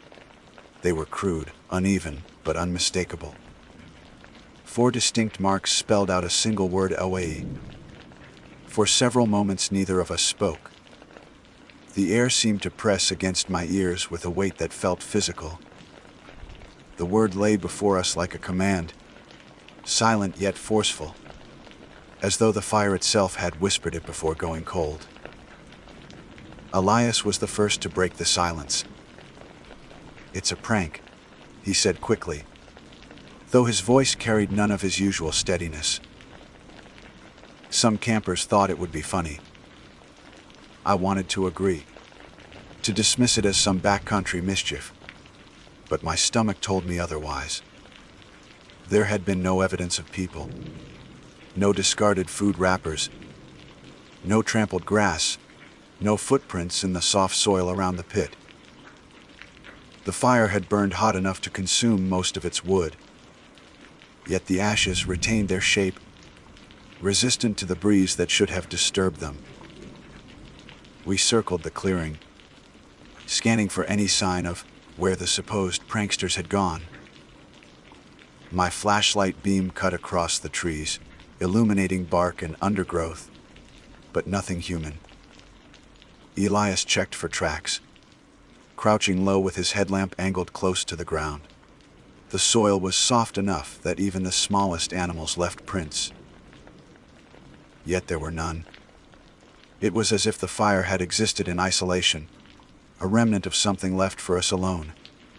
Night was coming fast, and protocol dictated we return to the station rather than risk being caught unprepared. Still, I could not bring myself to simply walk away from the message. I felt as though leaving now would mean abandoning something unfinished, something important. Elias must have sensed my hesitation, because he suggested we set up a temporary camp on the ridge overlooking the hollow. From there, he reasoned, we could observe the clearing through the night and see if anyone returned. We pitched our small tents beneath a stand of firs, our vantage point granting a clear though distant view of the fire pit below. As darkness settled, the clearing became a pale disk in the gloom, faintly outlined by the residual glow of ash. Elias brewed coffee on his portable stove, the smell cutting through the cold, and we took turns watching through binoculars. Hours slipped past. The forest remained silent. No one came. No one stirred. Sometime after midnight, as I was peering through the lenses, a faint glow flickered in the clearing. At first I thought it was a trick of my tired eyes. But then the glow sharpened, resolving into the unmistakable shimmer of firelight. The fire pit, which we had seen extinguished, now blazed with fresh flame. I nearly dropped the binoculars. "Elias," I hissed, shoving them into his hands. He looked, then swore under his breath. The fire was real. Sparks danced upward, orange tongues licked skyward. Yet the clearing remained devoid of movement. No figures crouched beside the pit. No hands fed the flames. The fire existed without source, burning on wood that had already been reduced to ash. We debated whether to descend again, but unease held us still. Instead, we watched, transfixed, as the flames leapt higher, then dwindled. Within an hour, they had died back down, leaving the same smoldering pit as before. When the last ember faded, I could swear the word in the ashes had changed shape. The letters shifted slightly, warped by new lines of gray. It no longer read LAV. It read LFT. By then the night air had turned so cold that frost formed on the outside of my tent. I lay awake, listening for sounds that never came. Sleep, when it found me, was restless and shallow, filled with the crackle of phantom flames. When dawn arrived, Elias and I packed quickly, neither of us eager to linger. From the ridge, the clearing looked ordinary again. Just a circle of stones around blackened soil. But as we descended for one last look, my unease sharpened into dread. The ashes were cold now, but they had been rearranged once more. The letters spelled a new word. They spelled sty. The word stared back at me from the fire pit. Letters etched in pale gray against the blackened soil. Stop. My breath plumed white in the morning air. As I stood frozen at the edge of the clearing, unable to shake the feeling that the command was not written for just anyone. It was written for us. Elias walked a slow circle around the pit, boots crunching over frost, lips moving silently as though he were rehearsing what to say. Finally, he spoke. "This is someone's game," he muttered. "They saw us. They must have come back after we left and did this." His explanation was rational, and yet every part of me resisted it. I had spent enough years in the backcountry to know the signs of human passage, and there were none here. The ground held no tracks, the brush was unbent, the air was still. It was as though the forest itself refused to admit anyone else had been present. "Then where are they?" I asked. My voice sounded small against the vast silence of the trees. Elias had no answer. We photographed the fire pit with our phones, cataloging it as we would any suspicious sight. Elias suggested radioing in, but I hesitated. What could we say? That the ashes were writing to us. We'd be laughed out of the station, or worse, questioned about our fitness for duty. The wilderness was full of strange illusions. Wind patterns, shadows, chance arrangements of nature that suggested order where there was none. That was the official stance, anyway. And yet, as I looked at the word stay, unease seeped into my bones like the morning cold. We lingered in the clearing longer than we should have, circling, checking the tree line, listening. The longer we stood, the stronger the impression grew that something unseen was watching. Not a bear or wolf. Nothing with breath or fur. It felt older, patient, like the forest itself had bent its attention toward us. By late morning, we began the hike back to the station. Neither of us spoke much. Our conversation limited to trail directions and short acknowledgments. Each bend of the trail felt like it might reveal someone following, though the only sounds were our boots and the occasional snap of brittle branches. The forest did not return to its normal rhythm. No bird calls, No rustling underbrush, just silence. We reached the ridge by early afternoon, and from that vantage point the hollow, where the clearing lay, seemed impossibly still. No smoke rose now, no sign that fire had ever touched it. Elias stopped and trained his binoculars on the spot. After a long silence, he handed them to me. "Tell me what you see." I raised the lenses. The clearing lay in a pale oval, the stones of the fire pit like small teeth in the center. For a moment it looked ordinary. Then the faintest shimmer caught my eye. Heat waves rising from the pit, though it was hours since the last ember died, and in those wavering lines the word remained visible. "Stay away." I lowered the binoculars. "It's still there," I said. Elias swore under his breath. We did not speak of again until we were nearly back to the station. That evening, after filing our routine reports, Elias pulled me aside. "We need to go back," he said. "Why?" I asked, though I already knew his reasoning. "Because this isn't normal. If there are people out there playing tricks, they're breaking closure orders. If it isn't people," he trailed off, "then we need to know what it is." I should have objected. The sensible course would have been to escalate it, let our supervisor assign a team, treat it as potential vandalism or trespassing. But I had felt the weight of those ashes, and something deeper compelled me to return. I agreed. We would go back the next morning. That night I barely slept. I dreamed of firelight licking upward without smoke, of gray letters shifting like living things. In the dream, the words rearranged faster and faster: come, Geo, Haiti, Ron. When I awoke before dawn, my throat was dry and my hands shook. We set out again, the air sharper now with the threat of early snow. Clouds hung low, heavy with promise. As we retraced our steps into the back country, I felt a sense of inevitability, as though the forest itself had already written the day's events, and we were merely walking through them. When we reached the ridge and looked down, smoke rose once more. The same vertical column, steady as if painted into the sky. Elias muttered something I could not catch. We descended in silence. The clearing was unchanged except for the word. The ashes no longer read "stay." They read "Moai Tenj." I felt my knees weaken. Elias dropped his pack with a thud and crouched near the pit. He touched the soil again, then jerked his hand back.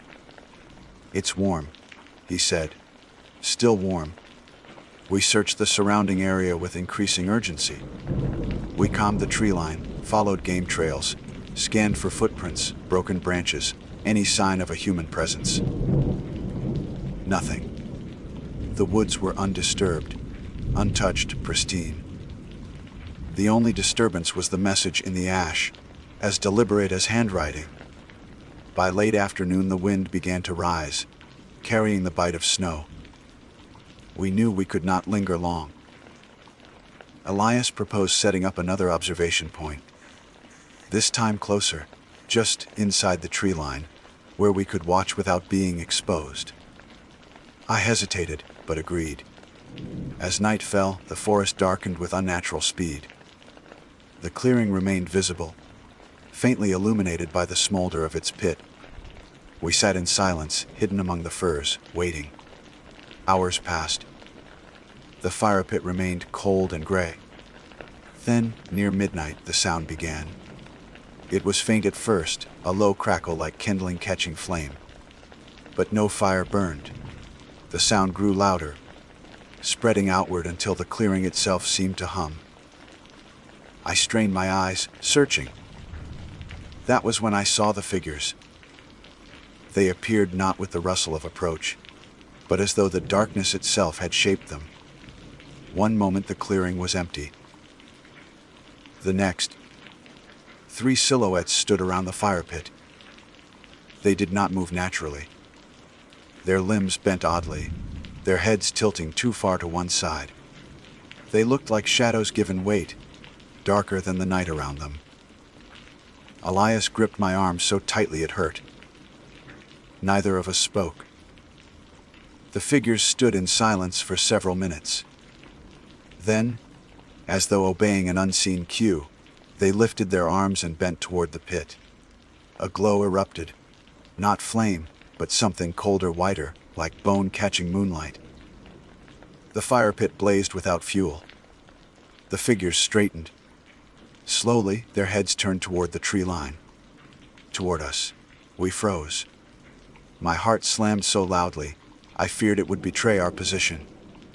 The shadows did not advance. They only watched. Then, together, they lowered their heads once more. The fire sputtered out, plunging the clearing into darkness. When my eyes adjusted, the figures were gone. Elias released my arm and whispered, "Tell me you saw that." I saw it. I breathed. We did not sleep. We waited out the rest of the night, shivering in our hiding place. At dawn, exhaustion heavy in our bones, we stepped back into the clearing. The fire pit was cold, but the ashes bore a new message. Swoon. Elias stared at it for a long time before speaking.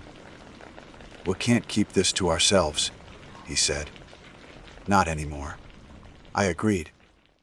Whatever this was, it exceeded prank or vandalism.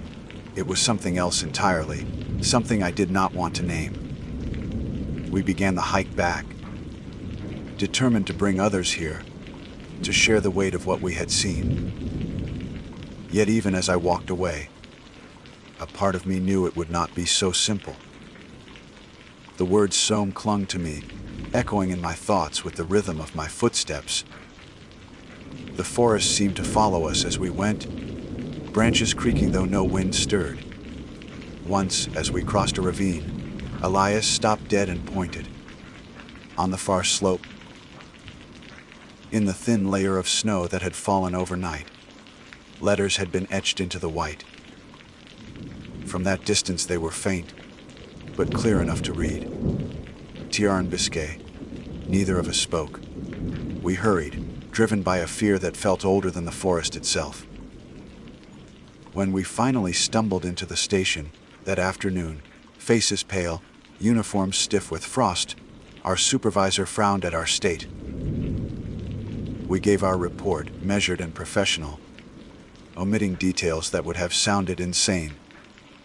We said only that we had found evidence of unauthorized fire activity, that we had reason to believe trespassers were moving through closed areas. Reinforcements would be needed. A team should be dispatched. The supervisor agreed to review it. But even as we spoke, I knew the truth. No team would find what we had seen. The ashes spoke only to us. That night, as I tried and failed to sleep, my radio hissed softly on the nightstand. At first it was ordinary static. Then, buried within, came the faint crackle of fire. And under it, a single word, stretched thin and distorted, but unmistakable. "Son." The voice on the radio should not have existed. The unit hissed with static, as it often did in the dead zones of the backcountry, but within that hiss was the unmistakable crackle of fire.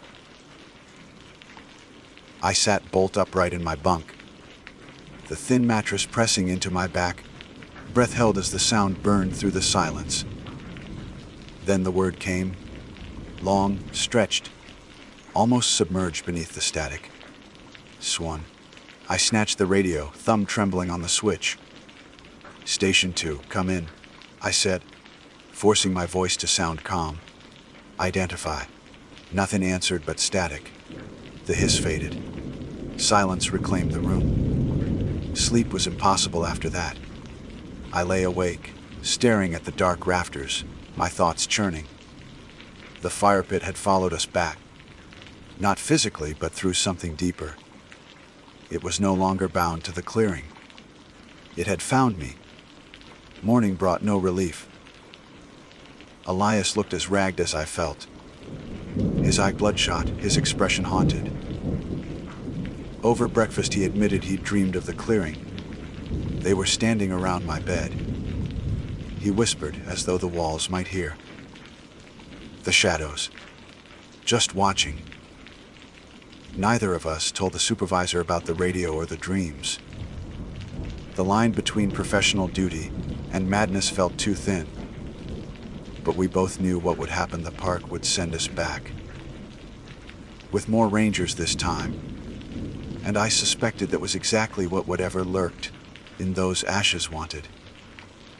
By late afternoon, the order came. A 3-person team would accompany us on a return patrol to investigate the unauthorized fire activity. They were solid rangers, experienced, practical, not given to flights of imagination. I should have been relieved. Instead, I felt dread coil in my stomach. We set out the next morning under gray skies. Snow fell in light, dry flakes, swirling against our jackets as we hiked. The others, Ranger Paul Keene, steady as stone, Ranger Dana Wells, sharp-eyed and skeptical, and Ranger Aaron Gupta, younger but eager, chatted as we went, unaware the weight pressing on Elias and me. We said little, conserving energy for the trek, our silence mistaken for routine seriousness. When we reached the ridge, the clearing was already visible. Smoke rose again, that same unnatural vertical column, ignoring the wind. Dana narrowed her eyes. "Somebody's out there," she muttered. "Probably squatters." But as we descended, the smoke thinned and faded. By the time we stepped into the hollow, only wisps remained. The fire pit lay at the center, cold and gray. Yet the ashes were no longer in disorder.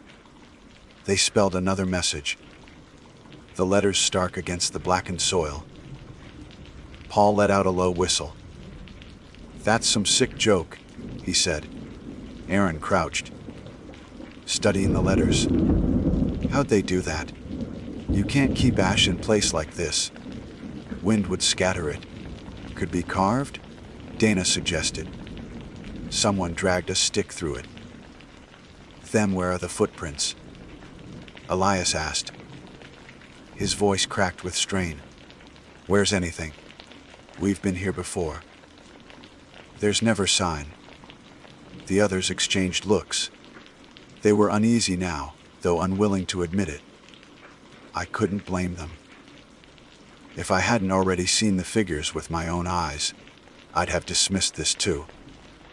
We searched again. We combed the tree line. We spread into the underbrush, radios crackling with short, clipped check-ins. Nothing. Always nothing. When dusk fell, Paul made the call. "We'll camp nearby. Keep watch. If someone comes back to play tricks, we'll catch them."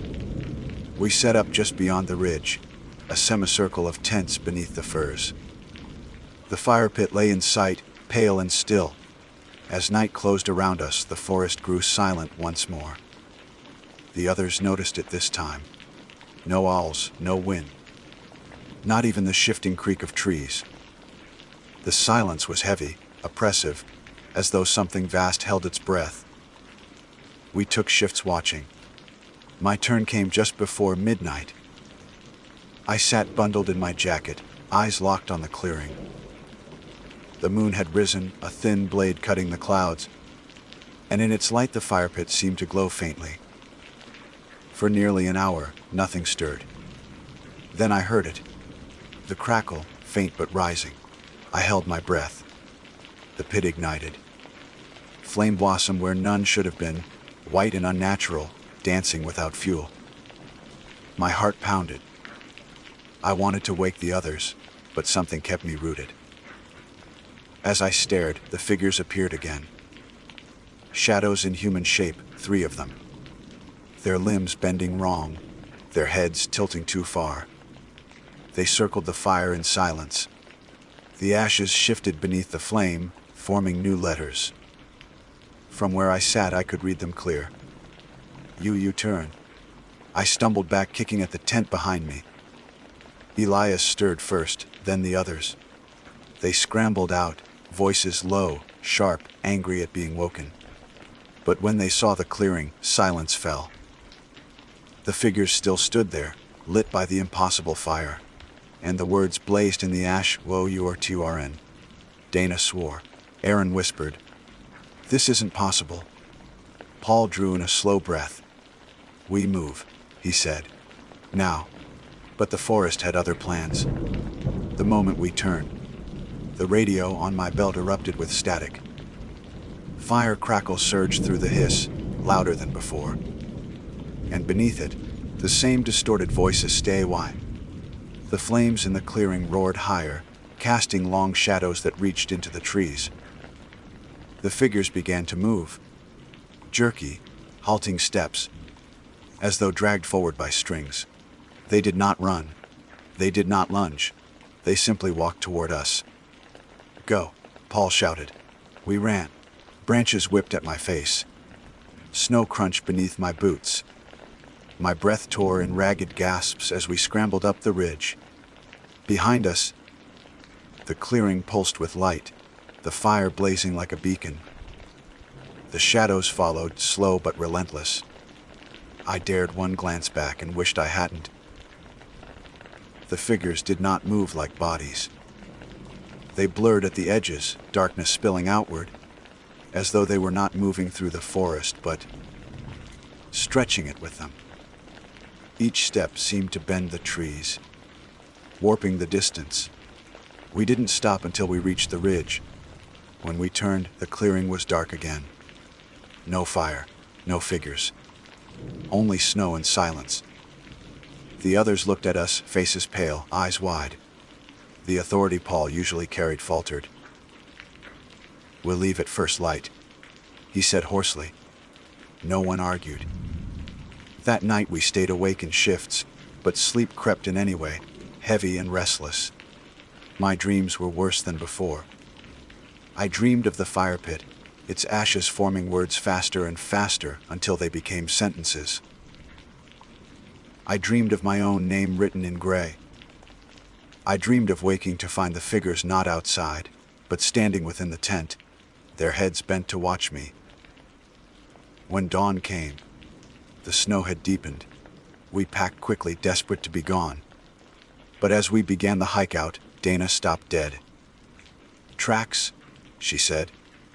We gathered around. In the snow, just yards from our tents, were prints. Not boot prints, not paws. They were shaped like human hands pressed flat, fingers splayed wide, dragging forward. The trail of prints led toward the ridge, and then they stopped. Not faded, not obscured. Stopped. As though the hands had pressed in the snow one final time, and then lifted into the air. We hiked fast, hearts pounding. Every shadow seeming to move at the corner of our eyes. When at last the station came into sight, relief nearly dropped me to my knees. But it didn't last. At the threshold of the station, where snow had drifted against the wall, lay a message. The words were formed in the same pale gray ash we had seen in the clearing, scattered across the snow in deliberate lines. Halawai. My name. The others froze, staring at me. I wanted to deny it, to insist it was coincidence, but I knew better. The fire pit had chosen me. That night, I locked the radio in the supply closet, as though distance could keep it quiet. But around midnight, I woke to the faint smell of smoke seeping through the walls. Not wood smoke. Not the rich, warm scent of pine logs burning. It was acrid, cold. A fire without fuel. I lay still, listening. The radio hissed again. The crackle of flame returned. And then the voice whispered, softer this time. Closer. Eyeing it. I don't know what it waits for. I don't know if the figures will return, or if one night I will wake to find the ash already spelling my end.